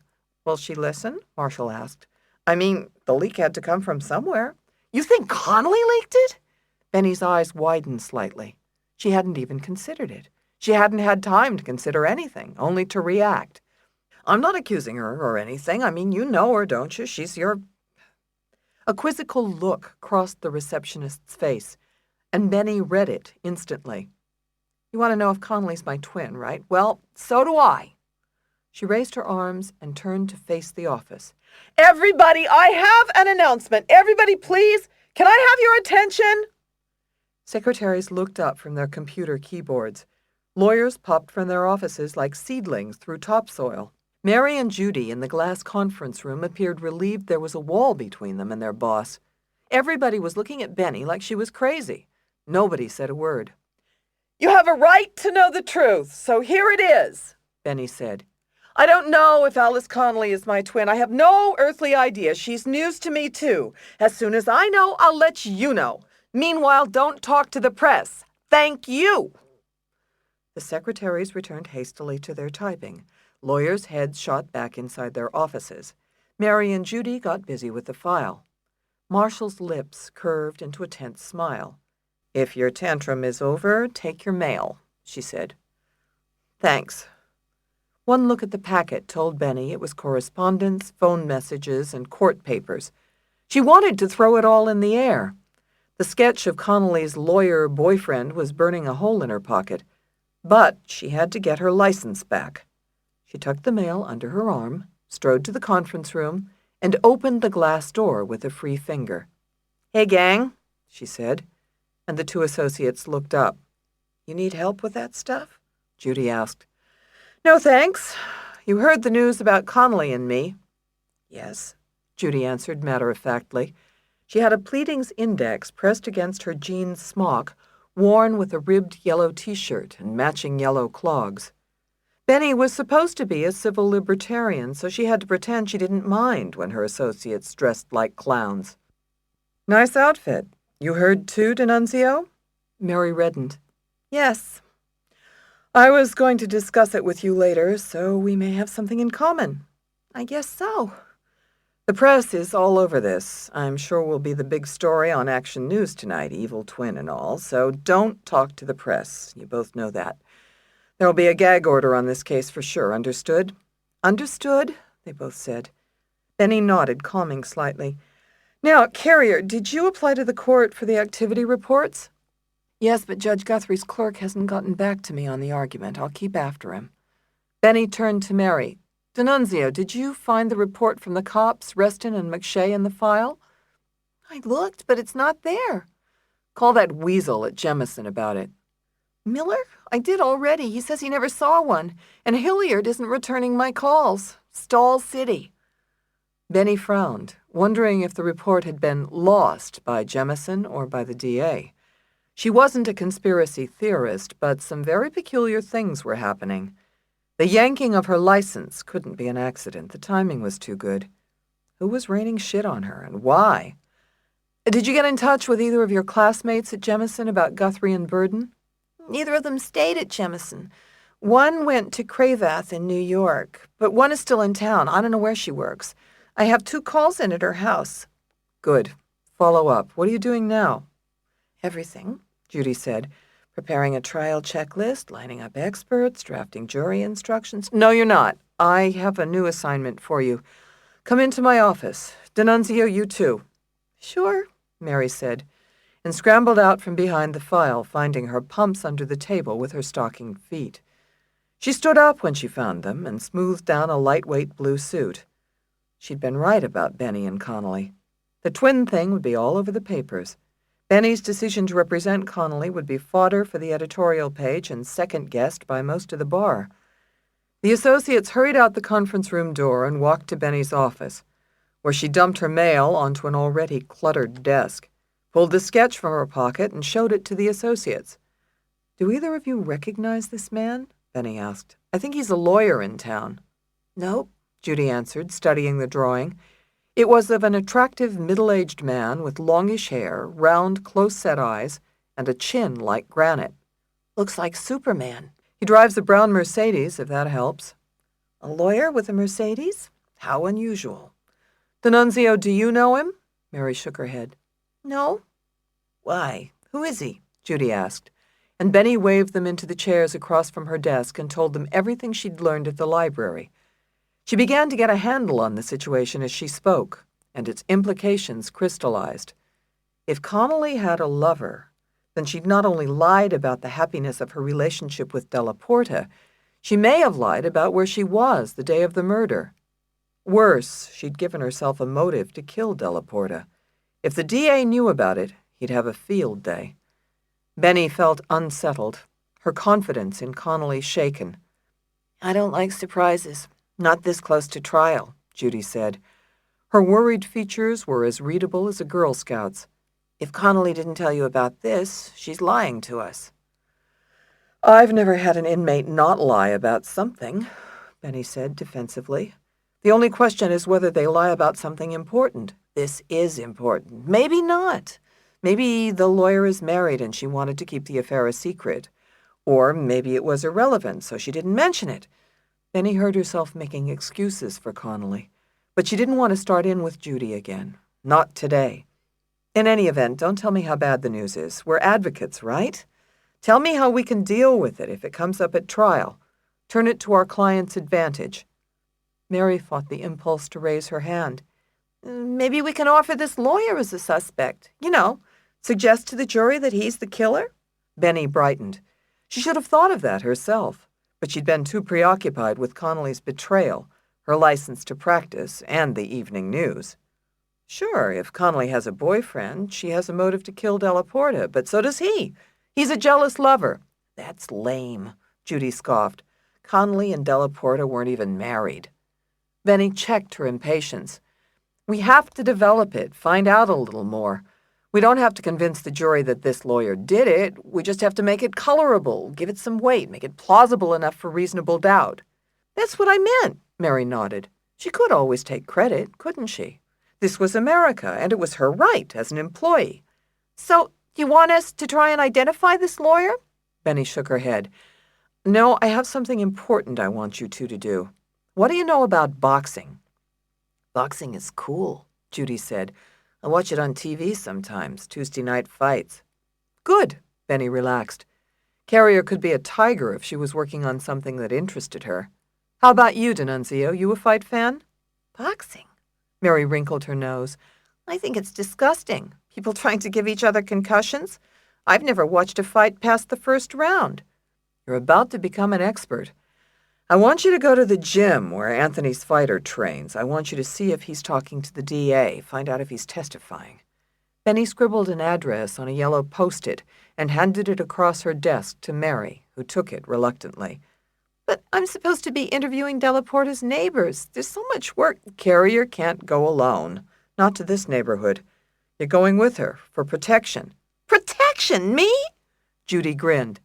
Kapow! She shouted, throwing an imaginary punch. Chapter 22. The gym was in North Philadelphia, far from the glistening business district. Going north on Broad Street, the white marble of City Hall was replaced by the red plastic of Kentucky Fried Chicken, the dark glass of vacant storefronts, and the fake wood paneling of check-cashing agencies with lines around the corner, like opening day of a first-run movie. Unemployment was higher in this area, and the evidence was on every street corner, where the homeless shook McDonald's cups of change. And if the City Hall area was spotless, the result of hard work by a privately funded team of uniformed cleaners, the north end of town was littered with newspapers, coffee cups, and cigarettes. This is why they used to call the city Filthydelphia. But nobody was hiring green uniformed elves to clean up this part of the city, and never would. Judy surveyed the scene from the window of the cab. They sped by a used car dealership, whose banner of yellow glitter caught the sunlight like fool's gold. Revival Time read a sign on one of the many churches that dotted the street. Judy wondered what the church was like inside. You know, Mare, we should get up here more often. Why? Mary asked. Her head was buried in the Conley exhibits, which she read as the cab lurched from one stoplight to the next. We don't have enough to do? Work isn't everything. We should get out a little, see things that are different, a different way of life. Catholics aren't interested in different, okay? Come on. In fact, we hate different. Different threatens us. Judy smiled as the cab pulled up in front of a concrete building about 10 stories tall. The upper floors looked dark and vacant, but the first floor was a block-long expanse of glass. A wire cage covered the glass and had trapped every passing handbill and hamburger wrapper. The cabbie, a young man with a shaggy red beard, snapped down the meter's red flag. That's $10 even, he said over his shoulder. Mary cracked the window. This is it? Sure, it's one of the best gyms in Philly.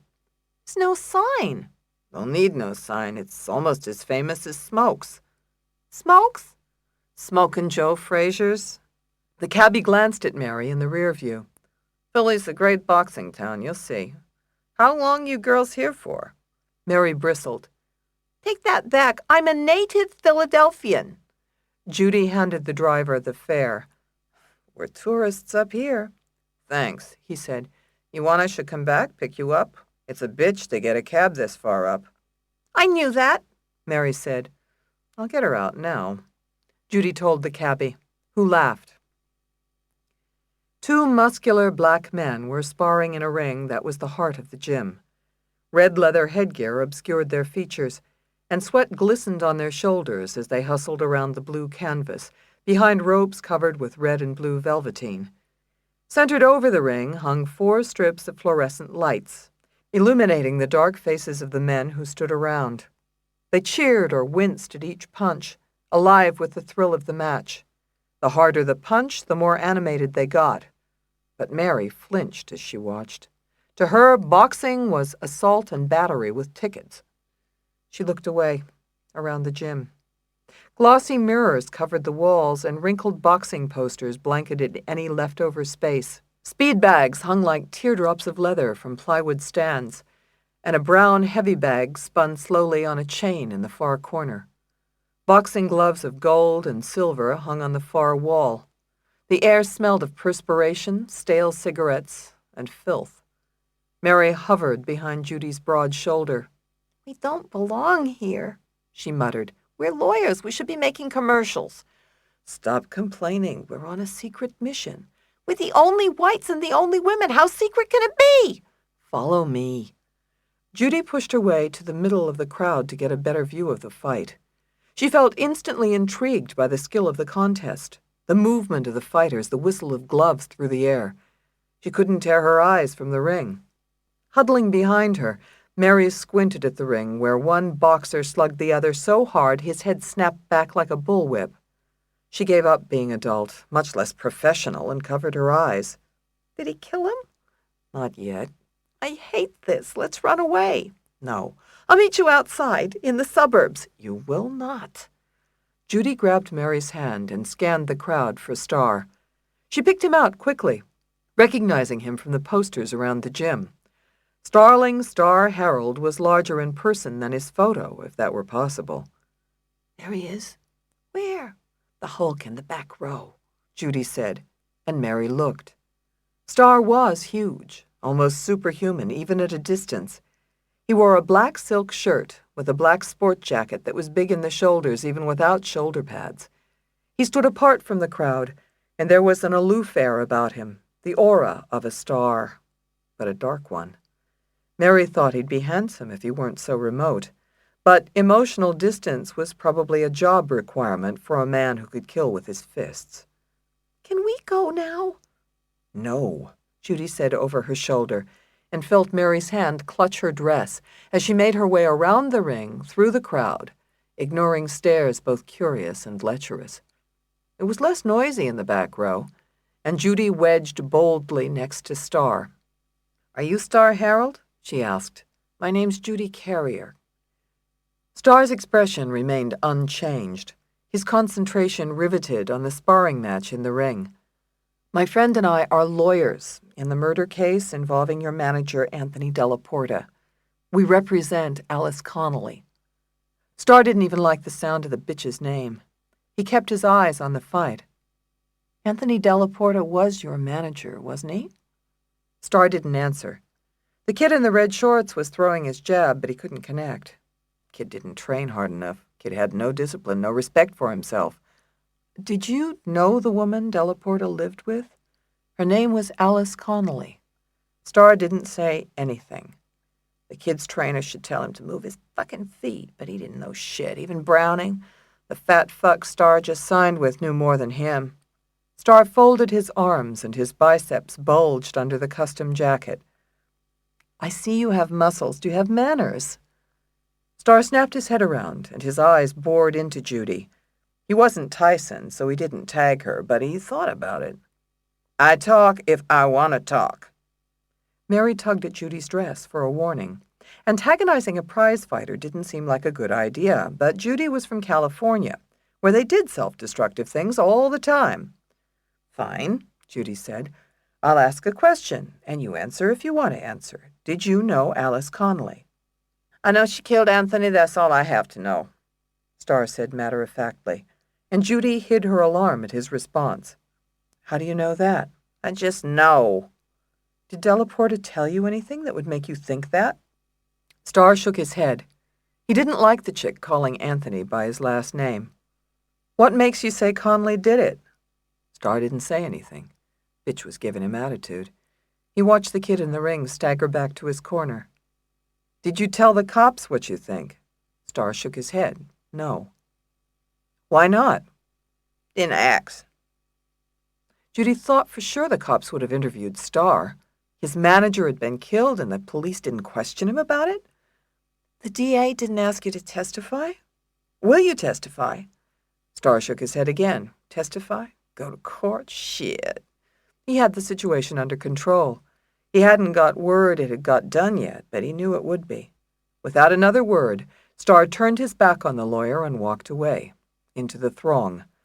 Judy moved to follow him, but Mary held her in place with a fistful of shirt. This is me, saving your life. But he's getting away. That's because he's bigger and faster than you. Judy watched Starr disappear into the locker room. He can run, but he can't hide. He can do what he wants. That's why they call him a heavyweight. Now let's go, Mary said, and pushed Judy safely toward the exit. Chapter 23. Benny had squandered an hour wrangling on the telephone with functionaries from the bar's licensing authority before she reached the aforementioned Mr. Hutchins. Look, Mr. Hutchins, she said, you require 12 credit hours a year, is that right? 10 hours of substantive courses and 2 of ethics. Yes, that's correct, said Mr. Hutchins, a nice man if you like those just following orders types. And I'm in Group 4, so I should have had my credits completed by August. Last August. Okay, last August. Whatever, nitpicker. I paid the $100 for the extension, so what's the problem? The problem, Ms. Rosario, is that the extension brought you only to October of last year. We have received no notice since that time that you have fulfilled your remaining 2 ethics requirements. Therefore, you are placed on inactive status. I didn't receive notice of this action. You can't take my license without notice. An official clicking of computer keys came over the line, and Mr. Hutchins said, Our records show you were sent notices of your delinquency in November, March, and June. Benny took a slug of coffee, but it didn't work. Life was tough when you were totally in the wrong. So, what do I have to do to get my license back? You have to take the required courses immediately, then apply for reinstatement. I can't do that. I'm kind of busy right now. Benny rubbed her forehead. Why me? That's what I want to know. I can't be the only lawyer behind in her ethics credits. Can you check that? Yes, I suppose I could, if I wished to. Don't you wish to? Procedures are important, Mr. Hutchins. Rules are important. Benny almost gagged. Don't you want to make sure your agency is following its own rules? It's a question of administrative integrity. There was silence on the other end of the line, except for clicking. I bet I'm not the only one as far behind as a year, am I? Well, no, you're not. That's a shocker. My, this is terrible. There are quite a number of attorneys in Philadelphia County who are at least a year behind in their ethics credits. Benny's sense of humor vanished. Connolly's conspiracy theory gained a notch of credibility. Why was I singled out, Mr. Hutchins? Does the computer show how that came about? No, it's irregular. The computer usually runs down the alphabet and kicks out the delinquencies in alphabetical order. Did I go before the A's or not? Well, yes, you did. That isn't the way the program is supposed to work, I'm afraid. I'm afraid, too. Why was this information about my license released to the media? Is that standard procedure as well? I wasn't responsible for that. Who was? I'm not sure. Get sure. It had to be someone from your organization who released that information to the public. No one else knew it. Click, click, click went the keys. I used to teach libel law, Mr. Hutchins, on one of your dumb panels. You want some free legal advice? The statements your organization made are damaging to my reputation as an attorney, and you've exceeded any privilege if you made them to the press. What did you say? I said I could sue you blind. No, about teaching. I said I taught libel law on one of your panels. Benny omitted the dumb as a goodwill gesture. Did you apply for your credits from the panel for teaching? I get credits for teaching? I didn't know that. It's often overlooked. Benny's heart leapt up. I overlooked it. If you can let me have the course name and number, I can determine how many credits are due you and apply them to your delinquency. Hang on.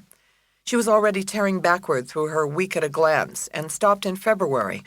On February 11th at 2 o'clock, the course title was Prior Restraints, Harness or Handcuffs. Who names these courses anyway? Click, click, click.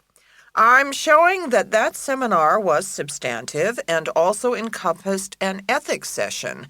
You are entitled to 2 credits as a result of teaching that course. If you can prove you taught it, you will be entitled to the credits, bringing your licensing requirements current.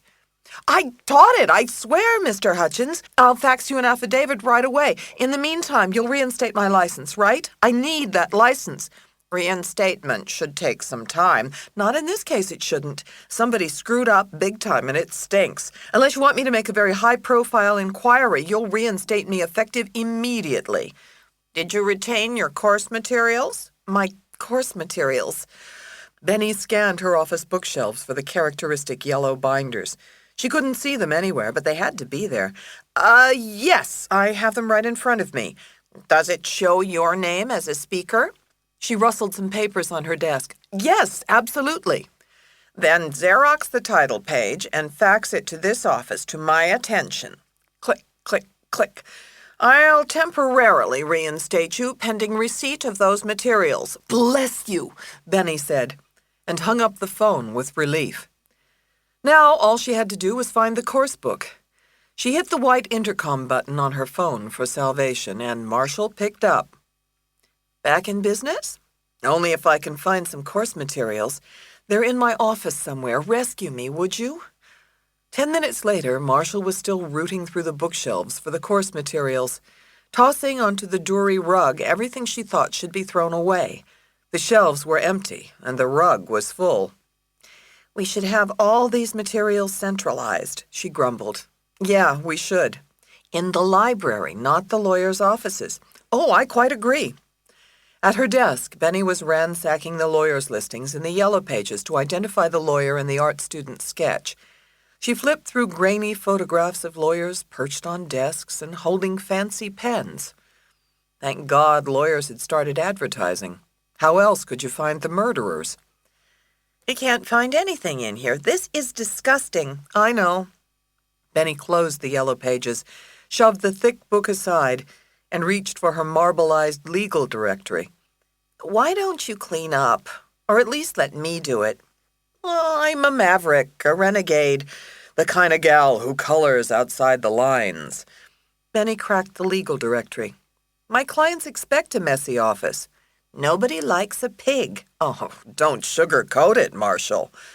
She skimmed the legal directory. None of the faces in the photos matched the pencil sketch. The phone rang on Benny's desk, and she picked it up. Rosato. Ew, what's up, Doc?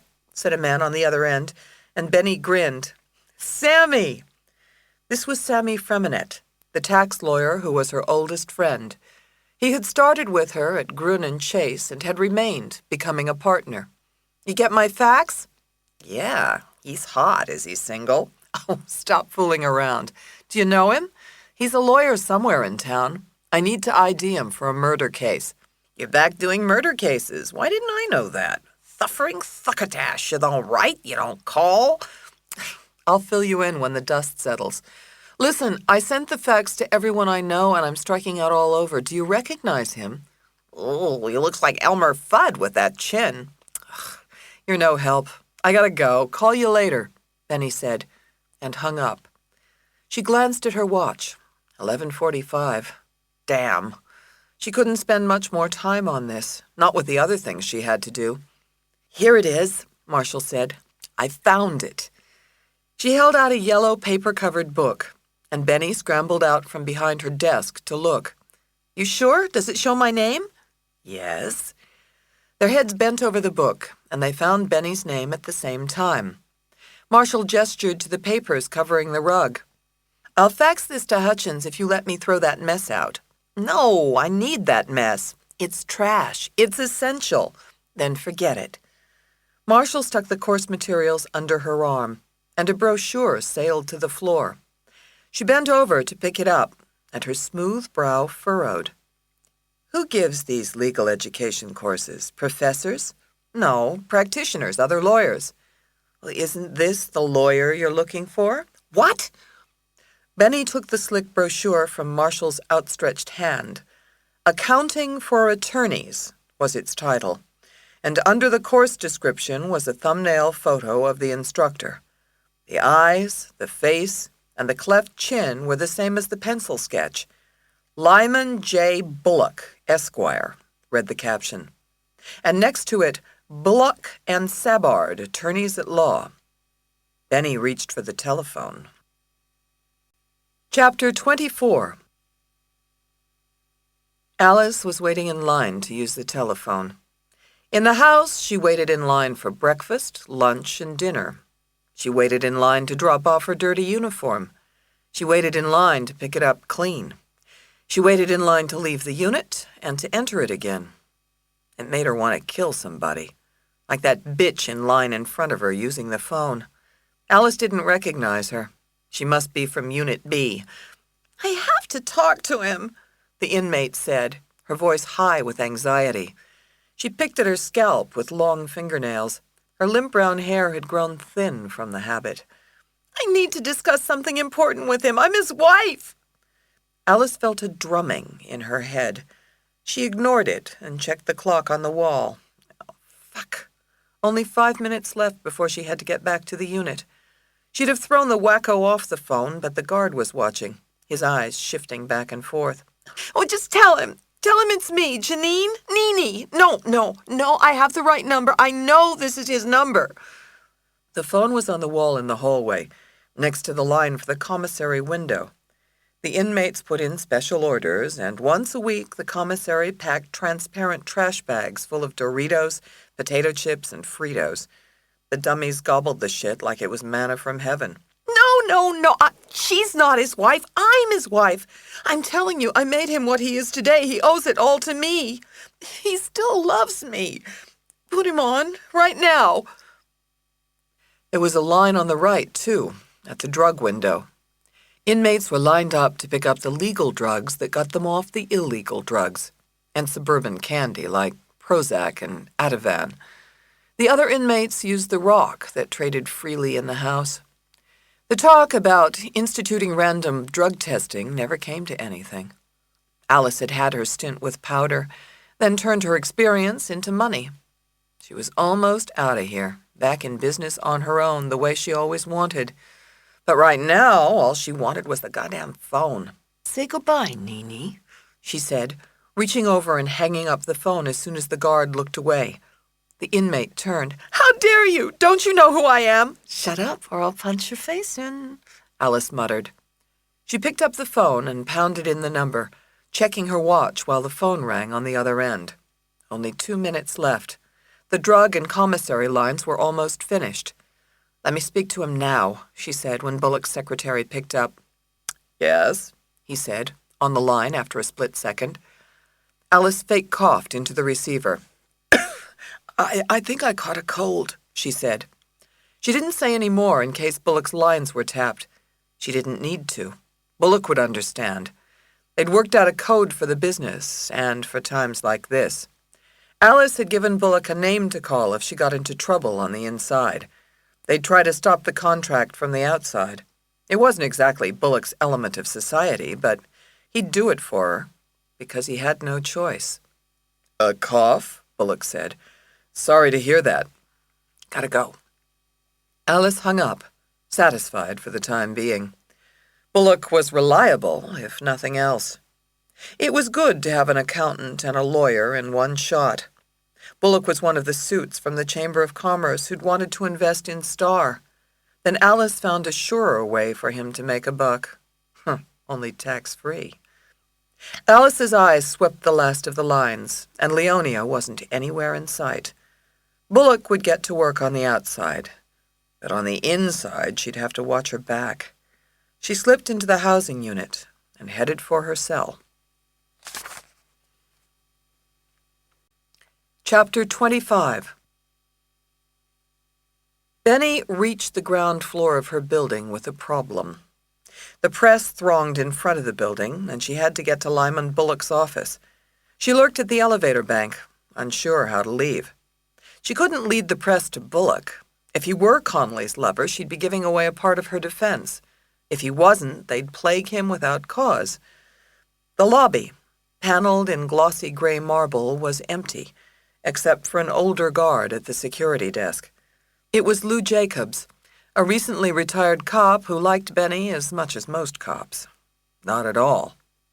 "Lou," Benny called from the elevator bank. "We got trouble." "I ain't blind," he said. "I've been putting up with those jerks since lunch. Already they're finding who else is in the building and making up fake appointments."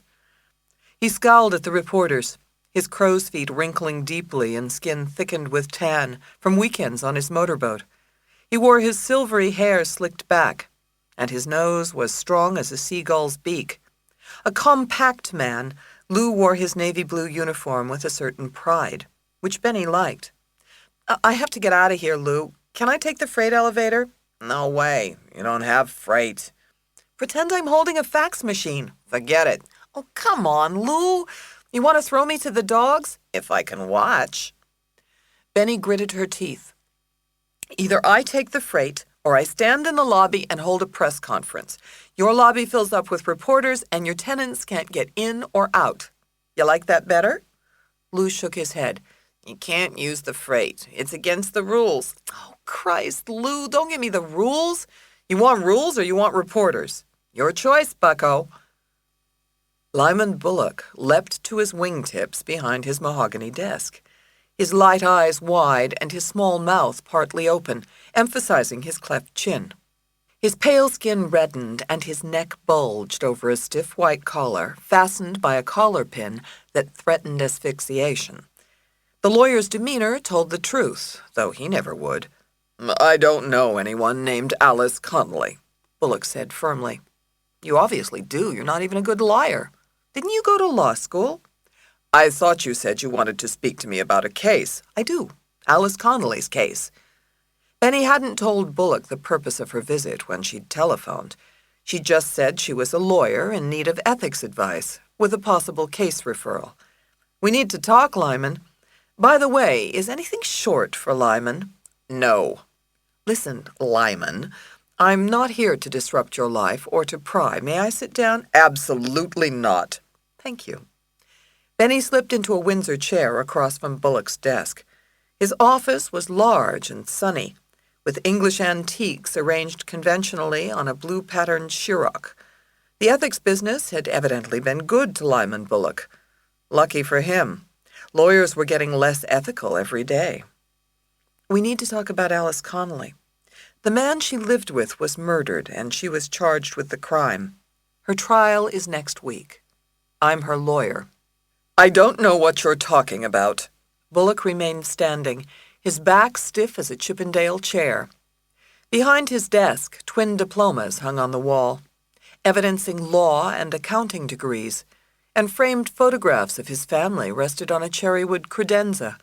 His wife, with frosted hair and graduated pearls, smiled untroubled from a photo in an engraved silver frame. "I told you," he repeated, "I don't know anyone named Alice Connolly." I have reason to believe you do. You were seen picking her up at the Free Library. You drive a late-model brown Mercedes." "I don't know what you're talking about." He bent from the waist, only far enough to pick up the phone. "Martha, call security. There's an intruder in my office." "It's in your best interest to talk to me. If you'll talk here, we won't have to chat in court, where there's an almost criminal lack of good taste." "Think twice before you consider serving me with a subpoena. I wouldn't make a very good witness at all." Bullock let the telephone receiver clatter to its cradle. "I have a terrible memory. I couldn't answer any of your questions. It would make you look foolish in front of the jury."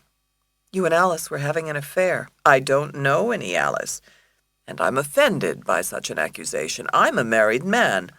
"What were you doing then? Picking her up at the library?" I never did any such thing. I have an eyewitness. Your witness must have seen someone else. Christ, who are you kidding? Benny rose, her anger sparked, as the security guard burst through the door, a blur of black uniform with a revolver drawn. Mr. Bullock, the guard said, looking around for the terrorist he'd been told to expect, and finding only a pissed-off blonde. Bullock waved a soft hand in Benny's direction. Get this woman out of my office immediately. She's creating a disturbance. Benny knew when she was licked, if only temporarily. You were Connolly's lover for a year. She could get the death penalty. I don't know what you're talking about. Don't you care about her at all? She asked, hating the emotion in her voice. But her question was mooted by the security guard who propelled her from the office. Back in her building, Benny stepped off the freight elevator and ran into Lou Jacobs, the security guard. She put up her hands. Don't shoot. I won't do it again, officer. I don't give a damn what you do, Lou said grimly. He carried a cardboard box that held pictures of his grandchildren and the blue squeeze ball he palmed most of the day. My days of babysitting you are over. You going somewhere? Looks that way. I'm retired again. You hate being retired. Why did you quit? I didn't. I got fired. Fired? Why? Breach of company policy. Step aside, please. I got freight. Benny felt stricken. They fired you because of me? Forget it. Move over. Lou edged past her and walked into the elevator cab, draped in blue quilting. He hit the down button, but Benny held the elevator door. But what are you going to do? I told you, retire. Take the boat out, go diving, ride my bike, fish. Fish? You know, those things that swim in water? You won't get another job? It'll take time. Not many jobs for men my age, even as good-looking as I am. Now, step aside, Lou said. But Benny didn't see it that way. Lou, I need an investigator. You want the job? You're kidding. He smiled dryly. No, not at all. Benny nodded toward the entrance where reporters thronged. You see what I'm dealing with? I need you. Mandela Porter? Forget it. He was a cop. Besides, it ain't like you and me get along. Lou hit the down button, but Benny kept a strong hand on the elevator door. It ain't like you and me are getting married. I don't need your charity. I'll work your ass off. The elevator beeped loudly, and Lou winced. I'll think about it. Don't take it personal. You want it? It's there. Tomorrow morning, 9 o'clock in my office. I'll match your salary. Eep, Lou frowned. It's all women up there, isn't it? Only if you're all man, Benny told him, as the elevator doors closed. Chapter 26. Mary remembered Joy Newcomb as aloof and reserved at law school, which was the last time Mary had seen her. At school, Joy had always worn her dark brown hair back in the same low ponytail and dressed in pressed jeans with white turtlenecks and Fair Isle sweaters, authentically threadbare in the elbows. Joy had gone to Harvard undergrad and was therefore, in Mary's thinking, automatically smart. Mary felt that almost everyone else in her law school class was automatically smart, and never doubted that Joy Newcomb would make partner, again, automatically, in any top-tier firm in the country. So Mary was doubly surprised when she tracked Joy to here. So you just quit? Mary asked, astonished as she strode beside Joy, who led a white pony named Frosty. Atop the pony perched a little boy who was about 4 years old, with densely black bangs. His thick glasses were slightly crooked under a black riding helmet, and he clutched a spray of coarse white mane with a small fist as he bumped along. The 4 of them, pony, boy, and 2 lawyers, walked around in circles in a riding ring in an unassuming cinder-block arena. You quit law? Mary repeated. Yes, I quit. I'm allowed, aren't I? Joy smiled. Her hair swung free, and her expression was more relaxed than Mary remembered, though her clothes remained the same. White turtleneck and jeans, but no crease ironed down the middle. Why did you quit? You were so good at it. You know how being a lawyer is. It was too many hours, too much stress, and too little fun. Clients want everything yesterday, the world hates you, and you can't please anyone. So I just quit. Quitting. The thought made Mary dizzy, but it could have been the walking in circles. She thought about quitting every day, but had never met anyone who had actually done it. How did you do it? I wrote a memo and said, I resign. Take my federal rules and shove it. Now I do this, which I love. Joy led the pony to the left by a pink nylon halter. Sunlight streamed through the open window, catching her hair and setting it aglow. The air was fresh and clean, and swallows chirped from a tall oak outside the window. They were in the horse country of Chester County, and the only other sound was the steady clump, clump, clump of the pony's hooves on the soft footing. It's not that hard to quit. You just have to take a risk. Did you have this job before you quit? No, but I'd been riding since I was little. I knew I could teach it. To teach these kids, you have to learn all over again, though. It's not the same. Joy coaxed the pony to a cartoon red mailbox set improbably beside the ring, and patted the little boy's leg. Go for it, Bobby, she said, and the boy bent over, opened the mailbox, and extracted a beanbag. He giggled and held it up in triumph, though he said nothing. Good for you, Joy told him. Now put it back, just like yesterday, remember? The child bit his lip while he held the pony's mane, squeezed his legs into the sheepskin saddle pad for balance, and thrust the bag back into the mailbox. Then he flipped the lid closed. Joy gave him a hug, which went unreturned.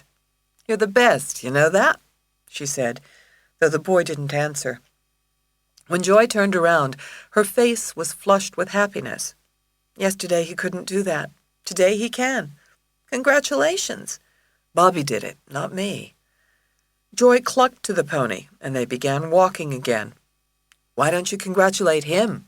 She asked, so pointedly that Mary realized she'd been avoiding the child altogether. Why, she didn't know, but whatever the reason, she felt instantly guilty about it. On many days, Mary woke up guilty. Congratulations, Bobby, Mary told him, but she couldn't determine if he'd heard. Does he understand? He understands more than you and me, Joy answered tersely, then looked over. When you called, you said you needed to talk to me about Jemison for a case. You didn't drive all the way out here to talk about quitting. No? I mean, no. Mary stopped daydreaming and remembered the Connolly case. You were at Jemison when Judge Guthrie was there, weren't you? Sure. He was one of the gray hairs in litigation. He was there from forever. He took care of all the old line house clients. His billings were huge. All of it inherited from the gray hair before him. Did you work for him? Only a little. I wasn't even on the briefs. He was a nice man. Then he became a judge. Yes. Joy nodded, keeping a hand on Bobby as the pony walked. Were you at Jemison when Henry Burden was there? He was a former DA. Sure. He'd been there a year or two when I got there. I never worked for him. He was muy macho. I didn't need it. Did Burden work for Guthrie at all? Sure. He was Guthrie's boy, totally. So they were friends? Not really. Guthrie was a loner in the firm, not political. He was into his family and was always the legal scholar. He wanted to be a judge for a long time. He even published while he practiced and wrote all the articles himself.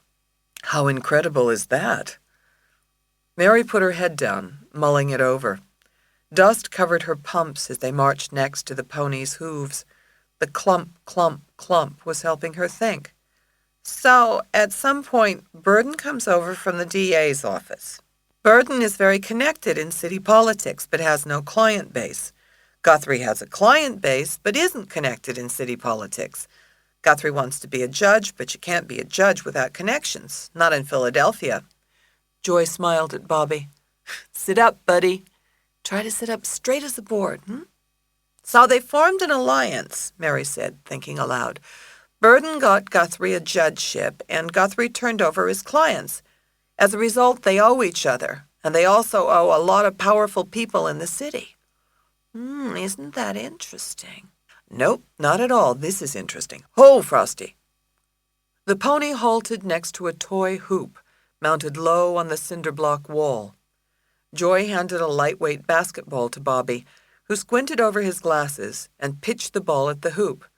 It veered wildly off course, arced into a wall, and rolled into the center of the ring. Joy ran to fetch it. "Put your hand on Bobby's leg, Mary," she called back. "Huh? Why?"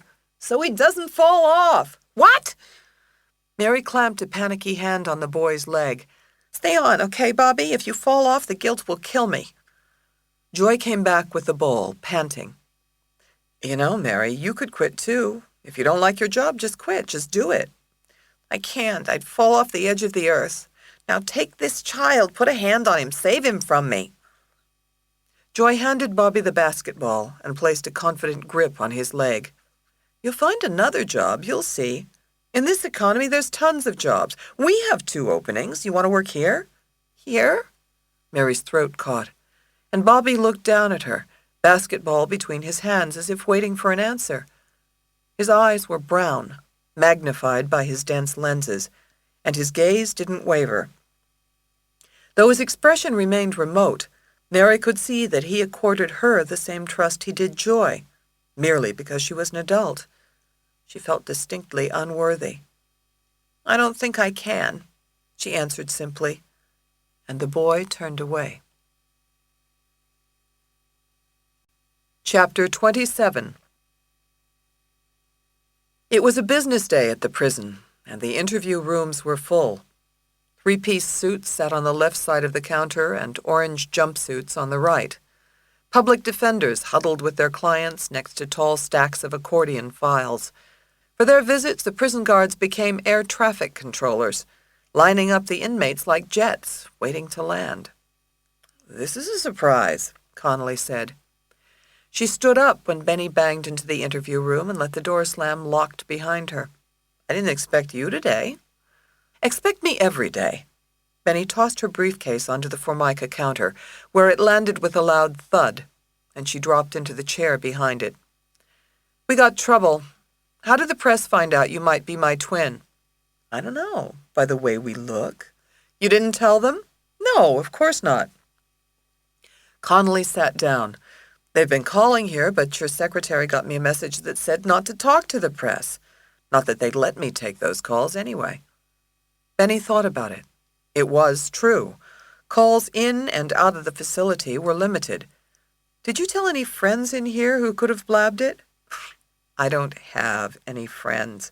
"How about on the outside?" "Like I said." Benny scrutinized Conley to see if she was telling the truth. Her eyes, another set of Benny's eyes, were alert with what looked like genuine surprise, and she sat tense on the edge of the chair, her hands clasped on the counter. A tiny crease in her brow betrayed her anxiety. It looked like the kink that Grady always kidded Benny about in her own brow. "You have no idea how the press found out?" "No, not unless somebody from your firm told them." "No." Benny laced her fingers into a fist over the counter. "Let me ask you another question. Why didn't you tell me about Lyman Bullock?" Connolly's mouth twitched, and anger flickered across her features. She leaned back as if absorbing a blow, then seemed to compose herself. "Bullock," she said with a sigh. "So you know about him. Why didn't you tell me?" "You didn't ask." "I shouldn't have to.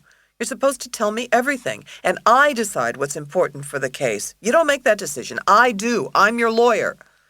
Connolly's temper flared. "That doesn't mean you're my boss, lording it over me." "It's not about who's the boss." "The fuck it isn't." Benny bristled.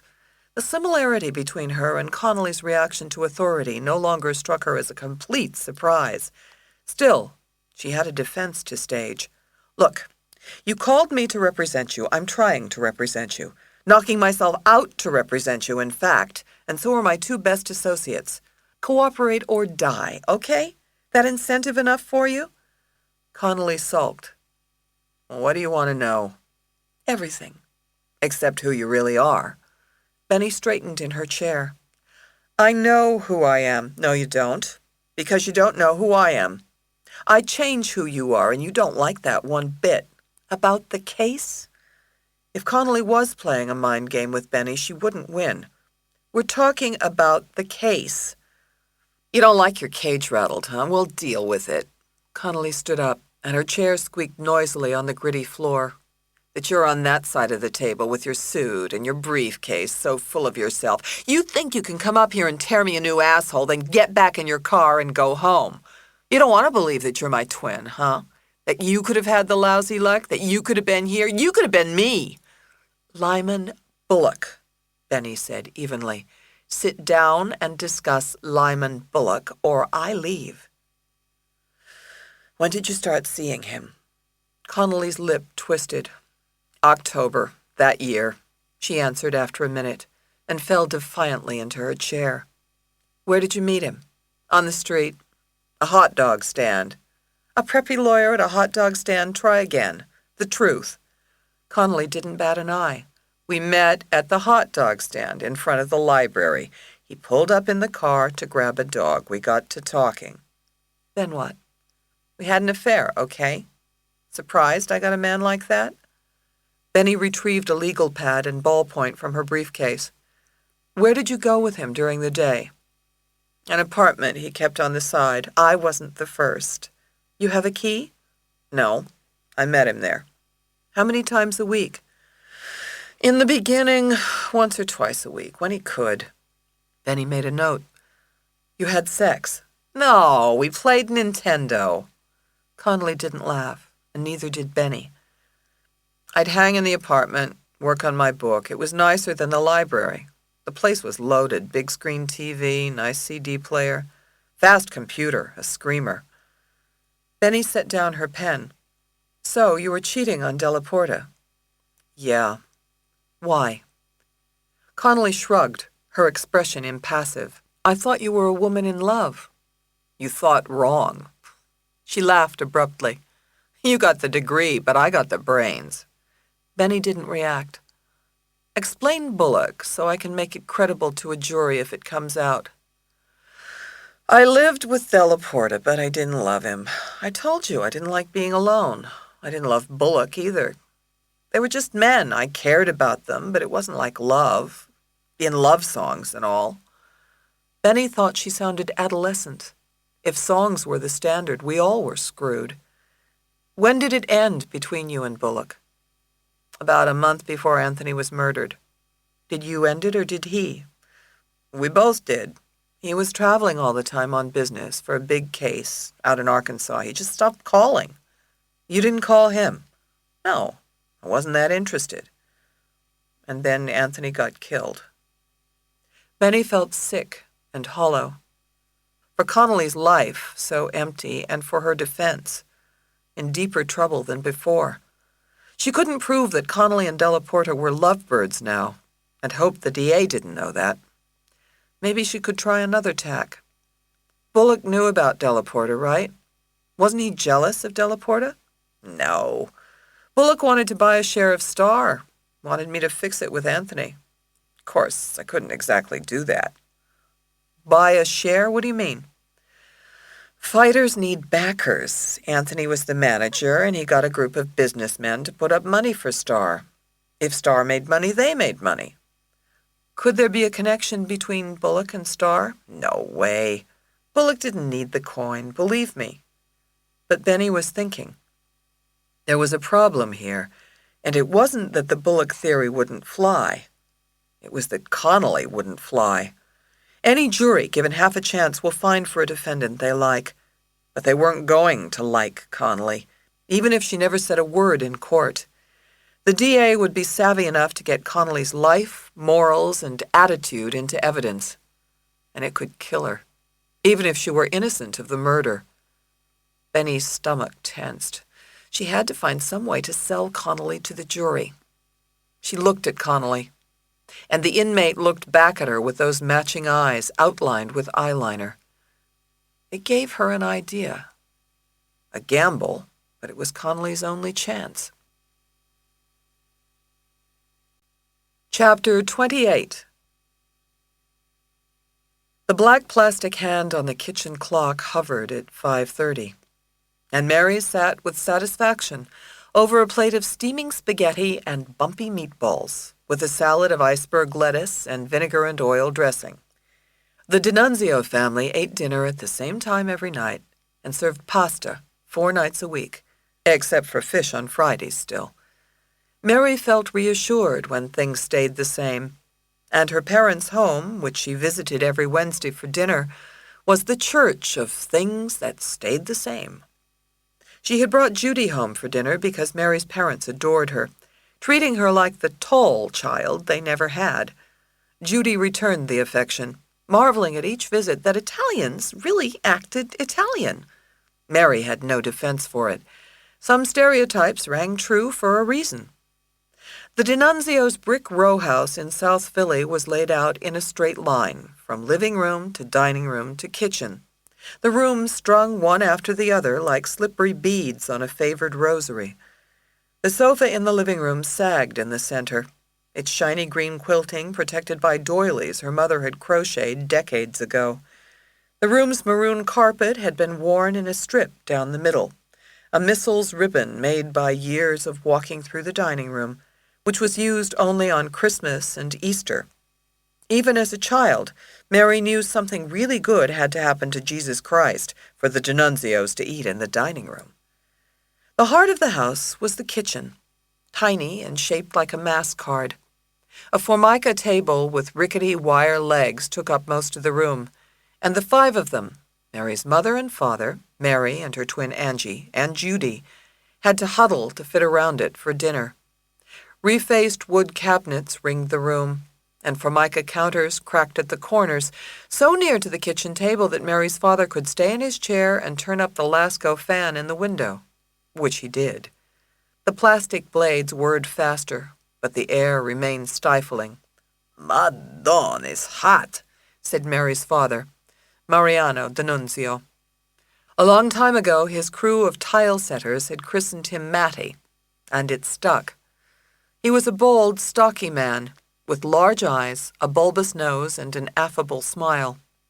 He wore Bermuda shorts and a white undershirt, his tummy stretching soft as a cherub's under the worn cotton. He had tucked a paper napkin into his T-shirt like a bib. "You getting some breeze, Judy?" he asked. "Yes, thanks."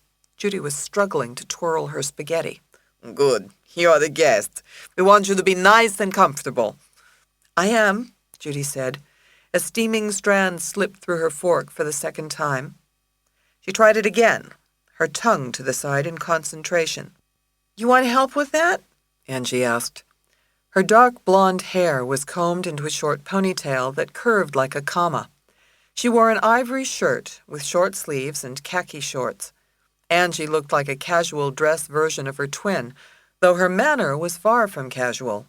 Mary smirked. "Don't help her. It's fun to watch her struggle." "Oh, stop," Angie said. "I'm going to teach her how to twirl." But she'll run off and tell all the other wasps. Then where will we be?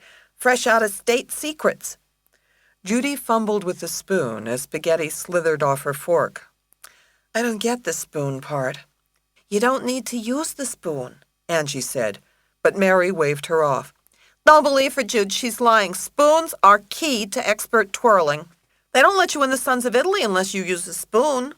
"You don't need the spoon," Mary's father said, and beside him her mother nodded, pushing bangs like cirrus clouds from a short, bony brow.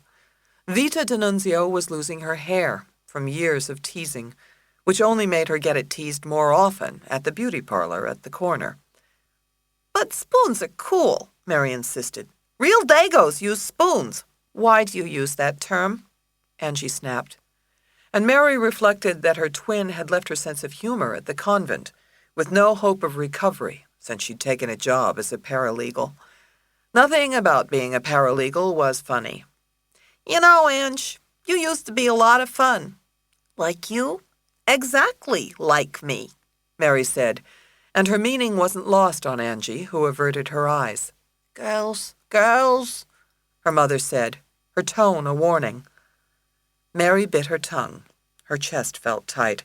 She didn't know how to reach Angie, though they'd been so close as kids. Mary had always treasured their twinness, seeing it as unique and special. But the bond that Mary viewed as security, like moorings to a boat, Angie saw as confinement, the tether to the puppy. Angie had spent most of her adult life tugging at that leash, fighting to slip free of it completely. Mary regretted the loss, and the wound had been reopened by the Connolly case. Benny was embracing a twin she had never known, just as Angie was pushing her away. "Judy," Angie said, "put the spoon down and pick up some spaghetti on your fork. Pick up just a little and twirl it against the side of the plate." Judy pierced a few strands of spaghetti with her fork, her expression grimmer than anybody's eating spaghetti should be. "I'm a Stanford grad. I should be able to do this." "But you can't," Mary told her, "because you won't use the spoon." "Mary," Angie warned, in the same tone their mother had used. Mary's face flushed. She felt suddenly warm in the tiny kitchen. Hot tomato sauce, gravy in the vernacular, bubbled in the dented metal saucepan on the stove, and residual steam from a pot of spaghetti water curled into the air. The aroma filling the small kitchen, sharp with oregano, sweet with basil, chunky with sausage, that seemed so fragrant when Mary first came home, now smelled cloying. "You know," she said, "some people don't eat spaghetti when it's hot out. They think it makes them hotter to eat spaghetti." Mary's mother looked over, squinting behind her glasses. "What you mean, no spaghetti?" "No spaghetti in summer. If we ate cold things for dinner, we'd feel cooler." "Drink your water," said her mother, and beside her, her father frowned deeply, his forehead fairly cleaving in two. "What are you talking? A cold dinner? Cold isn't dinner. If it's cold, it can't be dinner." "That's not true, Pop," Mary said, not sure why she was pressing such an inane point. She loved spaghetti in any weather. She would have eaten it in a steam bath. "In restaurants, they have cold dinners, like cold salmon with a salad. Sometimes they serve the salad warm." "Cold fish, warm salad?" Her father's hand flew to check his hearing aid, a gift from Mary. She'd been so thrilled when he agreed to wear it that she suggested eating in the dining room, but had been roundly rebuffed. "You're saying cold fish, warm salad, Mary. Where's this at?" "Downtown." "What kind of thing is that? How do they make the salad warm?" "I don't know. Either they don't chill it or they heat it, I guess. It says on the menu, a warm salad of wilted greens." "Wilted? Wilted means spoiled. They don't serve it like that." "Yes, they do. Put it right in front of you." Her father snorted.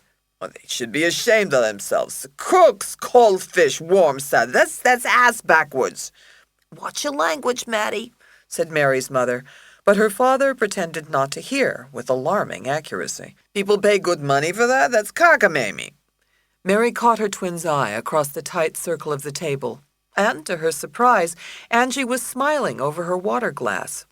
Mary sighed inwardly. She used to be able to read her sister's mind. "I did it!" Judy yelped suddenly. "Look!" Grinning, she held up a forkful of spaghetti, balled like yarn. Mary laughed, and her father set down his fork and clapped, his dry, rough palms smacking thickly together. "Brava, Judy," he said. "So, tell us about your day, girls," her mother said, and Mary hesitated. She didn't want to tell her parents she was working on the Connolly case, but she didn't want to lie either. Like a good lawyer, she avoided the question. "You remind me of when we were little, Ma, and you'd ask what we learned in school that day."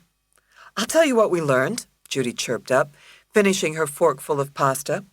"We learned that boxers have bad manners." "Boxers?" Vida frowned, and Mary looked down at her plate. Oh, no. Mattie D'Annunzio's face lit up. "You got a case about boxing? What do you got to do with boxing?" "We had to question a witness today," Judy answered, launching into what happened at the gym, apparently heedless of Mary's kicks under the table. Mattie D'Annunzio hunched over the table on his elbows, his eyes widening as his wife's narrowed. Mary knew her mother's suspicions would be slow cooking like tomato sauce, thick bubbles popping on a steamy red surface. You met Star Harold? Her father said, oblivious in his excitement.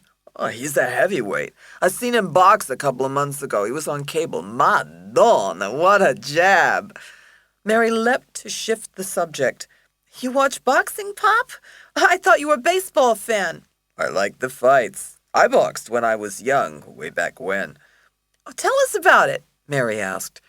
But her mother's face told her she was only postponing the inevitable, which was still better than nothing. Every lawyer likes an extension of time.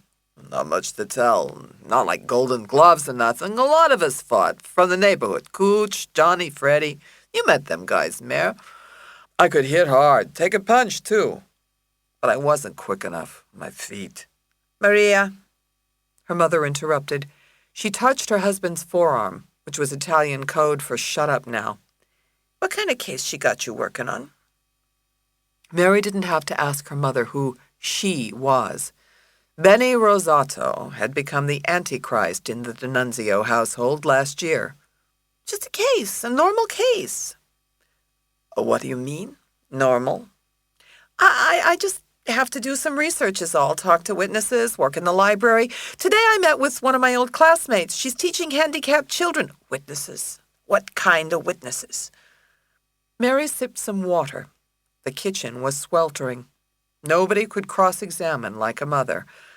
Well, you know, regular witnesses, trial witnesses. What kind of trial? That's a trial. It's not my trial. I'm not trying the case or anything. Mary glanced at Judy for help, but she'd become suspiciously reabsorbed in her spaghetti. I'm also finishing a brief in that First Amendment case I told you about, remember? That's my main case, in federal court. It's for the Third Circuit, the Federal Court of Appeals. Very important stuff, Ma. This is where you say you're so proud of me? That I'm a genius? That they're lucky to have me? She's got you on a murder case, don't she? Vita D'Annunzio set down her fork, and Mary knew she was in trouble. Just this one. I knew it. She slammed the table with a palm that only looked fragile. The table wiggled, the plates jumped, and water pooled in the jelly glasses. It's not on Benny, it's on me. If you want to blame anybody, blame me. She almost got you killed.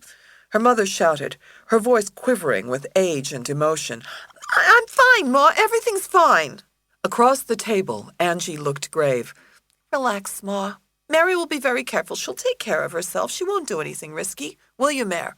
Oh, no, absolutely not, Mary said, on cue. I'm very careful, not doing anything dangerous at all. Leave it to Angie to know how to handle her mother. Growing up, the twins had worked as a tag team, and in the unspoken division of parents, Angie had gotten their mother and Mary their father. Last year was a one-time thing, Ma. This is just a run-of-the-mill criminal trial. I'll be very careful. Basta, her mother said, standing up abruptly. Her face flushed through the thin, broken skin of her cheeks. She fairly shook in her flowered house dress. I'll go down there right now. What? Where? I'll go down to that office right now and tell that witch she's not putting my daughter on no murder case. Mary closed her eyes, mortified. You're not doing that, Ma. The office is closed. Benny's not even there. She didn't mention that her mother couldn't drive. It didn't seem like the right time. I'll go tomorrow morning. I'll tell her. She'll listen to me. I'll make her. Ma, it's my job. Then you quit. Mary almost laughed. I can't do that. I have to make a living. My rent alone is move home. She threw her arms in the air, her elbows knobby and her underarms slack. Don't tell me you're too old. Kamar Millie, her daughter lives at home and she's 36. I'm not quitting.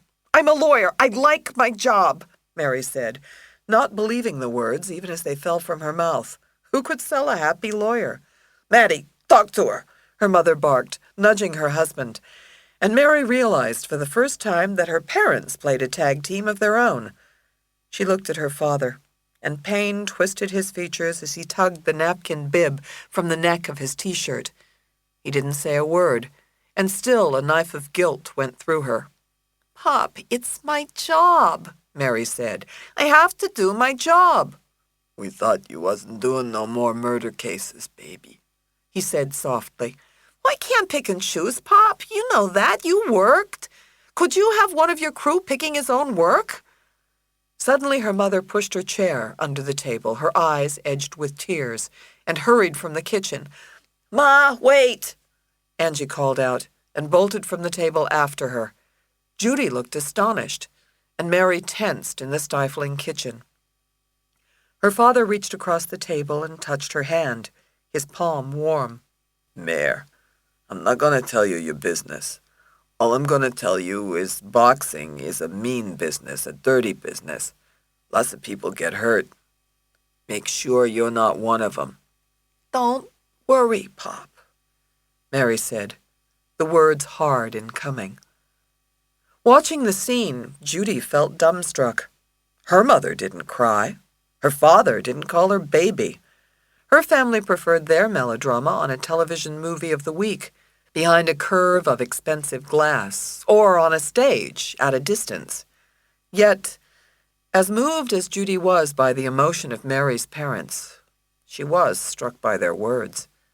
Mattie D'Annunzio was right. Boxing was a dirty, dangerous business. Maybe the Della Porta murder had less to do with cops and more to do with boxers. The lawyers had been following Connolly's theory, but Judy didn't trust Connolly the way Benny did. She decided to follow up alone. She didn't want to put Mary in harm's way. She didn't want her best friend hurt. And she certainly didn't want to answer to Vita D'Annunzio. Chapter 29. Benny cruised the block in the dark before she pulled up in front of Della Porta's row house, making sure there were no news vans or reporters out front. Trow Street was quiet, with only a few people out. She parked and locked the Expedition, got out with the case file, and plucked through her keys until she found the one to Della Porta's apartment. Benny climbed the stoop to the entrance, unlocked the inside door, and went up the stairs to the apartment. She opened the door at the top of the stair, thinking about Connolly, how it must have felt for her to come home to this apartment, to Della Porta, what it was like to find him dead. Benny had experienced that horror herself, except that she'd loved profoundly the man she'd found. How could this happen to both her and Connolly? Wasn't it too coincidental? She opened the door, entered the apartment, and flicked on the switch for the overhead light. The apartment looked the same as before, the living area on the left with the blood stain. She walked to the faintly rusty outline and flashed on the awful day she saw the pool of blood on her lover's desk. Benny stared at the bloodstain deep in thought. She had to admit that she was starting to feel, more than she could logically justify, that Connolly was her twin. Maybe because Benny had watched Connolly, observed the way she looked and acted, noted her mannerisms and the coincidences in their lives. Yet the more time Benny spent with Connolly, the more she felt she understood her, even as she trusted and liked her less. It was paradoxical, but Benny was starting to feel of Connolly in some way. It was an uneasy sensation, being suddenly uncomfortable in her own skin. Benny stared down at the stain. Blood. It always came back to blood. She had to win this case. She had a duty, not only as Connolly's lawyer, but maybe even as her sister. And there was one way to win. The ethics of it were arguable, but at the same time, she had an equal ethical duty to represent her client as zealously as possible. It was a thorny problem, but most were in the law, and that's what kept it interesting. "Just get on with it, girl," Benny said aloud, and hurried to the bathroom to save Connolly's life. Snip, snip went the scissors. Benny had bought them at a drugstore on the way over, and they were more suited to construction paper than hair. She squeezed the orange handles and tried again, cutting a strand of hair near the front of her face. Snip. The honeyed strand fell to the sink, where Benny had spread out the day's newspaper from her briefcase. Her hand moved an awkward inch to the back of her head, and she grabbed another hank of hair. Snip, snip. A chunk fell to the newspaper, and she checked the bathroom mirror. The front part of Benny's hair was now clipped in layers. She already looked more like Connolly, even given the difference in their hair colors. Clearing the hair from her forehead emphasized the similarity in their eyes. Benny looked at her reflection and imagined the way she and Connolly would look at council table. Identical sisters, side by side in front of the jury. It would have to affect the jurors. Benny knew she could get a jury to trust her. It was her greatest strength as a trial lawyer. And if she could get the jury on her side, it wouldn't be much of a leap to get them on Connolly's, especially if every time they looked at Benny, they saw Connolly and vice versa.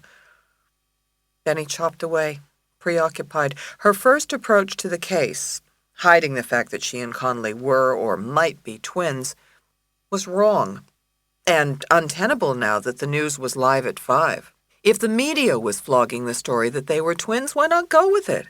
Why not turn it to Connolly's advantage? If Benny went public with the twin issue, played it up, then every article the press wrote and every story they printed would generate sympathy for Connolly.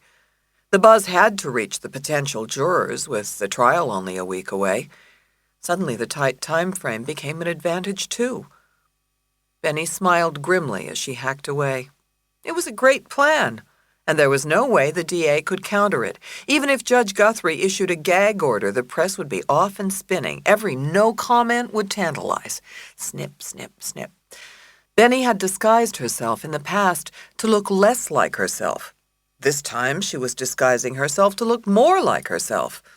A mask, inside out.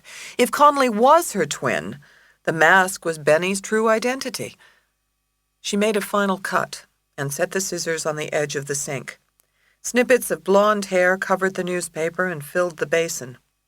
She admired even her crude handiwork, turning her head left and right in front of the mirror. Her head felt lighter. She felt freer.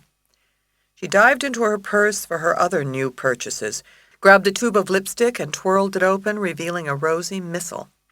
She raised the lipstick with a schoolgirl's excitement and applied it to her lips. She blotted like she'd seen her mother do as a young child, then reached back into the bag. Liquid eyeliner. She unscrewed the top, took the little brush, and made the first line on her left lid. The goop felt like a cold worm going on and looked worse, but she finished the job. Benny looked in the mirror, unsatisfied. The makeup brought a bogus liveliness to her features, but her clothes were wrong. She whipped off her jacket and stuffed it onto the empty towel rack, then opened 2 buttons of her cotton blouse and tucked her collar under so that her neckline mimicked the V-neck of Connolly's prison jumpsuit. Benny rechecked the mirror and was almost satisfied.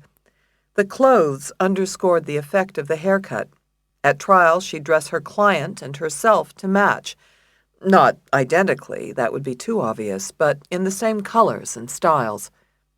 Benny grinned in the mirror, then quickly deflated. Something was wrong. Her smile looked too warm, too happy. Her eyes crinkled at the corners and her nose wrinkled at the bridge. Connolly never smiled that way. Her smile, such as it was, came off as cynical, hardened. Could Benny make herself look exactly like Connolly? She stepped back from the mirror, tilted her mouth down at the corners, and knit her brow deeply. She checked the mirror. Too much. She stroked her cheeks, smoothing the animation from her features. She needed her face to look slack, vaguely without affect, like Connolly. She closed her eyes and imagined how it felt to be raised with remote parents, never to find a career that satisfied her, and ultimately to be charged for a heinous crime she didn't commit, to be on trial for her very life. Benny slipped deeper into Connolly's mind. She imagined herself discovering that she had been put up for adoption, and that, as lousy as her life had turned out, she had an identical twin who became a successful lawyer, who was chosen over her by their mother, whose success was attained through her sacrifice, who had taken her very blood for her own. Benny opened her eyes and looked in the mirror. The expression on her face was Connolly's. Benny was Connolly, and it terrified her. Chapter 30. Mary sat in the conference room in the office trying to concentrate on the file. It was late. The firm was empty and quiet. Judy had said she had to stop by Jenkins' Law Library for research, and Mary felt lonely working on her own. Across the street, a single lighted floor in a dark office building made an illuminated stripe, like a ribbon of Correcto tape against the black sky. Mary's coffee went cold as her gaze rolled restlessly over the 911 transcripts fanned out in front of her. She'd read them 3 times, but they only confirmed her instinct that Connolly was guilty. Mary understood the need for every defendant to have a lawyer, but it was another matter entirely to be that lawyer. You couldn't graduate from parochial school and feel otherwise. There was no known cure for a Catholic education. Her gaze wandered out the window and back again. Not only had she made her mother cry, she was working overtime to help a woman who had committed the worst sin imaginable. Try as she might, Mary couldn't shake the feeling that God floated above the acoustic tiles of the conference room, due north of the fax machine. He was an old white God with a soft gray beard, sitting on an immense throne like at the Lincoln Memorial. He was flanked by seraphim who had previously taught handicapped children to ride ponies. His wispy eyebrows met in consternation as he gazed down upon the Bar Association. Then Mary remembered Benny's words. Pretend the Connolly case is just like any other case. An antitrust case, for example, where the criminals had manicured fingernails and thought a Glock went tick-tock. Mary squared her shoulders and picked up the investigation interview record, the notes that detectives took when they questioned a witness at the roundhouse. It would tell her what the Commonwealth witnesses would say. Question. I understand that you have some information about the incident. Please tell me what you know about the events of May 19th. Answer. Well, it was yesterday, and I was trying to put the baby to sleep. Question. Go on about what you heard. Answer. I heard a gunshot. It was so loud. After I heard the gunshot, I went to my door, and I saw Alice Connolly running from the house. Mary stared at the sheet and flashed on an earlier question and answer, the one she'd memorized as a 6-year-old, the Baltimore Catechism, in a soft blue cover. Question. Who made you? Answer. God made me. Question. Why did God make you? Answer. To represent cold-blooded murderers and various other swine. Mary gritted her teeth. She grabbed a legal pad, put her head down, and started taking notes. As long as she had this job, she was going to do it and do it right. It was the only way to cope with defending Connolly. And she suspected it was the only way most criminal defense lawyers defended their clients, without looking up. Judy lurked inside the door of the boxing gym, reacquainting herself with the place. The sparring match, staged earlier in the day, was gone, and a white man pounded the heavy bag in the corner. 2 black men worked the speed bags, their muscled arms pumping in deft circular motions. A janitor swept up with a long wooden push broom, an unlit cigarette plugged into the side of his mouth. Nobody noticed Judy, or if they did, they didn't bother her. She watched the boxer on the heavy bag that hung from the ceiling like a dead body, whomp, whomp, whomp, with the sound of leather on thick canvas reverberating in the gym. The fighter's body swiveled from side to side with each jab. The rhythm reminded Judy of the natural swing of cross-country skiing, and the solitude of the boxer was like rock climbing. Odd to find remnants of her 2 favorite sports in a filthy gym. But Judy had the capacity to romanticize anything, even really smelly things. Behind her, in the corner, was a scene she hadn't seen from the door. A short, older man in gray sweats was demonstrating a classic boxing stance in front of a lineup of little kids in low-slung boxers. His skin was the color of chestnuts, and his eyes a rich, resonant brown, large and lively in a barely lined face. Hair worn natural covered his neatly shaped head with patches of gray at the temples, and he smiled easily, almost like a kid himself. Think you can do it? Give it a try. the man shouted to the group, and Judy walked over to watch. The kids stepped forward and imitated the stance, their flat torsos and lanky arms ending in puffy red boxing gloves, crisscrossed with duct tape. "Way to go, boys! That was great!" the man called out, and the kids' chests puffed visibly. "Now, lefts up. The kids cocked their left fists protectively. Look like you mean it!" the man shouted. He wiped his brow and grinned at Judy. "They look real good, don't they? They only had 2 lessons, these boys." "They look awesome," Judy said, loud so the kids could hear. The man returned his attention to the kids. "Now, let's see a few jabs, boys." The kids started swinging, imitating moves from TV. "Way to be! Way to be!" he called to them as they swung. "You teach boxing, I gather," Judy called out. "Sure. Boxing gives kids something to do, teaches them self-esteem. I make 'em do a good deed, too, every day." The man's forehead wrinkled as 2 kids started shoving each other. "Hey, cut that out, you 2! Troy, Vondell." "Okay, we're done for the night. Hit the showers." The kids fell out of line and scampered across the worn AstroTurf for the locker room. "Don't leave the towels on the floor. Put 'em in the hamper," he shouted after them.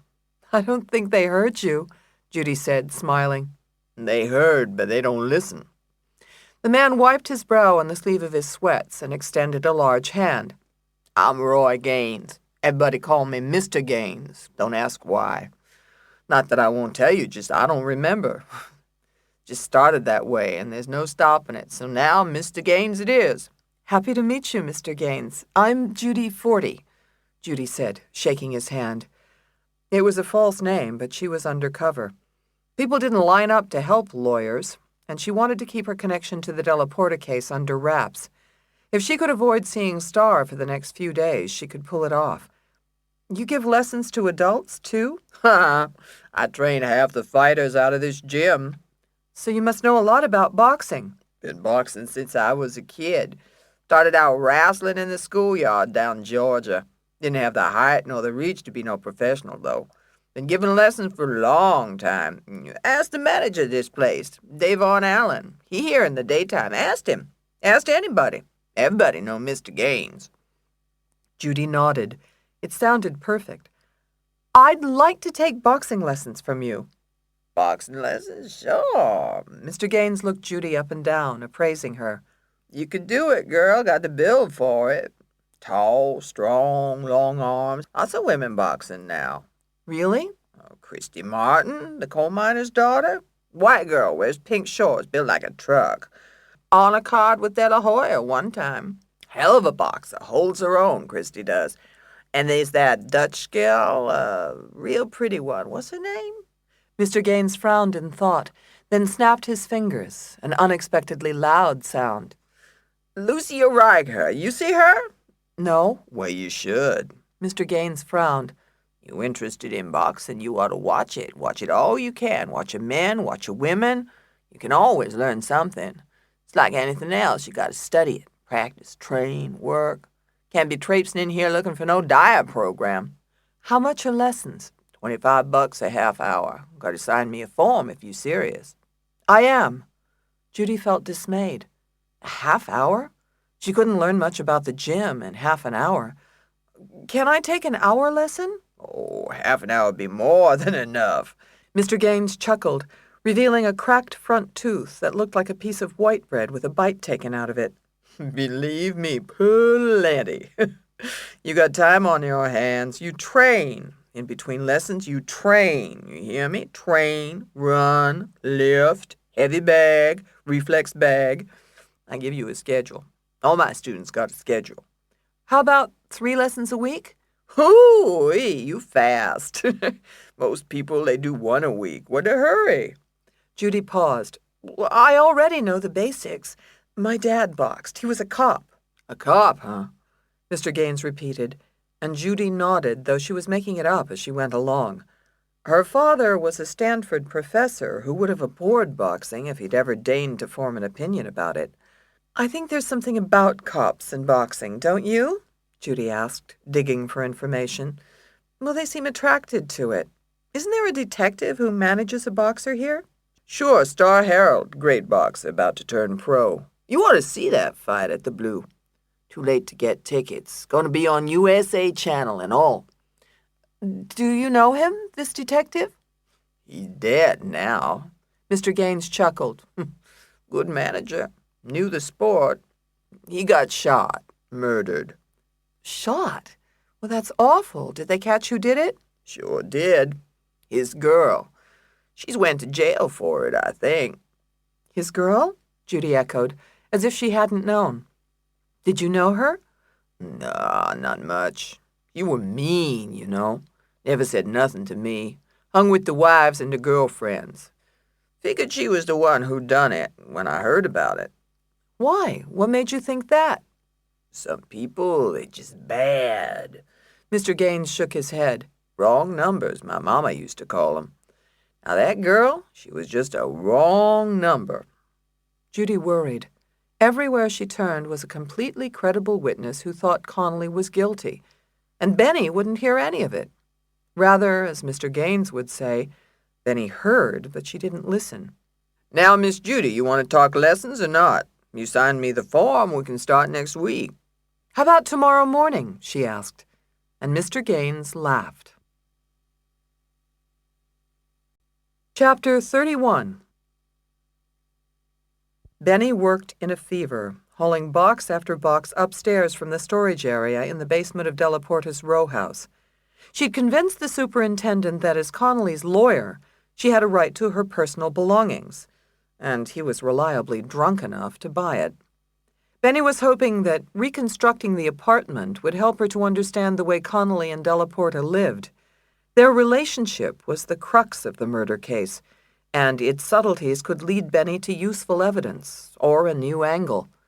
And part of her was driven to know more about Connolly, now that she looked more like her with her new haircut and makeup. She was mildly disappointed. The super had been too buzzed to notice her makeover. Benny piled boxes late into the night, a wall of almost 40 of them in the living room, and, surprisingly, the effort reinvigorated her. By the time she'd had the last box upstairs, it was almost 2 a.m, and she'd forgotten to call Grady. She tried him on her cell phone, but there was no answer. He was undoubtedly sound asleep. She dropped the phone back into her purse, reached into her briefcase for the case file, and located the list of photos taken by the mobile crime unit. The MCU had been thorough, taking grisly but informative photos of the living room. Benny set the file down, tore the brown tape from the first box, and began to unpack.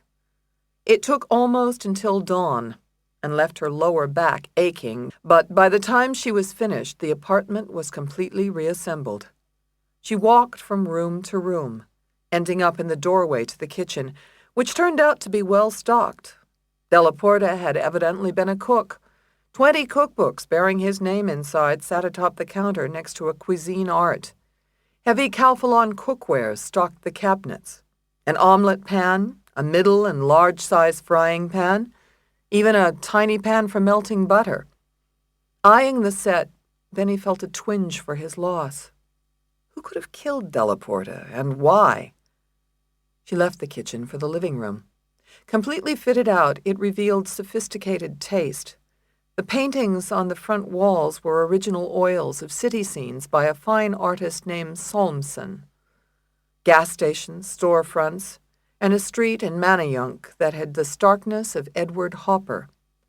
Over the dining room table hung an abstract watercolor, and a large reproduction of a Lichtenstein dominated the living area, its broad black lines showing a weepy comic book blonde. Benny stood staring at it. Interesting taste for a cop. But something about it troubled her.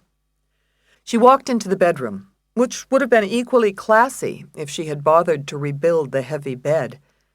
She dragged up only the headboard, of antique brass, and rested it against the front wall, according to the police photo. The hue of the brass told Benny it was genuine, though its lightness suggested it was hollow. Matching pine nightstands flanked the bed, and in the corner stood the most unusual piece of all, an antique stand-up teacher's desk, which looked like a lectern on spindly legs. Benny walked over to it and ran her fingers along the dense grain of its dark wood. The thing must have cost a fortune. That was it. She whirled around. The cookware in the kitchen, the art in the living room, the antiques in the bedroom cost major money. That would be in addition to the rent, $1,000 a month, which was straining even Benny's finances. She'd read in Delaporta's obit that his deceased parents were middle class, so there was no family money. Certainly his managing a boxer suggested a man with an interest in making a killing. So how did Delaporta get this kind of money? On the police force? And why spend all the money on the inside, hidden, and not on the apartment itself? Why not move to a better neighborhood even? Though the answers would help her defense, they weren't ones Benny welcomed. Chapter 32. "Where have you been, Benny?" Grady asked, turning from the mirror in the bathroom. The unhappy downturn to his mouth was illuminated by a bare bulb hanging from a wire in the ceiling. His hair dripped from his morning shower and was still soggy at its curling ends. "It's 6 a.m. You were out all night." "I was working on Connolly." Benny stood in the center of the dim hall, still awaiting a light fixture. A spray of black wires sprung from the ceiling like an electrical spider, for which Benny was momentarily grateful. Grady wouldn't be able to see Connolly's haircut in the dark. "Where were you working? You weren't at the office. I called and got your voicemail." "I was at the crime scene." "Where are you off to so early?" "I have to be in King of Prussia by 8 o'clock. Grady gave the goody comb a shake and set it down. He was dressed for work in a light gray suit, white Oxford shirt, and flowered Liberty tie. "The merger is on again, and the venture capitalists want more changes. I don't know when we're going to close. Also, the plumber never showed to put in the kitchen sink. The key was where you left it." "Oh, wonderful." Benny scratched Bear's head as he sat at a floppy heel. "I have no time to call him." "I'll do it. You get too damn crazy." "Thanks. You finished in the bathroom? I need a shower. I have to get back to work." Benny kicked off her pumps, and Bear ambled off to sniff one. "I see the press is smelling blood." Grady looked sympathetic. "You were all over the news on the radio. They're reporting that Connolly is your twin. Who do you think leaked that?" "God knows." Benny slipped off her jacket and blouse in the dark, shimmied out of her skirt, and dropped the entire outfit in a pile on the hall floor. "Hang tough, it's going to get worse. Hey, did you get your hair cut or something?" Grady came over, squinting. They stood in the hall together, and Benny hoped it was dark enough to conceal traces of her Connolly makeup, which she had wiped off. "I thought you liked it long," he said. "I do, too." "I needed a change." "Well, I can't see your hair too well," Grady said, fingering a strand. "But the rest of you looks pretty good." He gentled her into a kiss, cuddling her in his jacket. She would have lingered in his arms, but she broke the embrace, feeling vaguely undeserving. "I have to get going. Sorry." Benny put her head down and flicked off the light switch to hide her hair before she entered the bathroom. But Grady stayed at the threshold. "Making any progress?" "I hired an investigator," she offered, fully aware it was the least significant event of yesterday. Funny how one material omission could lead to another. Or maybe not so funny. Benny bent over the sink and twisted on the warm water, then soaped up her hands with an amber bar of Neutrogena. "Now, don't you have work to do? Software companies to merge and acquire?" "Did you see what I left you on the dining room table?" "I got some information about DNA testing from a lab down in Virginia. I found them on the internet and they faxed me the application. The test costs about $300, and it's confidential. I think you should do it." "DNA?" She lathered up and buried her face in warm water. "I'd feel funny about that." "Why? It's reliable." I gave him a call, and a researcher explained the whole process. They cut the DNA from the 2 blood samples and count the VNTRs, whatever they are. Identical twins have an unusually high number of matches of VNTRs. The test proves if someone is really your identical twin. I'm supposed to take Connolly's blood? Benny said, then caught herself wondering if she'd done that once already, in the womb. She splashed water on her cheeks. Connolly won't mind giving it, if she's really what she claims to be. You'll get an answer in 7 to 10 days. You'll know the truth. Benny twisted off the water and reached for a towel. The truth suddenly struck her as a disruption, a distraction from the case. She'd been trying to keep the personal issues separate from the legal, with less and less success. A DNA test would only make it worse, wouldn't it? She ducked into the clammy towel. Benny, Grady said, I think you should do it. Maybe I will, but not now. She stuffed the towel into the rack. I appreciate what you did, but I don't see the point. I won't have the answer by the trial anyway. Grady pursed his lips. I'll leave the application on the table in case you change your mind. Fine. Benny pushed aside the plexiglass shower door, circa 1960s, which rumbled in its mildewed tracks. She turned on the water, and it sputtered into the brown stain in the claw and ballfoot tub she used to think was charming.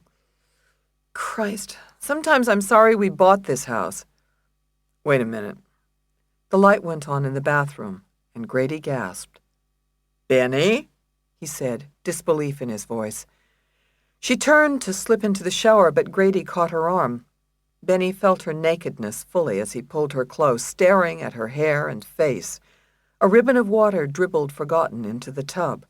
Your hair, it's like Connolly's. No, it isn't. Yes, it is. I saw her mugshot in the paper. Did you get your hair cut like her? You trying to see if she's your twin? Grady looked worried, his gray eyes slightly puffy behind his wire rims. Benny guessed he hadn't slept well last night and felt a wave of responsibility for that.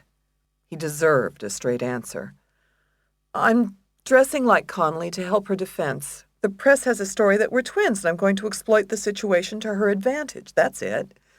Now, I have to take a morning shower. My new investigator's coming in this morning, I hope. So you're trying to look like Connolly? Grady shook his head in wonderment. When? At trial? Yes, and before. Why before? So it's not obvious that I started at trial. Grady released her arm. Don't you think that's beyond the pale? Not at all. Benny wished she could cover herself, even though locker rooms had cured her of any residual modesty. Any lawyer would do it. No, they wouldn't. I'm a lawyer, and I wouldn't. She's my client. I'm trying to save her life. Grady set his jaw. Benny, this is not about your defense of a client. This is about you, trying to figure out your relationship to Connolly. If that's what you want to understand, take the goddamn blood test. You have it wrong. I'm doing everything in my power to get her off, and in this case, I happen to have one more weapon than usual. That's a rationalization. You're telling yourself you're going through all of this for professional reasons, but you're not. Grady examined her face, determined. Listen, Connolly walks into your life, and you don't know which end is up. The worst thing you can do is lie to yourself. I'm not lying to myself. I'm representing my client. Her interests aren't the only ones at stake. Grady held her bare shoulders. Slow down. It's one thing to walk into a dark room where you're familiar with the furniture. You can wander your own house with safety, navigate the space without seeing. But this isn't just the furniture getting rearranged. The whole landscape is changed. You're in a hotel room, in a new city, and the building's on fire. Oh, Christ, Grady. Benny broke the embrace more brusquely than she felt. She hated being naked now and reached for the towel, snapping it from the rack and wrapping it around her body like armor. Don't be dramatic. It's not dramatic, it's realistic. You're getting yourself into a position where there are no foundations for your emotional response. You've taken on the defense of a woman who might be your identical twin. Imagine that at the end of the trial, Connolly is found guilty of murder. Worse, she gets the death penalty. I thought of that already. I'm doing everything in my power to make sure that doesn't happen. Benny turned away and waved a hand under the shower to test the water. It was ready, and so was she. I won't lose. You could. You have to admit you could. Cutting your hair, dressing like Connolly. You're destroying the emotional distance you need as her lawyer, and at the same time telling yourself it was there all along. You're not in control. You're just telling yourself you're in control. Grady, I have to take a shower. I really do. I don't have time to discuss this. She dropped the towel, stepped inside the tub, and rolled the shower door shut. Water coursed over her head, and she closed her eyes to Grady's wavy outline on the other side of the old plexiglass. Ask Connolly about the DNA test, he called over the sound of the water. Bet you $20 she won't take it. I'll think about it. Ask her today. Prove me wrong. We'll talk tonight. I won't be home tonight. Water sluiced down Benny's strong shoulders and down her strong tummy. I have to work. I'm not letting you off the hook, Grady said, then left. It wasn't until Benny was toweling off after her shower that she permitted herself to think about whether Grady was right. Something in her resisted the notion and even counseled against considering it for too long, like a jinx. Benny had to run Connolly's trial and direct her defense. To win, she'd have to control the courtroom, command the attention of the jury and the respect of the judge. She had to believe in herself absolutely and couldn't afford to have her confidence shaken. She combed out her hair quickly and hurried to dress, but didn't once look in the mirror. Book 2. So strongly and metaphysically did I conceive my situation then, that while earnestly watching his motions, I seemed distinctly to perceive that my own individuality was now merged in a joint stock company of two, that my free will had received a mortal wound, and that another's mistake or misfortune might plunge me into unmerited disaster or death. Herman Melville, Moby Dick. Chapter 1. Joe Citroni wrapped his plaid bathrobe around his lean frame and opened his front door just before breakfast, satisfied to find his newspaper delivered on time for a change. God knows what kept that kid half the time. When Joe was young, he got up in the middle of the night to deliver the paper. The Philadelphia Inquirer was the morning paper then, and the Evening Bulletin was what his father read when they sat down to dinner. Now Joe's father had passed, and only the Inquirer was left. Half the time it didn't get delivered until after Joe's eggs. He picked the paper off the stoop and straightened up. Stiff again. Double trouble. Twin defends twin in cop murder, read the headline. Joe shut the door and skimmed the newspaper story until he got to the only paragraph that interested him. Early reports that Rosato's license to practice law had lapsed were unfounded, sources said today. The attorney was only technically in default on her yearly ethics requirements. According to one well-placed source at the Pennsylvania Bar Association, the lapse should cast no reflection on Ms. Rosato's ethical standing or prevent her from undertaking any civil or criminal defense. Strike one. It happens. They'd try again next time up at bat. Joe had options, plenty of them, but he didn't want to resort to them if they weren't necessary. The game had to be played an inning at a time. Joe flipped to the sports page and scuffed into the kitchen as he read. The new rookie for the Phils was looking good, like he might pull the team out of the basement. The kid's name was on top of the stat sheets in 11 categories, including home runs and RBIs. Joe sat down at the head of the table, the sports page in front of him. In a minute, Yolanda would serve his scrambled eggs, runny the way he liked them, and he could already smell the coffee brewing for his first cup. He could study the stats in peace. Joe believed in the stats, in numbers. They were scientific, exact. As a young man, he wanted to be a businessman, maybe an actuary when he grew up. The old man was against it. Didn't want his kid growing up better than him, the old Italian way. So Joe became a cop instead of a businessman. Then he found out they didn't have to be two different things. He nodded when he heard the clink of a porcelain plate hitting the table on the other side of the newspaper. The egg smell wafted up, and Joe reached for his fork behind the paper. Next, he heard the gurgle of coffee splashing into his cup. The paper said the rookie played like a vet, reminding everybody of Yastrzemski. Shit, yes. Suddenly the telephone rang, a jangling sound that disrupted the silent kitchen. Joe heard his wife hurry to the wall phone. "Yes," Yolanda said. "Hold on, he's right here." Joe kept reading. He knew who was on the telephone. He was in no hurry to get it. He waved a fork in the air.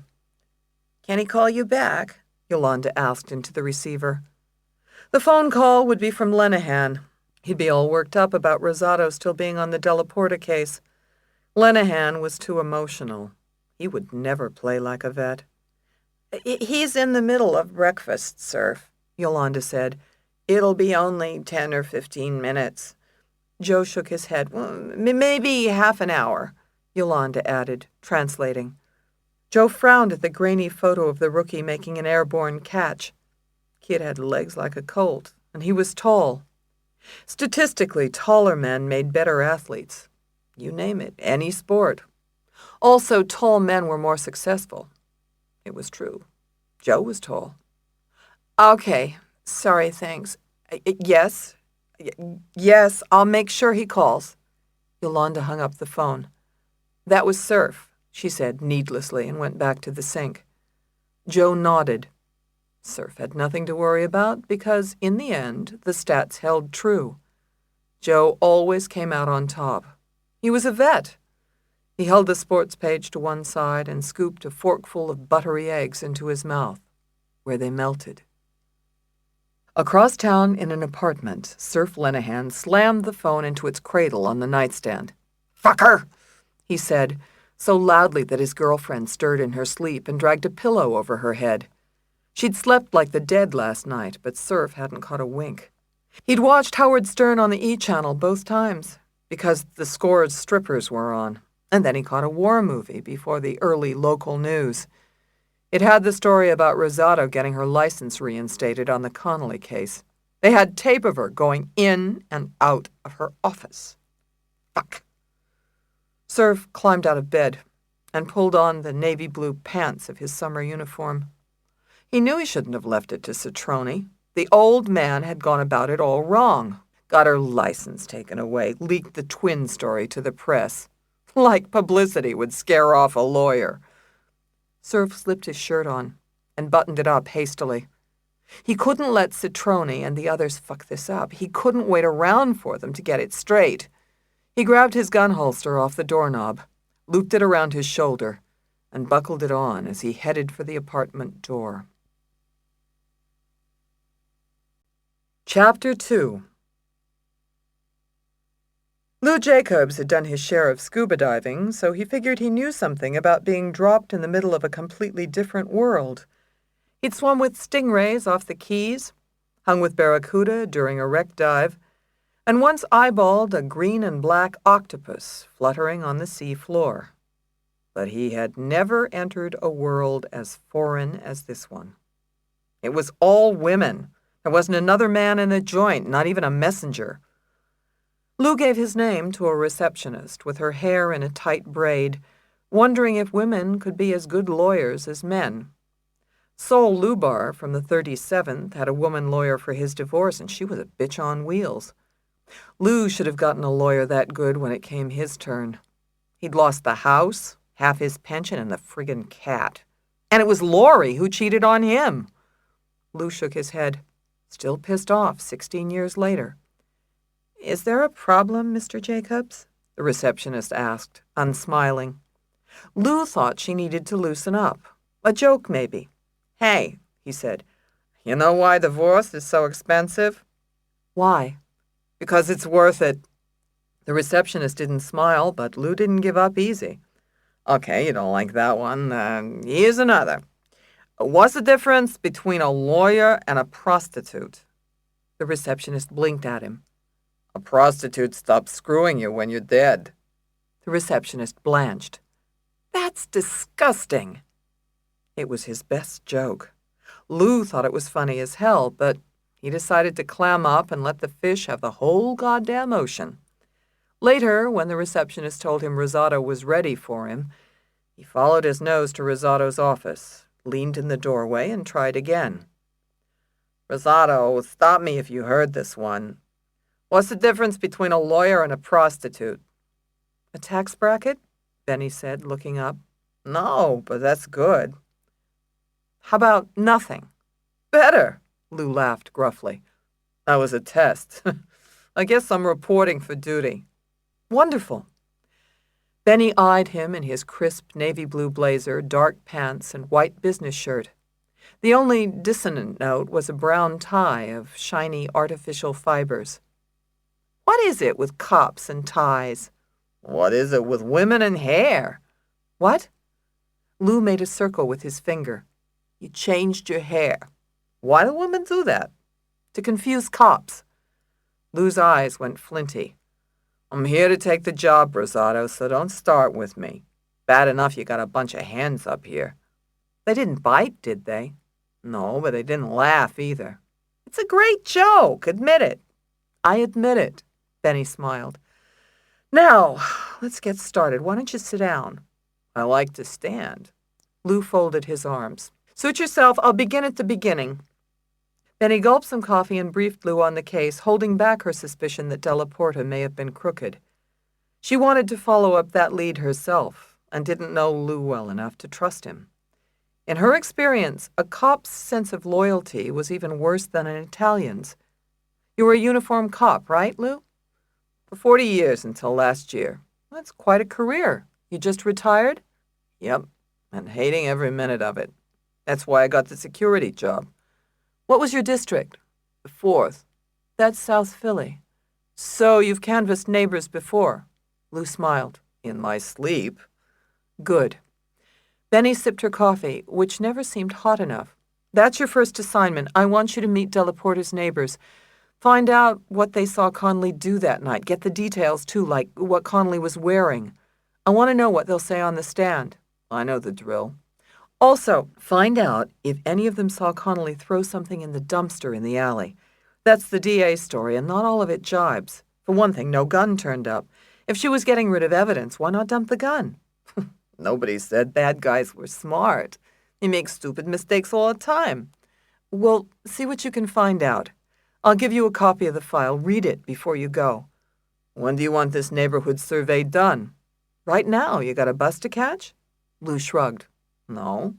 "Good." Benny stood up. "I have to get going, but I want to introduce you to the lawyer you'll be working with.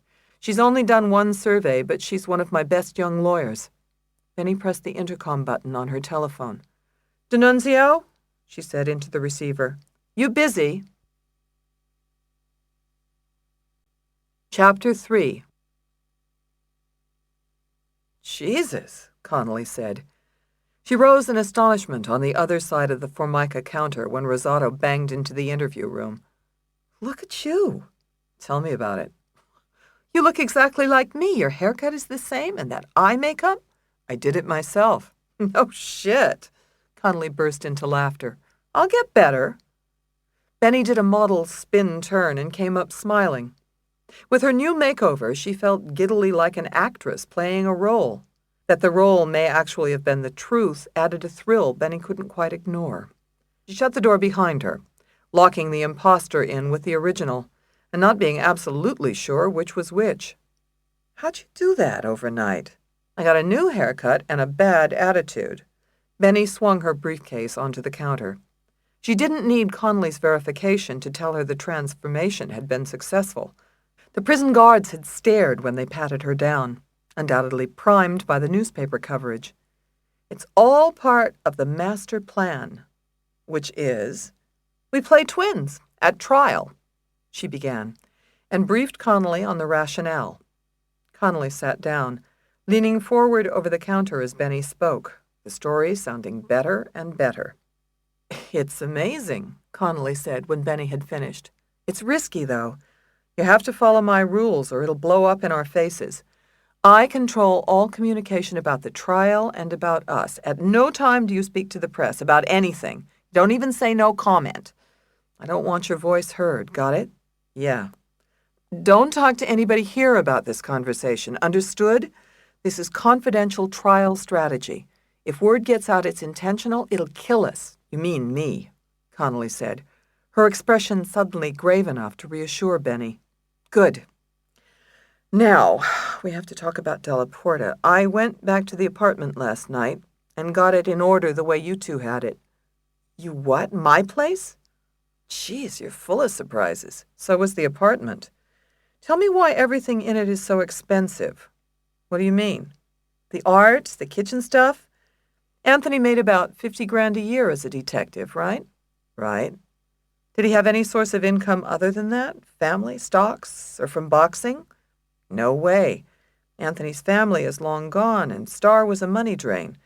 Anthony spent all his own money on his training, plus the uniforms, the equipment, advertising, the whole thing. That's why he needed the backers. What about other sources of income? Benny unzipped her briefcase and tugged out a legal pad. Did you give him any money? Nothing. I didn't have it. Where'd he get all that money, then? Connolly looked puzzled. I always figured he made it. I never saw the bills. He handled everything. It was his place and his money. And the stuff was all there from before I came. Not on that salary. Benny edged forward on her seat. Are you sure Della Porta couldn't have been involved in any kind of corruption? Anthony? No way. I told you before, he was straight as an arrow. Isn't it possible that this dispute in the past between Anthony and the other two cops, Reston and McShay, involved corruption of some kind? Like what? Maybe Reston and McShay were taking money, and they wanted Anthony involved, and he turned them down. Or maybe Anthony was in with them in the past before he met you, taking money, and then he stopped? No way. At least, I don't know. All I know is the cops jumped all over themselves, pointing the finger at me. Did you ever hear or see any kind of unusual discussions between Della Porta and other cops, like at the board meetings you told me about? No, I think they talked girls and boxing. Benny thought a minute. The boxing angle troubled her, but she wanted to follow up on the police lead first. She knew the terrain better, and something told her it smelled. Anthony was a homicide detective. Did any of his cases have anything to do with the murder of drug dealers or drug busts? Sure, they had to, but he never talked about work. He didn't like to bring it home. Did he ever have any sources or snitches who were involved with drugs? Not that I heard him say.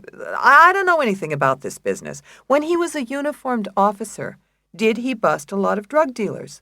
I didn't know him then. Benny eased back in her chair, momentarily stumped. It was hot in the airless room, and she felt Connolly's confused gaze on her, as well as the vigilant stare of the guard behind the smoke security glass. It didn't fit, but she was slipping into solving the murder instead of preparing the defense. Going to Della Porta's apartment last night had screwed up her focus. When do I get out of here? Connolly asked suddenly. Trial starts Monday. I haven't seen the outside in a year except for that hearing. They'll move you right before the trial, probably Sunday night or Monday morning. During the trial, you'll stay in a holding cell in the Criminal Justice Center. Shit, I can't wait. Free! Connolly waved her arms gleefully in the cramped room, and for the first time Benny caught a glimpse of the child in the woman. She almost felt Connolly's happiness, a thrill flitting through her like a shadow. Could Connolly truly be her twin? Benny thought of Grady and their conversation in the bathroom. You know, my boyfriend thinks we should take a DNA test, Benny blurted out, to see if we're twins for real. What? Connolly's face fell. Her smile evaporated, and her arms dropped like a bird shot from the sky. You still don't believe me? You want to test my DNA? Benny felt a twinge. She'd hurt Connolly at the one moment her guard was down. Well, I wasn't suggesting it necessarily. I have some information about a lab that does DNA testing. We send blood samples off, and in 7 days or so we know the truth. Apparently they do this sort of testing all the time. Connolly nodded. Well, let's do it then. What? Benny asked, surprised at the turnaround. Let's do it, huh? I'll give my sample today. Will you arrange to get it sent to them or whatever? I don't get it. What changed your mind? Here's your chance to know the truth, Connolly said quickly, though her tone held no rancor. You don't have to believe me or take it on faith. You'll have proof, if that's what you need. Set it up. They take blood samples for court in the infirmary. In fact, let's take care of it right now while you're here. Now? Benny said, caught off guard, but Connolly was on her feet. Guard! She called out, turning around. Yo, guard! Benny roared away from the prison in the expedition, distracted. Connolly had given a blood sample at the prison, and they'd arranged to send it to the lab to preserve the chain of custody and eliminate contamination. If Connolly would so quickly put it to the test, maybe there was truth to the twin story. There was only one way to find out. Benny would have to give her own sample. The hospital was on the way back to the office. She braked at a red light. Cars slowed in the line of noontime traffic, and wiggly waves of heat snaked from their hoods. Benny wasn't sure what to do. She could go back to the office or stop by the hospital. The results would take a week. She felt her heart beating harder and tried to ignore it. Her face felt flushed, and she ratcheted up the air conditioning. She wanted to know the truth, didn't she? Benny stared at the traffic light, burning blood red into her brain. She felt as if she were looking into her own heart. When the light turned green, she yanked the steering wheel to the right and headed for the hospital. Chapter 4.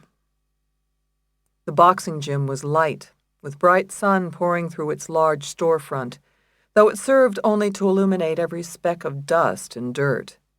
Judy, in a gray sweatsuit, held out her hands, while Mr. Gaines wrapped ace bandages around her palms and wrists, then stuffed a pair of red boxing gloves on her. They looked like cartoon mittens, except for the duct tape, repairing splits at the top. Red headgear covered her forehead and cheeks in cushioned leather, exposing only her eyes. She felt as awkward as the Pillsbury doughboy when Mr. Gaines began teaching her the fundamentals of a boxing stance. Left foot forward, a little out more, he said. Sorry, Judy corrected her feet. I can't twirl spaghetti either. Mr. Gaines smiled. Put your right foot back a little. Gotta get your stance right. Gotta get the fundamentals. Got a bad stance, you like a house gonna fall down. You got it? Like a house gonna fall down when the wolf comes. You know that story? Sure. Judy placed her feet where she thought they should be and double-checked in the mirror. The glass reflected a full gym, with maybe 10 men training. Most were shadowboxing, but there was a half-hearted sparring match and men using the equipment. The thumping, thudding, and pounding sounds made a constant drumbeat as glove met bag, body, and headgear. A man on the heavy bag shouted, "Ha! Ha!" each time he connected with a jab, syncopating the rhythms. Judy kept an eye on the boxers as she adjusted her stance. Better, Mr. Gaines? Good. Right now. When you move, you keep your feet in that stance. You got it? Got to have the foundation or the house gonna fall down. Okay, Judy obeyed, but it was hard to move in the awkward position, and she ended up with her right foot in front. Oh, damn. It's all right. It's all right. You get it. You got to work on this. Got to get this right. Come here. Let me show you what I mean. Mr. Gaines grabbed Judy by her sweatshirt and led her over to a table outside the ring. Paint peeled off the table, which was actually a front door onto which someone had hammered splayed legs, and on the table sat a folded Daily News, a bottle of Mr. Clean, and a plastic jug of water with a dirty glass. Mr. Gaines grabbed the jug and glass from the table, then held them over a steel wash can full of trash. Pay attention now. You paying attention? Sure. You gotta be in the right place in the ring. See this? Mr. Gaines poured water from the jug beside the glass, and it splashed into the wastebasket. See what I mean? Ain't in the right place. Won't work. Not happening. Not doing nothing for you. Now watch. Mr. Gaines moved the glass under the stream of water, and it filled the glass. See now? It's in the right place, already doing the right thing. You gotta be in the right place. Got it? Got it. Judy smiled. She had already noticed that Mr. Gaines had a way to explain even the simplest principle. She wished he had a way to catch a killer. Now, let's get back to work, he said, and led her back to the mirror. Get your stance now. Remember what I told you? Judy stood in position, foot-conscious as a girl at her first dance, and checked the mirror. From this angle, she spotted something she hadn't seen before. An attractive young woman sitting against the far wall, knitting. The woman's hair hung in moosed waves around a delicate oval face, with dark and penciled brows. She wore tight jeans and a waist-length leather jacket with black spike-heeled boots. "What are you looking at?" Mr. Gaines asked, and Judy snapped to attention. "Well, that woman knitting, who is she?" "One of the wives." "Whose wife?" "Boy in the bag, Danny Morales." "She's here a lot?" "All the time. Now keep your mind on your job here. You come to gossip or box?" "Box." "Then box, woman." Judy didn't have much time. Her boxing lesson was over, and she had to get back to the office. She was stretching plausibility with her story of a 2-hour doctor's appointment, even with a gynecologist. They overbooked with less guilt than an airline, but there was a limit. Judy crouched next to her gym bag and packed it slowly, watching the young woman with the knitting. Her husband pounded the speed bag next to her. Mr. Gaines had said Connolly hung with the wives. Maybe Mrs. Morales knew something. Ba-bum, ba-bum, ba-bum, went the speed bag, smacking the plywood backboard and swinging back for more punishment. Morales punched the bag with the outside of his gloves, his tattooed arms high and his elbows spread sideways like wings. His wife glanced up from her knitting to watch him, though the boxer concentrated on the drubbing he gave the speed bag, lost in a trance sustained by the rhythms of his own violence. Judy zipped her gym bag closed, straightened up, and walked casually in their direction. Ba-bum, ba-bum, ba-bum. The sound grew louder. She walked past Morales and stopped next to his wife, who didn't look up from her knitting. "I always wanted to learn to knit," Judy said loudly. The young woman looked up in surprise, her lacquered fingers frozen at her row of tight stitches. Morales stopped hitting the speed bag, which flopped back and forth on the squeaking chain, and glared at Judy. "What do you say to her?" he demanded. Nothing, really," Judy answered, taken aback. Behind Morales, she saw Mr. Gaines, who had stopped coaching another fighter and was watching vigilantly. "I was just trying to learn about knitting." "Oh, yeah?" Morales blinked perspiration from his eyes, revealing a prominent brow that crumpled with the force of his anger. "Buy a book." "Danny! Danny!" Mr. Gaines called out, shuffling bandy-legged to Morales. He waved an arm in the air as if he were hailing a cab. "Ain't no call for that now. That's Judy. Judy 40. She's one of my students." Morales grinned crookedly. "A chick? Taking lessons here?" "She's a boxer to me, that's all," Mr. Gaines said. "You should be rightly saying welcome to her. Help bring her along." Judy felt a guilty pang. Mr. Gaines was standing up for her, and she had lied to him. "That's all right, Coach." "No. Danny here can introduce himself. You want to be polite? You might like meeting a famous boxer. Danny has 25 fights, 24 by knockout, only 1 by decision. He coming up to his first 12-rounder in a couple of months." Morales relaxed, apparently soothed by his credentials, and nodded at Judy. "Danny Morales, you a friend of Mr. G's? I'm happy to meet you. Anything you want to know about this sport, you ask. History, pointers, whatnot. I don't mind." "Thank you, Danny. I didn't catch your wife's name," Judy said, and the young woman smiled, apparently pleased at the unaccustomed attention. Ronnie Morales," she said. "Anytime you want to know about knitting, you just ask." Judy took a step closer. "What are you making?" "A scarf for Danny."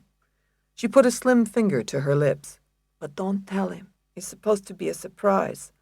Morales almost smiled. "Like I don't know. She knit me 2 scarves and a sweater already." "You're a lucky man," Judy said, and the conversation stalled. She couldn't talk to Ronnie with her husband there. They had to go where no man could. Ronnie, do you know where the ladies' room is? I know they have a locker room, but we can't wash up there, can we?" He's around the back. You have to use the janitor's closet. I didn't see it. Is it hard to find? Kind of. You want me to show it to you? Ronnie asked, setting her knitting aside. Sure, Judy said, as casually as possible.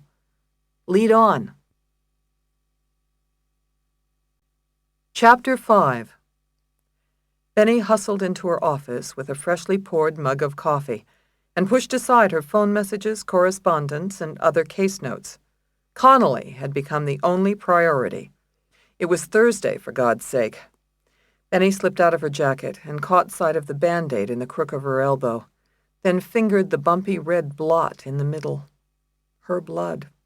Connolly's blood. In a week, she would know if they were the same. The possibilities seemed more likely since the test, though Benny knew her thinking wasn't completely rational.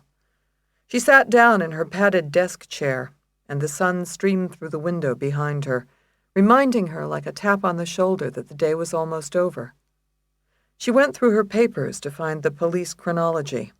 It was the weakest part of the prosecution's case, and she intended to weaken it to the breaking point. Incident report, read the slip of white paper. These were the papers that Carrier had applied to the court for, and which had been released, albeit in severely redacted form. The documents looked as insignificant as newspaper receipts, but were among the most critical documents in a criminal case. Usually, they constituted a chronological recounting of the police activity at the crime scene, but in this case, they didn't explain how the hell Reston and McShay got to the scene so fast. There was only one set of documents left to consult, the transcripts of the telephone calls that came into 911. Benny pulled the transcripts for that night. The first call had come in at 8:07 with a positive ID. Not so good for the defense, but the caller, a neighbor named Lambertson, didn't say when she heard the gunshot. Interesting, because Benny wanted to pinpoint that. She read down further to the police response. The first response was a minute later. Exactly. Benny made a note and kept reading. There were more calls reporting the gunshot and Connolly running down the street, which Benny read with increasing dismay. The Commonwealth would parade these witnesses to the stand. The cumulative effect would devastate the defense. Benny shook off her fear. She had to find the soft spots in the prosecution, and they were there. She just sensed it. Sunlight moved onto her papers in an oblique shadow that reminded her of her last visit with her mother. And she realized she hadn't spoken with her mother's doctor in days. She should call. It would only take a minute. Benny reached for the phone, punched in the number, and identified herself when they picked up. The doctor's been trying to reach you all morning, Miss Rosato, said the receptionist. Benny was puzzled. The doctor had wanted to reach her? She hadn't seen his phone message. She tucked the phone in the crook of her neck and thumbed hurriedly through her pink messages. Dr. Provetto at 9:13 a.m., Dr. Provetto at 11:45 a.m. My God, why was he calling? Benny's heart leapt to her throat the moment she heard the doctor's voice. Chapter 6. Judy had discovered that a janitor's closet was really an open toilet near a string mop. The walls were streaked with grime, and a gritty Rubbermaid bucket sat under a streaked wash basin. The toilet paper holder was empty, and 2 half rolls of toilet paper were lined up on the tank next to an old copy of Sports Illustrated. Judy washed her hands in the basin. "So," she asked, "is knitting hard? It looks hard." "No, it's easy." Ronnie Morales lingered at the door and checked her hair in a cracked mirror over the sink. She wore light eye makeup but no foundation, and her skin was poreless over cheekbones that shaped her face like a Valentine's Day heart. "I taught myself from a book." That's what Danny meant. "I could teach you in 5 minutes. I even have some needles for you, thick ones to start with. I bring them for you." "Thanks," Judy said, surprised at the offer. It struck her that Ronnie Morales was a woman who needed a friend. "No problem." Ronnie folded her arms against the shiny black of her form-fitting leather jacket. "I knit lots of things. A sweater for Danny and my mom and sister. some baby clothes for my new nephew, and a vest for my grandfather. So you enjoy it? No, I hate it, Ronnie said with a giggle. I'll teach you if you want, but it's totally boring. Doing your nails is more fun than knitting. Why do you do it then? Judy's hands dripped while she looked for paper towels. Or something to do. There's no TV here. I read the new magazines as soon as they come out. Then I got nothing to do when Danny's training. Do you watch him train every day?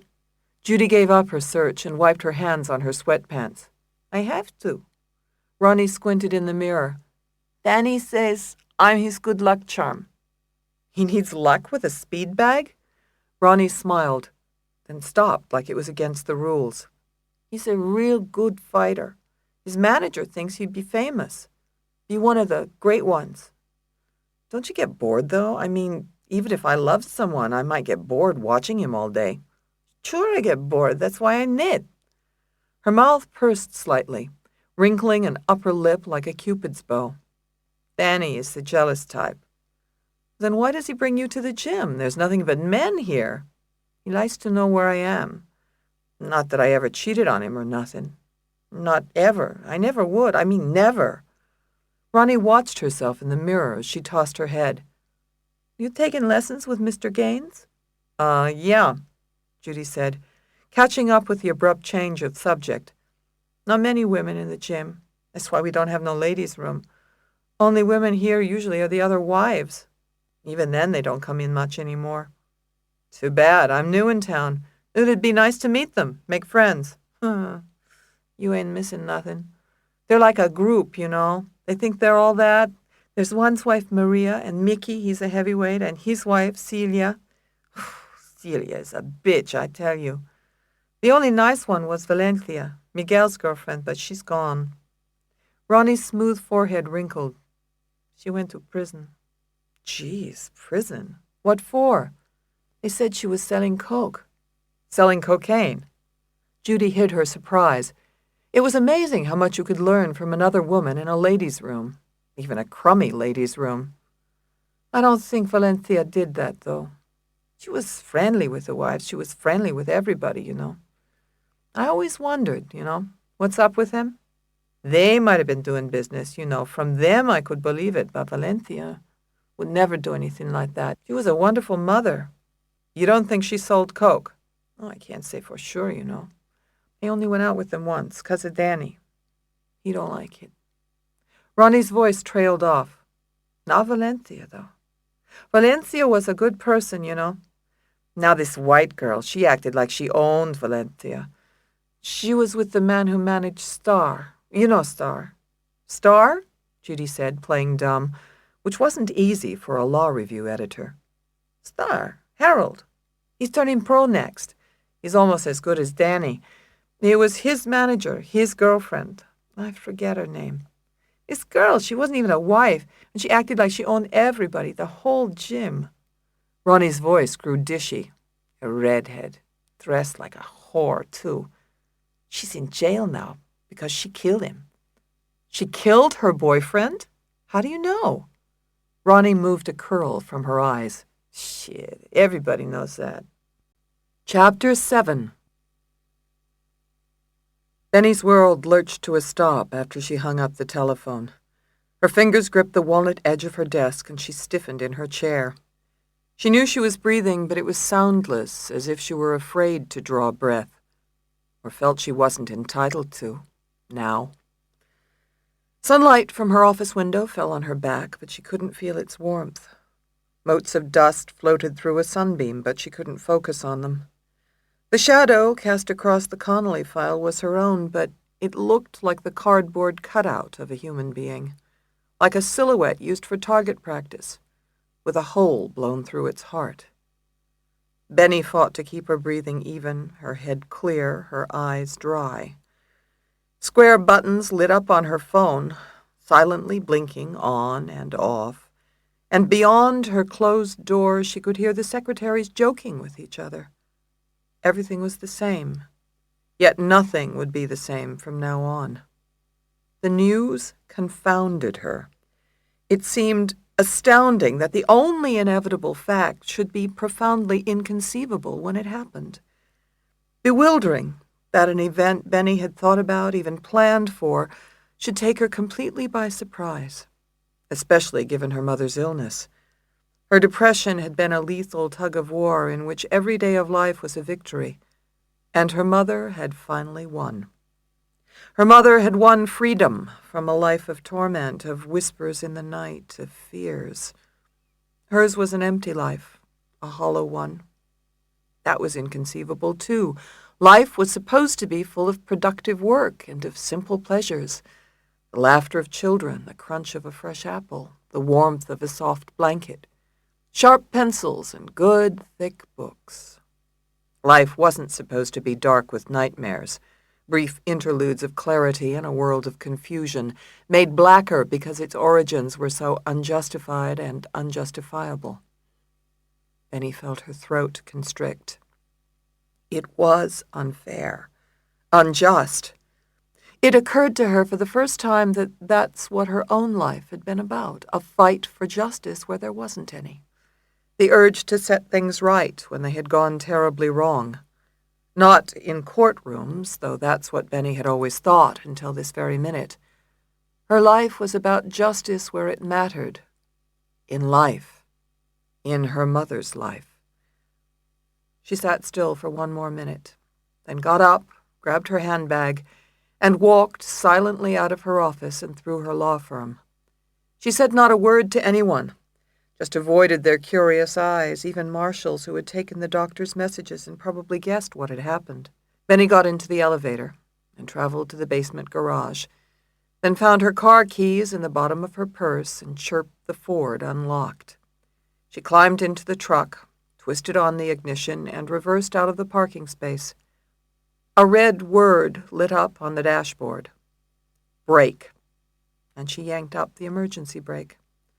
She acted on autopilot, and the only thought in her head was a mild surprise at the number of acts it took to get out of the parking lot and to the hospital. Insert monthly pass card in slot. Drive out of garage. Turn left onto Locust. Cruise to the corner. Stop at the red light. So many tasks to perform, each one discrete and identifiable. Benny set her mind to performing each task in the logical order, and so survived the minutes after she learned her mother had passed from the face of this earth. She wasn't alone, Hattie sobbed, her coarse, dark cheeks streaked with tears. Benny hugged the nurse, holding her firmly, as if she could send strength through her very skin. Hattie had taken care of Benny's mother for a decade, been at her side through all of the hospitalizations, the electroshock, and the chemicals. And now this. Benny, dry-eyed, was grateful to Hattie once again. Her mother hadn't died alone. She suffered so much, Hattie said. But Benny couldn't bear to hear that. She squeezed Hattie closer and buried her face in Hattie's marcelled waves, bleached canary yellow.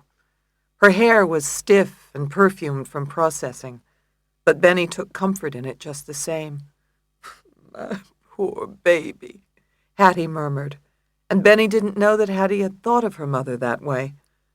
Sobs racked Hattie's soft, heavy body, and she sagged in Benny's arms. Benny walked her over to a chair, gentled her into it, and sat beside her. There was a closed door on the other side of the room. Her mother's body was inside. I don't know why they're telling me she was fine, Hattie said, her tears turning to anger, then back again. Benny squeezed her until her crying became hiccups and sputtered to a wheezy stop. The room fell quiet, and Benny found the silence somehow harder to take. The lump in her throat seemed to calcify. She imagined a plate of bone growing over her chest, shielding her heart from the outside world and sealing her emotions within. Are you the family? Interrupted a man's voice, and Benny turned and looked up. An oily-faced gentleman in a black suit with a small mustache and earnest eyes looked puzzled at the hysterical black woman embraced by the businesslike blonde. My name is James Covella from Covella's Funeral Home. Are you the family?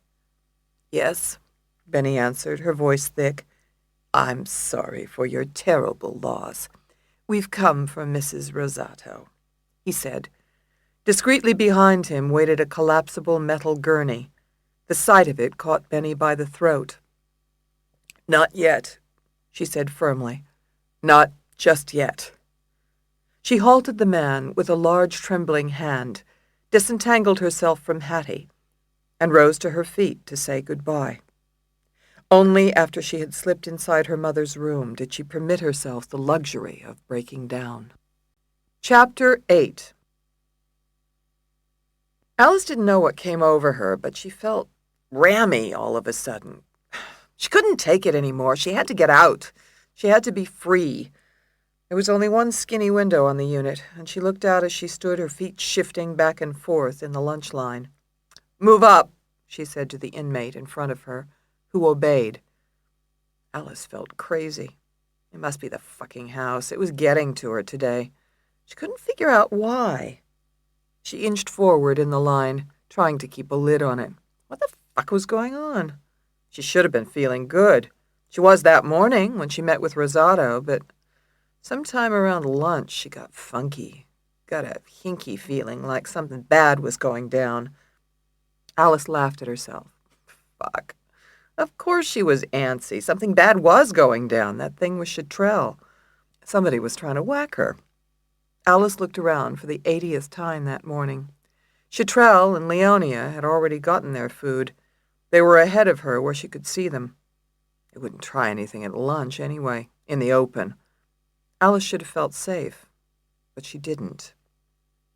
She reached the front of the line and grabbed her floppy ham sandwich, strawberry yogurt, and canned fruit shit, and walked to the table where she always sat, farthest from the others. The tables were bolted to the floor on the common area of the unit, which was ringed by 2 tiers of cells, 15 above and 15 below. Most of the bottom tier was double-celled for low seniority inmates. Inmates spent every minute of every day with the same group of women for decades. Alice yanked out a steel chair with a back that said, Philadelphia Civic Center, for some reason. The floor was a washed-out blue and white linoleum, and the walls were whiter than white from slave labor. Alice had counted the tiles in the unit's common area several hundred times.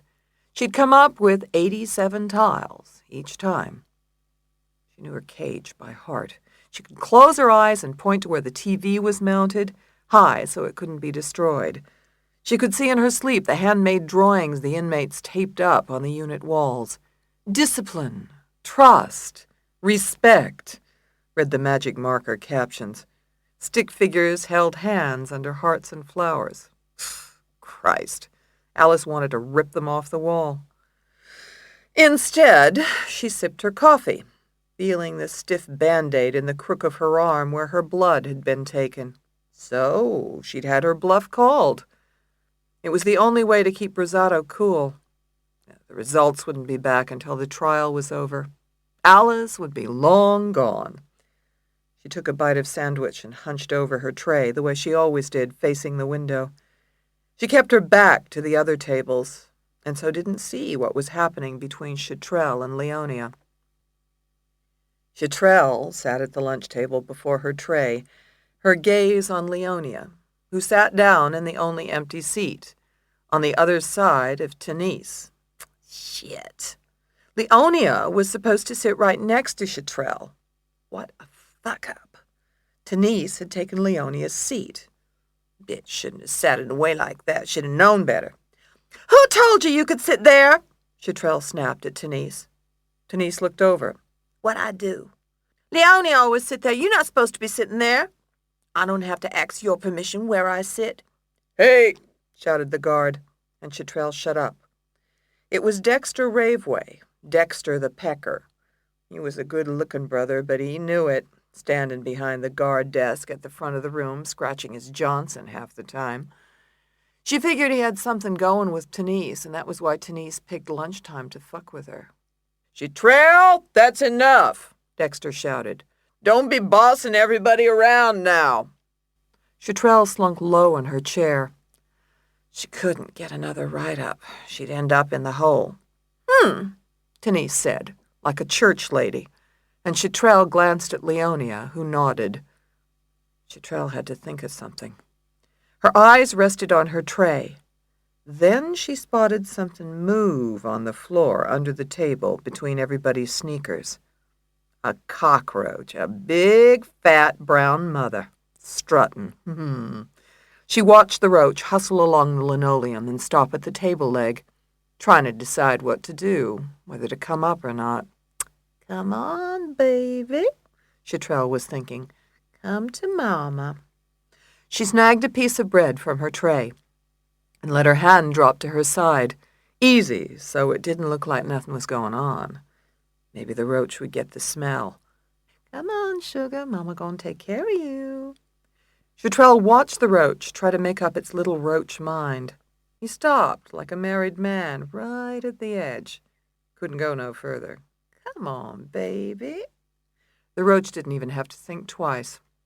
It skittered up the table leg, and Chitrell dipped her shoulder, snatched it off, and closed it in her hand. She waited until Denise turned away, then dropped the roach in the bitch's strawberry yogurt. Shit! Denise shouted when she spotted a dark bulge moving on her plate. There's something in my food! A mouse! A rat! Shit! She jumped up and shrieked like she was in a horror movie, and Chitrell would have laughed her ass off if she hadn't been so worried about getting the shank to Leonia. A rat! A rat in the food! There's a rat in my food! Denise yelled. Her chair fell over, then she stumbled backward and fell on top of it, while Brianna, next to her, leapt away from her tray, knocking into another girl. Chitrell watched everybody jump out of their seats. The white trash shook like they saw a steady job. Relax, I'm on to it, Dexter the Pecker said, running over like Wesley Snipes to save the day.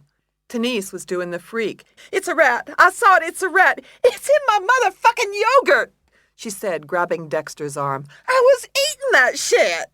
Pussy, Chitrell thought. Get over yourself. Calm down, everybody. Calm down, Dexter said, but nobody was listening. He's just a roach. It's not a rat. He didn't call any other guards, which was just fine with Chitrell.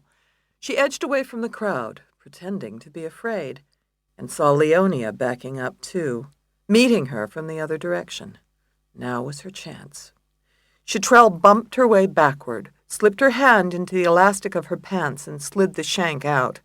Leonia stood next to Chitrell, grabbed the knife, and acted like she was falling down. Chitrell couldn't see it, but she figured Leonia slipped the shank in her sneaker under her pants leg. The girl was damn good. She used to snatch wallets at the gallery. Did you get it? Did you get it?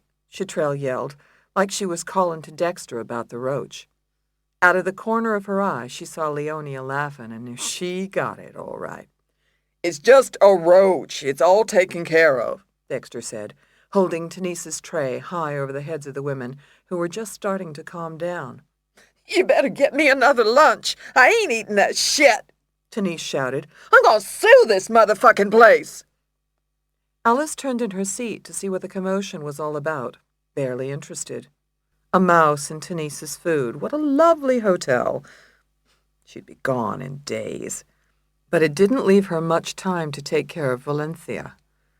Alice took a final slug of coffee and crumpled her styrofoam cup.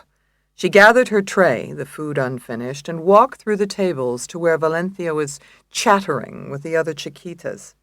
Valencia looked up, and Alice looked down and whispered in her ear, I heard something from my lawyer. Meet me after head count tonight. The guard will come to you. Don't tell anybody or it won't happen. Thank you so much, Valencia said softly. You can thank me tonight, Alice told her. Chapter 9. For Benny, the next few hours were a haze of acute pain, mixed with the oddly mundane business of burying the dead. Tasks had to be performed, and she performed each one. She selected her mother's casket, burial plot, and even last dress, a beige chiffon with tan pumps with a minimum of tears. She found a valuable ally in the funeral director, with his moosed pompadour and professional smoothness, who scheduled her mother's wake, funeral, and burial in a way that had a pat beginning, middle, and end, in death as in life. Benny kept her emotions at bay only because she was so skilled at it. She held tight to Hattie throughout, as much for her own support as for the nurses, and stopped only to leave a message. "Hey," Benny said as the associate answered the call. "I guess you heard." "Yeah, I'm so sorry," Judy said. "Is there anything I can do?" "Thanks, yes. Draft a letter to Guthrie and tell him what happened. The wake is Friday night, funeral is Saturday, and we'll need a week postponement on the Connolly trial. If we ask for a week, he'll probably give us 3 days. I'll stop in and sign the letter tonight, then you get it hand-delivered tomorrow." "No, I meant, is there anything I can do for you? Not about the case." "Do for the case and you'll be doing for me. Any updates?" "Yes. Mary talked to her classmate about Guthrie and Burden. She thinks Burden got Guthrie his judgeship in return for his billings." A costly judgeship. "Tell her to follow up and find out where Burden is. They said he was out of the country at the emergency hearing. I want to know if he still is and where." Like that. "That all you got?" Judy hesitated. "I did find out something you should know." "Give me the headline." "I think Connolly was selling drugs and using a group of boxers' wives to do it." Benny leaned against the cheap paneled wall of the lounge. "Is this true? How do you know?" "I talked to one of the wives today at the gym." "Selling drugs? Connolly?" Benny let herself slide into one of the brown folding chairs that ringed the room. It was hard to think. "What were you doing at the gym? That wasn't what I asked you to do." "I know. I was following a hunch." Benny rubbed her forehead. Was Connolly involved in drug dealing? Was Della Porta? Had Connolly lied to her again? "Do you have proof of this, Carrier, or is it just talk? Did this wife name names?" "It's not gossip. There's a Maria, Celia. I didn't get the last names, but I will. Oh, and there's a Valencia something who may have sold for Connolly. She's in prison now for possession. For what it's worth, the consensus is our client is as guilty as they come." "Benny?" Hattie called out suddenly from the adjoining room. Her voice sounded shaky.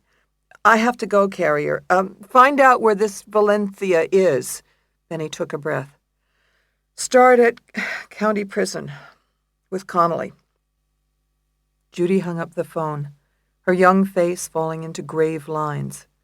"Benny doesn't sound so good," she said, and looked across the conference room at Mary, who had just come in from canvassing Connolly's neighbors with the investigator, Lou. "Marshall told me," Mary said with sympathy. She set her boxy briefcase on the table and wiped sticky bangs from her forehead. "It must be tough, losing your parents." "Yeah." Judy dropped into a swivel chair. "My parents are so healthy. They climb, ride bikes, travel. I always think they'll live forever." "I think my parents will live forever, too. And all they do for exercise is pray." Mary wanted to change the subject. "Are we going for an extension?" "Yeah, a week." "We need a year to get Connolly off." Mary rolled out a swivel chair and sat down. "Lou is still out there looking, but we didn't find any witnesses that would help the defense. Plenty of neighbors saw Connolly run down the street, however. I think she did it, Jude. I think she killed him." "Of course she did. She deals drugs, too. A well-rounded felon." Judy told Mary about her secret boxing lessons and what she'd learned from Ronnie Morales, to Mary's growing astonishment. "I can't believe this," Mary said when she was finished. "What, the drugs? The murder?" "No, the boxing lessons." Mary felt hurt. "You told me you went to the gynecologist." "I lied. I'm sorry, I had to." "Why?" "Because if I told you, you'd come with me, and your mother would kill us both." "Silly," Mary smiled. "My mother would only kill you." Chapter 10.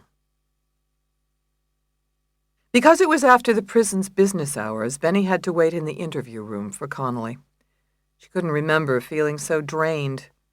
She had rowed in regattas, powered single sculls with sheer muscle and grit, and still never felt this enervated. Fatigue after a race always produced a vague, if drowsy, euphoria and a feeling of accomplishment. But this was tiredness of a darker sort, a bone-deep weariness that came partly from grief and partly from having to contain grief. She straightened up in the plastic chair, folded and unfolded her hands on the smooth formica counter, then finally clasped them together in her lap. Benny startled at a loud ka-chunka, and she looked up to see Connolly being led into the secured hallway to the interview room. The inmate's stride was strong as she walked down the corridor, and Benny realized that the usual noise level had prevented her from ever hearing those footfalls. Connolly walked like Benny, fast and slightly duck-toed. It had always bothered her mother, who used to say, "Walk with your legs together like a lady." "What did you say?" Connolly asked, her expression puzzled as she walked through the door into the inmates' half of the room. "What?" "You said something about the way I walk." "No, I didn't. I said—" Benny's voice failed her. Then she took a deep breath. "You'd better sit down. I have bad news." "About my case? Is something wrong?" Connolly took a seat and leaned forward over the counter. "I knew it. I knew something was going on. I could feel it." No, your case is fine. It's worse than that. My mother has, passed on in the hospital. She wasn't in any pain, and she wasn't alone." "Fuck, that's a relief," Connolly blurted out, then froze when she saw Benny's stunned expression. "I mean, it's a relief she didn't suffer," Connolly added quickly, but Benny fell against the back of her chair as if pushed. "That's not what it sounded like. It sounded like you were relieved that she died." "Of course I'm not relieved that she died. Why would I be? Shit, that's not what I meant." "No? Do you even care?" "Oh, Christ." Connolly raked a hand through her coppery hair. "Oh, all right. I was relieved it wasn't about my case, okay? They wake me up and tell me my lawyer's here after hours. What else would it be about? You said we don't talk about personal things like our mothers, so the last thing I expect is that you'd come up to talk about her. I didn't even know she was sick. I thought she was mental or something. You can't die from that, can you?" "Evidently." "Well, that's too bad. I'm sorry. For both of us." Connolly nodded, though Benny couldn't help but notice her tone was matter-of-fact. Maybe everybody was right about Connolly. Maybe she was heartless, a killer, a drug dealer, like Carrier suspected. "You know," Benny said, "I did have something come up in your case today. One of my associates thinks you were involved in selling drugs with the wives of the boxers." "Give me a break." Connolly laughed ruefully, and Benny's gut twisted. "That's not a denial. Your line is, 'That's not true. That's absurd. I'm surprised you would even suggest such a thing.'" "It's not true." Connolly's stony glare met Benny's dubious one. "I swear, I didn't have anything to do with dope. I knew boxers' wives, but I certainly didn't sell drugs with them." "One of the wives was named Valencia. I don't know her last name. I understand she's here in this prison. Do you know her?" Connolly's eyes flickered. "No, I don't know any Valencia, and I didn't have anything to do with any drugs. Neither did Anthony, no matter what your little associate says." Benny sagged in the chair, spent, confused, angry, hurting, and screwing up a major case. Every day she was finding out another way Connolly had lied to her. First Bullock, now this drug thing. Benny faced up to something she had been thinking on the drive to the prison tonight. "I told you not to lie to me, and you did. I can't trust you anymore. I can't go forward, especially now with my mother. I'll get you another lawyer, the best in criminal practice." "You're pulling out on me?" "Not completely. I'll be there watching you from the front row, but I can't be trial counsel, not now. My mother died. She deserves to be mourned." "And what do I deserve?" Connolly spat back. And Benny leaned forward, angry. "This isn't about you. This is about a woman who you claim bore you. How come your own mother's death doesn't even faze you? Oh, Please forgive me for not crying. Connolly's mouth twisted bitterly. My mother never gave a flying fuck about me. She abandoned me as soon as she saw me. You're the one she cared about. You're the one she kept. So you'll understand if my only concern is my own ass. I'm selfish as sin. I get it from my mother. Benny flinched, shaken to the core. She couldn't bear to hear anybody talk that way about her mother, especially now. Suddenly she felt no more like Connolly's twin than she had the day they met. She rose stiffly and went to the door. She wanted Connolly out of her sight. You're not getting out of this case now, Rosato, Connolly shouted. I read the newspapers. I see the news. We're the lead story. The media is eating it up, and the jury will, too. Nobody can pull off the twin defense but my twin. Benny felt sick inside, trapped. Guard! She shouted through the door, though she knew the guard would be watching her. Fuck you! Connolly shouted as the guard appeared, and the curse reverberated inside Benny's skull all the way back to the office. Benny switched on the lights in her firm's reception area and walked past the empty secretary's desks. The printers and fax machines had been turned off, as had the associates' office lights, and Benny could see from the brushed nap of the carpet that the cleaning ladies had come and gone. It was good to know that her law firm took care of itself, because right now she couldn't take care of another thing. She entered her office and sat down at her desk. Her business correspondence was covered by a pile of sympathy cards in shades of pink, lavender, and gray. The sight made her throat feel thick, and she set them aside without opening any. She didn't want to feel sympathy right now. She didn't want to feel anything. Under the cards lay the letter to Judge Guthrie that Carrier had drafted, requesting a continuance. Benny crumpled it up and pitched it into the waste can, shaking her head. Never had her decision-making been so screwy on a case. She shouldn't have undertaken the representation in the first place. She had been wrong, terribly wrong, and she had to straighten it out.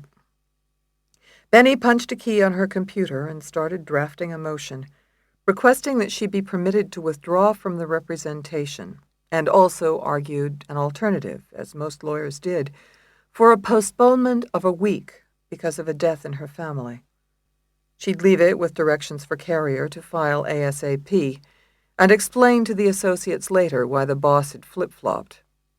After she finished the motion, she drafted and faxed letters to the two best criminal defense lawyers in Philly, offering them the Connolly representation. Both would jump at the chance to take on the high-profile matter. But Benny felt nothing like relief as she handed Connolly's fate to another. Almost as soon as Benny opened the front door to her house, Grady swept her into his arms. He had clearly waited up for her, still dressed in his work clothes, a rumpled white Oxford shirt and wrinkled suit pants. "Oh, geez, babe, I'm so sorry," he said softly. "I've been trying to reach you everywhere. Are you okay?"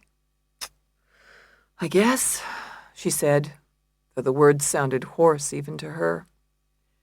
She remained in his embrace only reluctantly, not so much because she didn't want to be held by him, but because she didn't want to be held at all.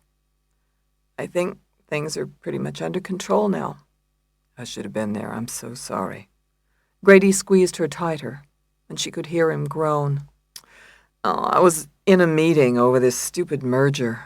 I didn't get to make any calls, and I didn't get your message until late." "It's okay. There wasn't anything you could do anyway. I picked out what I had to do, and Hattie was with her at the end." Benny squirmed in Grady's arms, but he held fast. "It's good Hattie was there." "Yeah," Benny said, having suddenly run out of conversation. She didn't want to talk. She didn't want to be touched. She wanted only to go upstairs, lie down, and feel miserable. Maybe treat herself to another good long cry. "Can I go now?" she blurted, and Grady laughed abruptly and released her. "Sure, honey. I'm sorry. I'm just tired. I need to lie down." She felt a nudge against her leg and looked down at the golden retriever leaning into her, his tail down.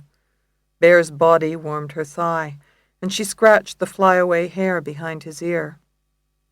"Dogs are good," she said, her voice thick. "Let's go upstairs. I'll tuck you in." I can tuck myself in. Whether you know it or not, you need me now. I'm taking you upstairs and putting you to bed. Understand?" Benny smiled, though somehow even that hurt. "Okay," she said, and permitted herself to be led upstairs to bed and tucked in like a very small girl. Chapter 11. Early next morning, Judy stood in the sunny conference room and read the faxed order again and again, as if that would change the result. "It is hereby ordered that the defense counsel's motion for withdrawal and, in the alternative, for a postponement is hereby denied?" "I don't get this," Judy said. "How could he deny it?" "Guthrie denied our motion in its entirety? No withdrawal, not even a continuance?" Mary, standing next to her, flipped over the top page of the order. "There's not even an opinion. There's no explanation at all." "He doesn't have to explain anything. He's a judge." "This is a sin. Benny can't possibly work this case. Her mother just died, for God's sake.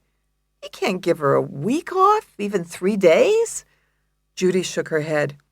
"I guess he's figuring that she got the standard 3 days if you count from Thursday. That would be Friday, Saturday, and Sunday. Jury selection is set for this Monday, with opening arguments right afterwards." "Can we file an appeal?" Judy looked over.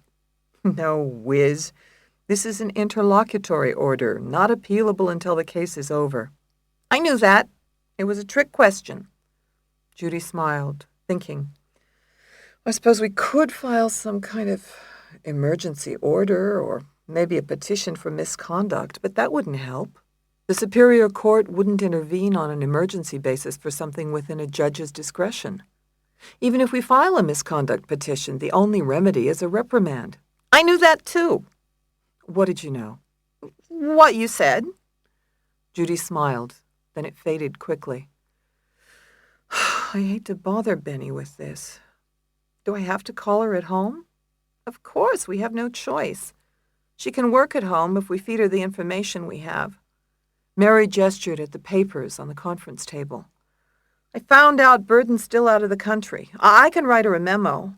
I can dictate my notes on the neighborhood survey and send her a copy by messenger. Then I could draft a cross-examination of the Commonwealth witnesses." "That should help." "Oh, I'm a fountain of helpfulness. What are you going to do?" "Correct your work, as always," Judy said, and reached for the phone to call Benny.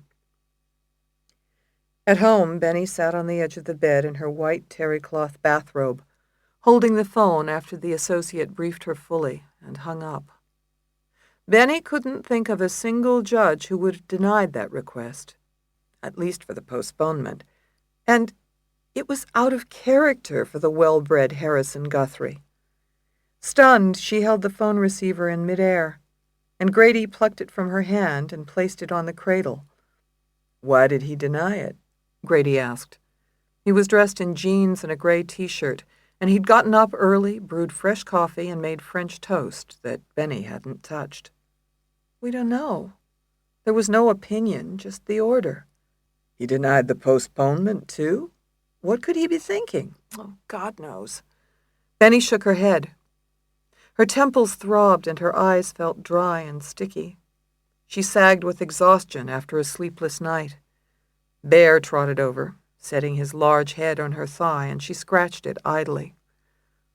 "Maybe my motion wasn't good enough. Maybe I should have found a case, some precedent." "No." Grady folded his arms. "That wouldn't make the difference. He's on solid grounds legally, but as a matter of custom, you'd think at least he'd give you a postponement. It's common decency."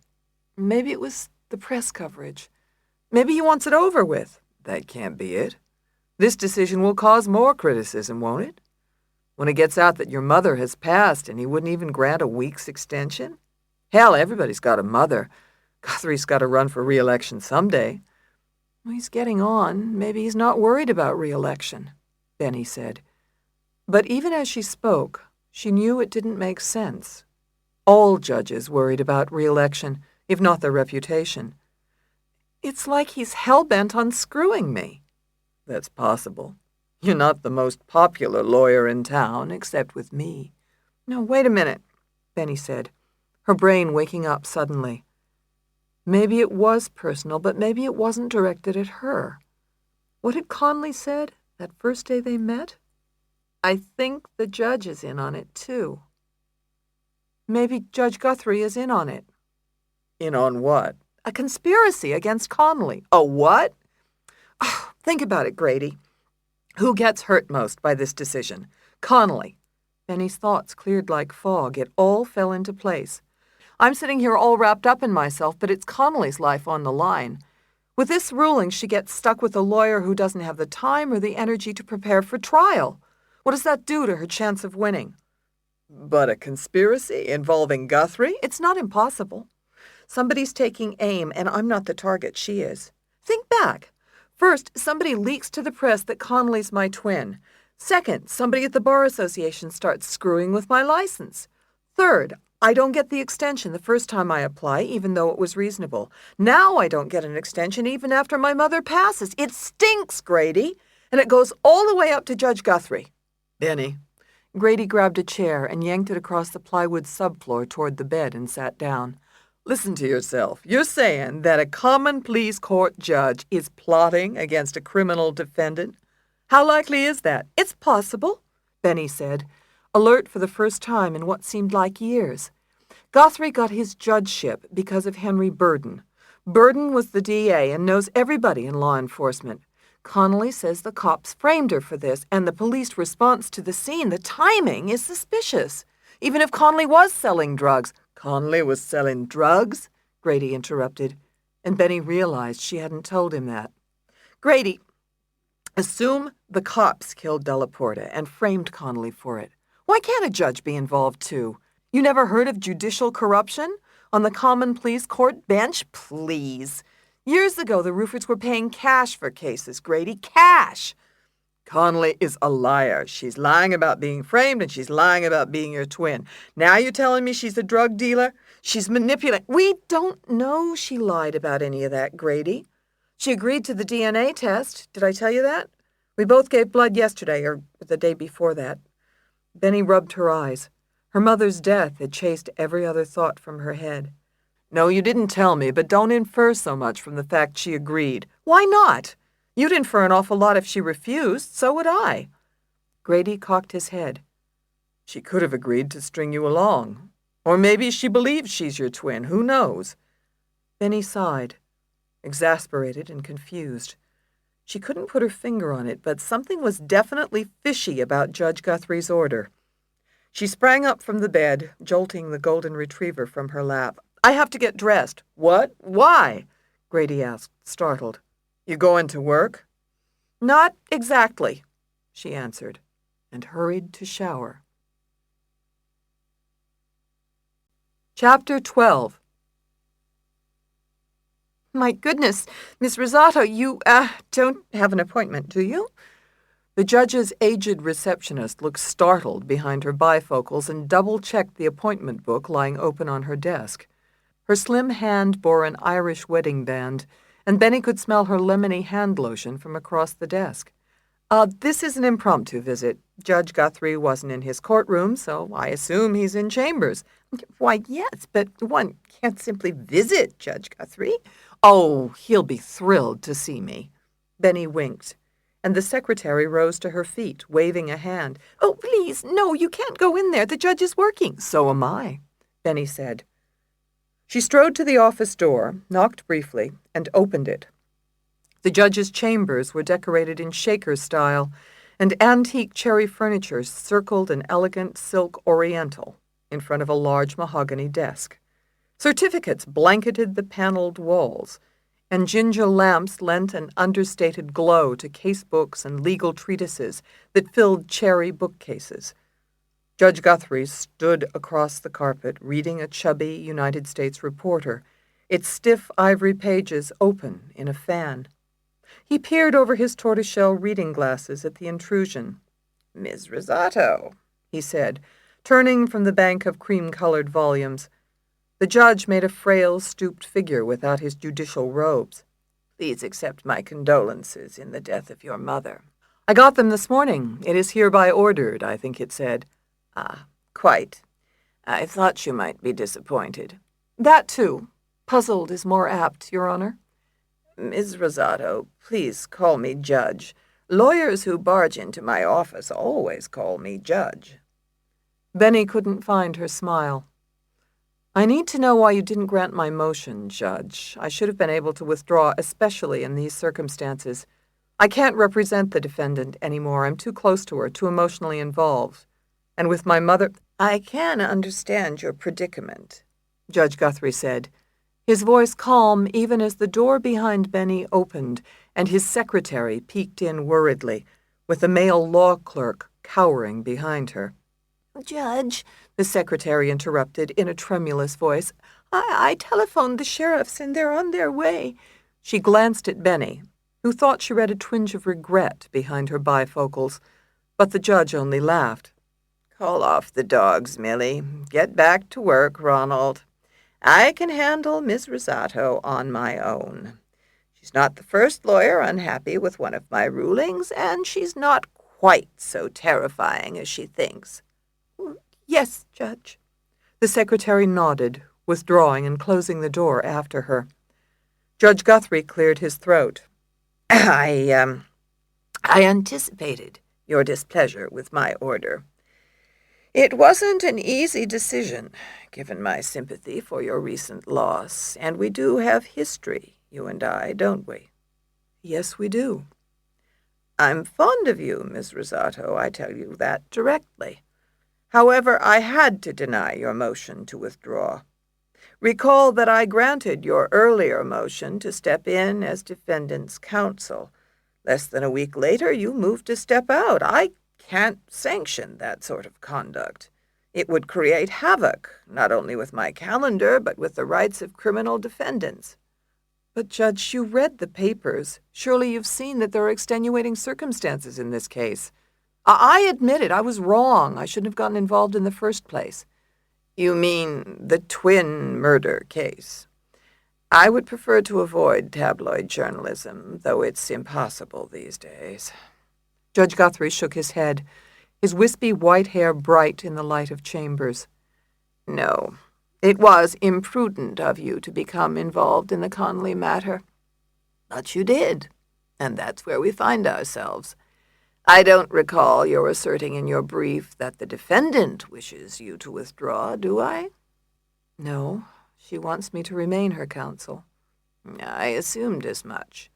Judge Guthrie nodded. "I couldn't very well grant that withdrawal motion then, now could I?" Benny swallowed. Ever since this case began, she'd been arguing the wrong side. Still. "But why no extension, Judge? It's routine in the case of death in the immediate family. The trial hasn't started yet. You know I'm right on the extension." Judge Guthrie stiffened. "I'm not in the habit of scheduling my cases around counsel's availability. That's the cart before the horse, my dear. I told you in open court we couldn't have further delays in this matter, and we cannot. I have a breach of contracts matter scheduled for the following week with out-of-town counsel, and that should take a full month. Now, you have my order." Judge Guthrie snapped the casebook closed, and the soft thunk punctuated his sentence. "I don't believe that's the real reason, Judge." "The real reason? My, then, what's the real reason, Miss Rosato?" Benny hesitated. She was accustomed to busting cops, but judges were another matter entirely. "I believe there's a police conspiracy against Alice Connolly, and I think you're part of it. I think you're protecting the police in return for the old favor of getting you this judgeship. I think that's why you gave Connolly's defense to Henry Burden in the first place, so he'd sit on it. And how convenient that Burden is out of the country so nobody can question him." "My, that's quite a theory." Judge Guthrie smiled faintly and replaced the book. Only when it was completely ensconced did he turn and face Benny. Corrupt judges, corrupt police, corrupt lawyers. Who is behind all this? And why? Benny found his reaction odd and noted he hadn't denied her charge, even reflexively. I don't know yet. But it's not who, it's what. And the answer has to be money. It always is. I think a lot of people stand to make a lot of money if Connolly gets railroaded. They want Connolly to have a lawyer so preoccupied she can't think straight or work hard. Which only makes me want to work harder, by the way. Oh, I see. Well, if you suspect these terrible things, why don't you go ahead and file a charge? Judge Guthrie eased his glasses off his nose and cleaned them by blowing softly in one lens, then the other, 2 shallow puffs of breath. Why storm in here like gangbusters to no result? Then he paused. Strange. Was he making a suggestion? I came to give you the benefit of the doubt. Ah. The judge held up a bony hand from which his tortoiseshell glasses dangled. You mean you have no proof? You have only your suspicion, unsubstantiated, and that's what motivates you. You disagree with my order, so you charge into my office. You come without opposing counsel. You make scurrilous allegations. Lawyers lose their licenses for such conduct, you know. They tried that already. It didn't work. You're in quite a state, aren't you? Judge Guthrie rolled out his leather desk chair and eased into it. His desk was dotted with gift gavels in malachite and crystal, anchored by a large porcelain lamp. Its light glinted on a lacquered set of brass scales, an award from the Bar Association. I remember how I felt when my mother passed away. It fell to me to make the arrangements for my mother's funeral. Yet I worked throughout at the firm, for I had clients depending on me. It wasn't a responsibility I took lightly, nor was the responsibility I bore my family. I never take my responsibilities lightly, whether they be to my clients or to my family. Benny struggled to read between the lines. Was someone threatening him or his family? I am looking out for my client, Judge. I believe she's being set up for a crime she didn't commit. I'm not about to let that happen. Neither should you. My. Judge Guthrie replaced his glasses as he gazed out his office window. The Criminal Justice Center was located on a side street, in a city struggling to keep business from escaping to the suburbs. There was no view except for the shadowy windows of the vacant office building across the way. The judge seemed momentarily lost to Benny, and she sensed that if he was involved in a conspiracy, he was being coerced. Who are you protecting, Judge? What do they have on you? My. Judge Guthrie said, tenting his fingers as he focused outside the window. Grief is a funny thing. It plays tricks with the brain. It's an emotional time for you, but you will have to set your emotions to the side. You are at 6s and 7s, in a tizzy owing to your terrible loss. But it is time for you to get along now. You have lots of work to do, Ms. Rosato, and very little time to do it in. Benny sighed, torn. Your Honor, if I'm going to try this case, I'm going to take your friends down. Don't make me take you down with them. I do hope you feel better, Ms. Rosato. I did send your mother some lovely flowers, you know, lest you think me a wicked man. Judge Guthrie swiveled to face Benny and opened his hand slowly. I am not a wicked man, he repeated. We are what we do, she said, and left the judge hiding behind his awards. Benny, any comment on the ruling? Benny, what do you think about Judge Guthrie's decision? Will you appeal the judge's decision, Miss Rosato? Then he barreled through the reporters at the courthouse and later outside her office building. They followed her from one place to the next, plaguing her with questions, jostling her, sticking video cams and tape machines in her face. She realized how much her world, at least her inner world, had slowed down since her mother died. She felt oddly like an invalid, forced outside into light and movement, and it disoriented her. She fended the press off with a jittery hand and prayed the cameras wouldn't broadcast her anxiety. "No comment," she murmured as she pushed through the revolving doors into her lobby and crossed to the elevator bank. The doors opened, and Benny took the elevator to her floor. The reception area was quiet as an oasis, except that everyone was staring at her. Benny avoided all eyes but Marshall's sitting at the reception desk. "Any messages?" Benny asked simply. "Yes, sure," Marshall said. She slipped a strand of hair behind a pierced ear, gathered the mail, and handed it over. "I'm so sorry." "Thanks," Benny said, accepting the work, if not the expression of sympathy. She had to block it out if she was going to be effective, and she'd meant what she told Judge Guthrie. If somebody wanted her paralyzed, then her only response was to move faster. She tucked the papers under her arm and hurried to the conference room. "Benny, I'm sorry," Judy said, her young face soft with sorrow. And Mary looked positively teary. "I'm really sorry," Benny supplied, then added, "I know, thanks, but we're all up Schitt's Creek if we don't get back to work." She tossed her papers on the conference room table, where they landed with a slap. "Tell me where we are in this case. I got your notes, Mary. You start with the details." Mary filled Benny in on the dismal results of their neighborhood canvassing. When she finished, she added, "And Lou's still out there, so maybe he'll find out something." "Maybe," Benny said, and turned to Judy. "Tell me about this drug thing. I got your message about Valencia. Connolly says she doesn't know her and denies selling drugs." "I'm not surprised," Judy said, and reiterated the details of what Ronnie Morales had told her. "I can go back to the gym to learn more if you want. I'd like to try to meet some of the other wives, see what I can find out." "No, we're in high gear now. You have to get the paperwork done, jury instructions, motions in limine, questions for voir dire. It all has to be done right away, and whatever has to be filed has to get filed." Benny grabbed her papers. "I'm going to get my copy of the file and work at home for an hour or two before the viewing." "Tonight is the viewing?" Mary asked. "We'd like to go." "Thanks, but neither of you can come. We've got a defense to stage." Judy frowned. "But we'd like to. We can work afterwards." "No." Benny headed for the door. "If you're there, you're fired. Don't file anything without my seeing it first. Fax it to me at home or send it by messenger. Call if you have any questions or need anything."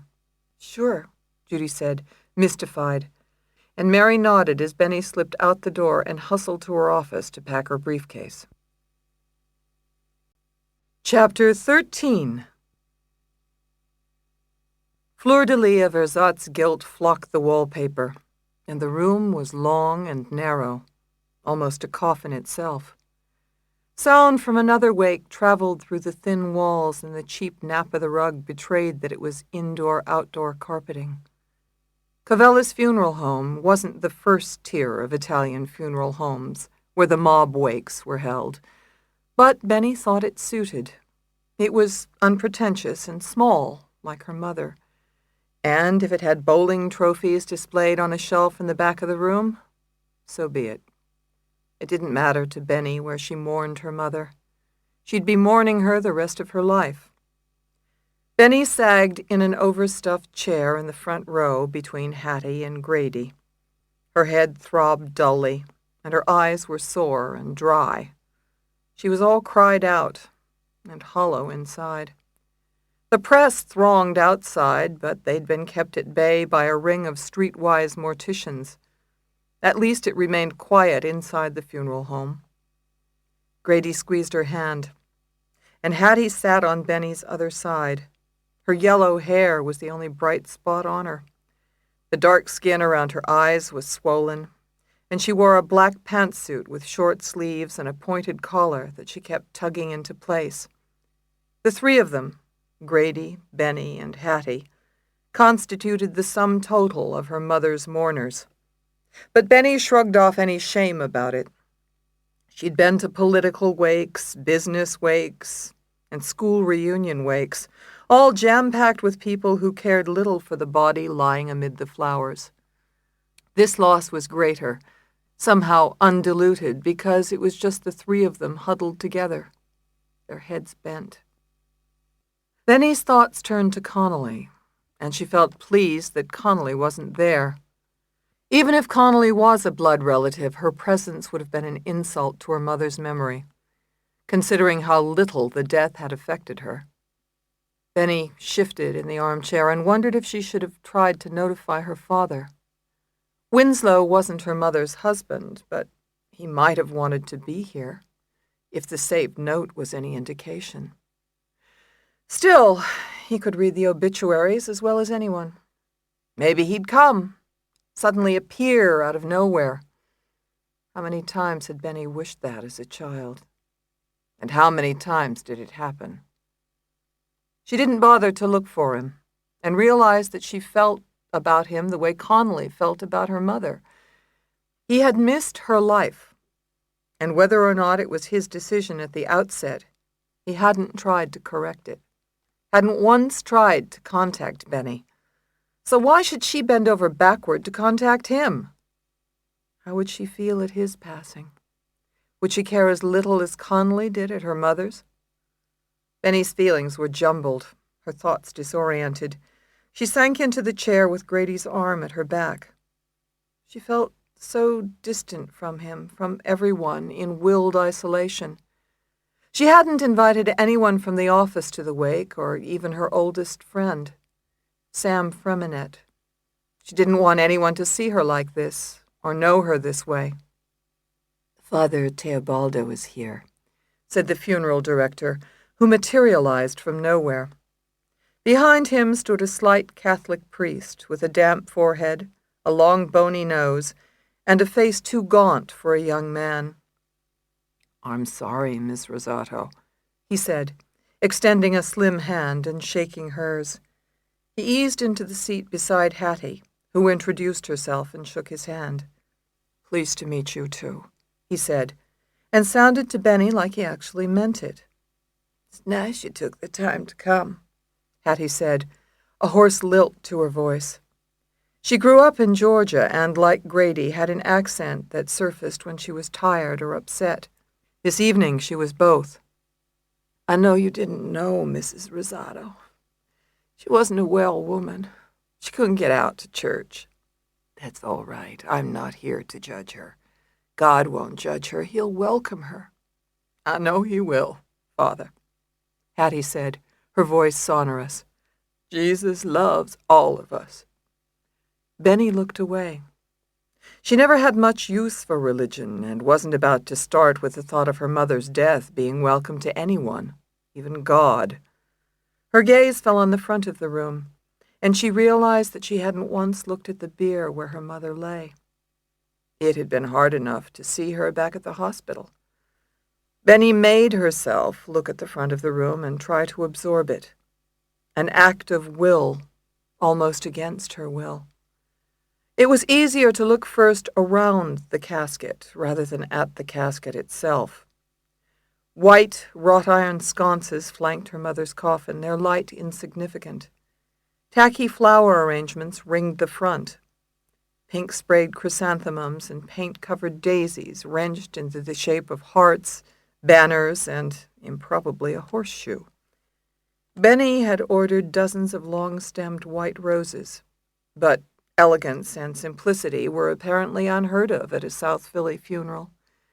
White satin sashes spanned the flower hearts, one reading "Beloved Mother" in hand script of Elmer's glue and glitter, and the other saying "Mom" in crimson. Benny decided to let it go. The flowers mattered as little as the bowling trophies. Her mother was gone. She made herself look at the coffin, and the vision wrenched her heart. A rose-colored light had been mounted inside the satin upholstery of the casket, bathing her mother's face in a pink glow. Brownish foundation had been sponged onto her mother's skin, and her lips sealed in a matching pink lipstick. That bothered Benny more than anything, the unnatural closing to her mother's lips, and she wondered uneasily how it had been accomplished. She swallowed hard and bit back her tears. Her gaze traveled down her mother's side. In one rigid hand had been placed a pair of wire-rimmed reading glasses. Benny had no idea how the mortician had gotten the glasses. She'd forgotten that her mother had even worn glasses. Her mother had been so ill the past few months. She hadn't been able to read. "Excuse me," said the funeral director, returning and leaning down to Benny. His moused hair was by now familiar, though he smelled tonight of lemon-lime barbasol. "Should we begin, or wait for the other mourners?" he asked. "Begin, please," Benny answered, testy. She had explained it to the man twice. "Just the three of us," she had said, but still he'd set up the room with 10 rows of folding chairs, as if the lack of mourners was somehow shameful. Coming from a tradition that actually paid mourners, it probably was. But there was another mourner. What happened to him? "What mourner?" "A gentleman," he said, raising a hand, and Benny turned around. There was nothing there but the trophies, their fake gold angels elevating bowling balls like communion wafers. "Who was he?" "Why, I don't know. I didn't ask. He was here early, before you came, before the reporters." "What did he look like?" "An older gentleman with a tweed coat, I think." Benny couldn't believe what she was hearing. It was Connolly's description of Winslow. "What did he want? Did he say anything?" "I gathered he wished to pay his respects. I suggested to him that the service wasn't for several hours, but he said he knew that. He left flowers." "What flowers?" she asked, a lump in her throat, and the funeral director pointed toward the sprayed white carnations. I set them behind that last arrangement. They're different." "I want to see them," Benny said, rising. She went to the last arrangement and pushed it aside, then knelt down. In back of the stiff chrysanthemum concoction sat a clear glass vase, and from it sprung a fresh bouquet of leggy pink cosmos, white daisies, blush roses, and black-eyed Susans. At the fringe were pink snapdragons and foxglove with velvety purple pockets. She recognized the flowers. They were from Winslow's garden. She bent down and cupped the blossoms in her hands. "Benny?" Grady said, appearing behind her, but she was breathing in the fresh perfume of the flowers. Her father had been here. He had brought her mother flowers. He had cared. He was real. "Benny?" Grady said again. But she was rising to her feet without thinking. Her heart was pounding. Maybe he was still here. Maybe he hadn't gone. She got up and hustled down the aisle of folding chairs to the back of the room and hurried out to the entrance hall. She didn't know why. He was probably long gone, but she looked for him anyway. It was dark, but reporters mobbed the sidewalk. One spotted her and pointed for his cameraman. Flashes popped in Benny's eyes, 2, then a dozen. They seared like lasers into her brain, and still she couldn't stop searching, even though it was so hard to see. Maybe he was behind the crowd. Benny stood there, her hands to the glass in the dark, and didn't leave until Grady came to take her back inside. After the wake, Benny stopped at the office to pick up some papers, then walked home to clear her head, while Grady dropped Hattie at her house. She had a defense to prepare, and almost wanted to get to work. Let it occupy her thoughts and chase her emotions away. Once home, she changed into jeans and a work shirt, padded into her home office, and got to work with her ritual props at her side. Fresh coffee and a crinkly bag of M&Ms. Though her comfort foods were in place, she had little luck with her first task, drafting her opening argument. Her head hurt. She ached at the core. Still, she sat at the computer and willed herself to pick out the first sentence. "Ladies and gentlemen of the jury, you see before you..." Each keystroke sounded in the empty room. The night was quiet, its stillness broken by intermittent police sirens. Benny sipped coffee. curiously tasteless. Ladies and gentlemen of the jury, before you... No. Good morning. Before you, ladies and gentlemen of the jury, sits... Suddenly, Benny heard the front door open and close downstairs, then the heavy clunk of shopping bags hitting the floor. It would be Grady, home from picking up some groceries. Bear leapt to alertness and skittered downstairs, toenails sliding on the bare floors. But Benny didn't feel quite as welcoming. She'd wanted the house to herself. "Honey?" Grady called upstairs. "You home?" "In my office," she called back, but he had already reached the top of the stairs with the dog. He wore the clothes from the wake, but his print tie was loosened into a crooked V, and his Oxford shirt wrinkled. Hot as hell out there. Grady walked to Benny's desk, leaned over, and gave her a dry kiss on the cheek. His eyes looked bleary behind his rimmed glasses, and his gaze found the monitor. "You're opening?" "Yep." "Can I help?" "Not really." "I got fresh cream and a lifetime supply of M&Ms. Nothing's too good for my girl." Benny forced a smile, but her thoughts kept straying. Her mother. The purple foxglove. Then, "Good morning. Before you, ladies and gentlemen, you want to talk? Cry some more?" Grady smiled with sympathy. "I got a shoulder. 2, in fact. We can lie down together. Take a break. Thanks, but no time. You want to talk about the case, then? Try your opening argument out on me?" "No, I'm not there yet. Got to write it first." Grady pursed his lips. "Want fresh coffee?" "Got some." Benny turned to the monitor. "Good morning. Before you, ladies and... Grady, I'm sorry, I have to concentrate." "Okay," he said, giving her another peck on the cheek. "I'm out of here." Benny stared at the screen as he left the room, the dog sashaying behind with his characteristic slip-slide. She couldn't focus. Her coffee cooled as she found herself listening for Grady's comings and goings around the house.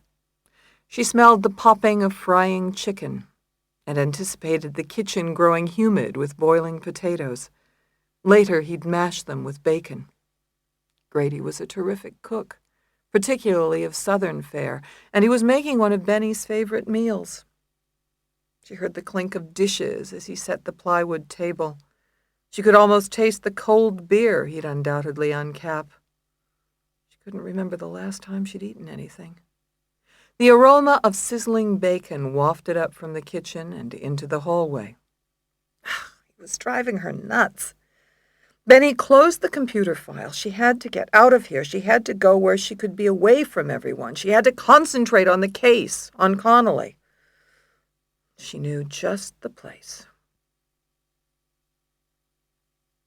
Chapter 14. Surf Lenehan sat low inside the black bucket seat of the black Trans Am. He wore a white polo shirt and jeans, and tugged on a carton of strawberry milk. He'd parked down the street, a safe distance from the house, watching in the dark. Surf slugged another gulp of strawberry milk, and felt good for the first time since the shit hit the fan. Maybe it was because he was finally doing something about the situation himself, instead of waiting for Citroni to get off his ass. Surf was young and moving up in the department. He'd already started to network, just like in business, and was just beginning to know the right people. He wasn't going to let Rosado fuck him up. He wasn't going to let anybody fuck him up. He had too much ahead of him. Surf kept an eye on the house. Red brick, a dumpy 3-story. You'd think she'd buy a nicer house with all the money she made off the department. Surf had followed Rosado home from work, tracking her at a distance in the car, which was his girl's. The Trans Am was more obvious than he would have liked, but at least it was black. It did the job. As soon as Rosado had left her office building, Surf figured she was going home. He knew where that was. He'd looked up her address in the phone book and had almost beaten her here, slipping into a parking space and slinking low in his seat as she turned the corner, moving fast on foot. She was strong, and not bad looking if you liked big girls. Surf didn't. Her stems were okay, but her tits weren't big enough. Plus, she was a lawyer. Who would want to fuck a lawyer? Later, Surf got his answer. Another lawyer. A tall, skinny dude with a flowered tie had gone inside the house after her. Pussy had a shopping bag, for fuck's sake. Surf peeked up at the second-floor window. The light had gone on there a while ago, but he couldn't see in the window. The blinds were closed. He took a last slug of milk and stowed the empty carton in back of the seat. He'd wait for Rosato to come out, then choose his time. He'd do what he had to stop her. Wait. A light went on outside the house to the right of the front door. Maybe it was on a timer. Surf stayed low in the driver's seat. The front door of the house opened and closed. Rosato came out and walked down the stoop. She had a briefcase in one hand and a dog on a leash in the other. Nice pooch, but it didn't look like much of a watchdog. Good. Surf watched her walk up the street alone without the boyfriend. Better. Tonight would be the night. Now would be the time. He twisted on the ignition, pulled out of the space, and cruised up the street after her. Surf slowed as he watched her get into a car, a big blue Ford, and when she took off, closed the gap enough to see the dog hanging out the back window. He wondered where Rosato was going. Maybe back to the office. Maybe she forgot something. With the dog? No. They passed the number street closest to the office. The Ford ended up traveling down South Street. A tough break. South was clogged with traffic, as usual. The sidewalks were full of assholes. Couples out for a walk after dinner. Frat boys on the make. Chicks from South Philly with big hair. Too many goddamn citizens. Surf couldn't do anything here. He braked sharply at the light, and his gun slid from under the front seat. He edged it back with the heel of his boot. Where was Rosato going? Surf realized he should have known when they got there. He parked at the corner of Trose Street, halfway down the block from Della Porta's apartment, and watched as Rosato got out of the Ford with the dog and crossed the street to Della Porta's building. Surf had been there many times when they were in business with Della Porta. The street was skinny and dark. No streetlights, no one on the street. It was a go. Surf palmed his gun, stuck it into the back of his jeans, and climbed out of the Trans Am. He left the door open slightly, so the noise didn't tip off Rosato. She was at the front door of the building, fucking with keys. Her back was turned. The dog's tail was wagging like crazy. Surf quick-stepped across the street and had almost reached the stoop when Rosato unlocked the door. He could have pushed her inside and capped her there, but stopped himself. The light in the entrance hall was too bright. Fuck. Surf ducked behind a skinny tree near the curb. Rosato locked the door behind her. He watched her through the window as she went up the stairs. Surf waited behind the tree until the light went on in Della Porta's apartment. He lingered another minute to be sure, then darted to the row house and unscrewed the light bulb over the front door. It flickered to black, and the stoop was bathed in darkness. Surf crept back down the stoop and stationed himself in the shadows by the front door. He could be patient if he had to. Citrone never appreciated that. He underestimated Surf. So had Rosato.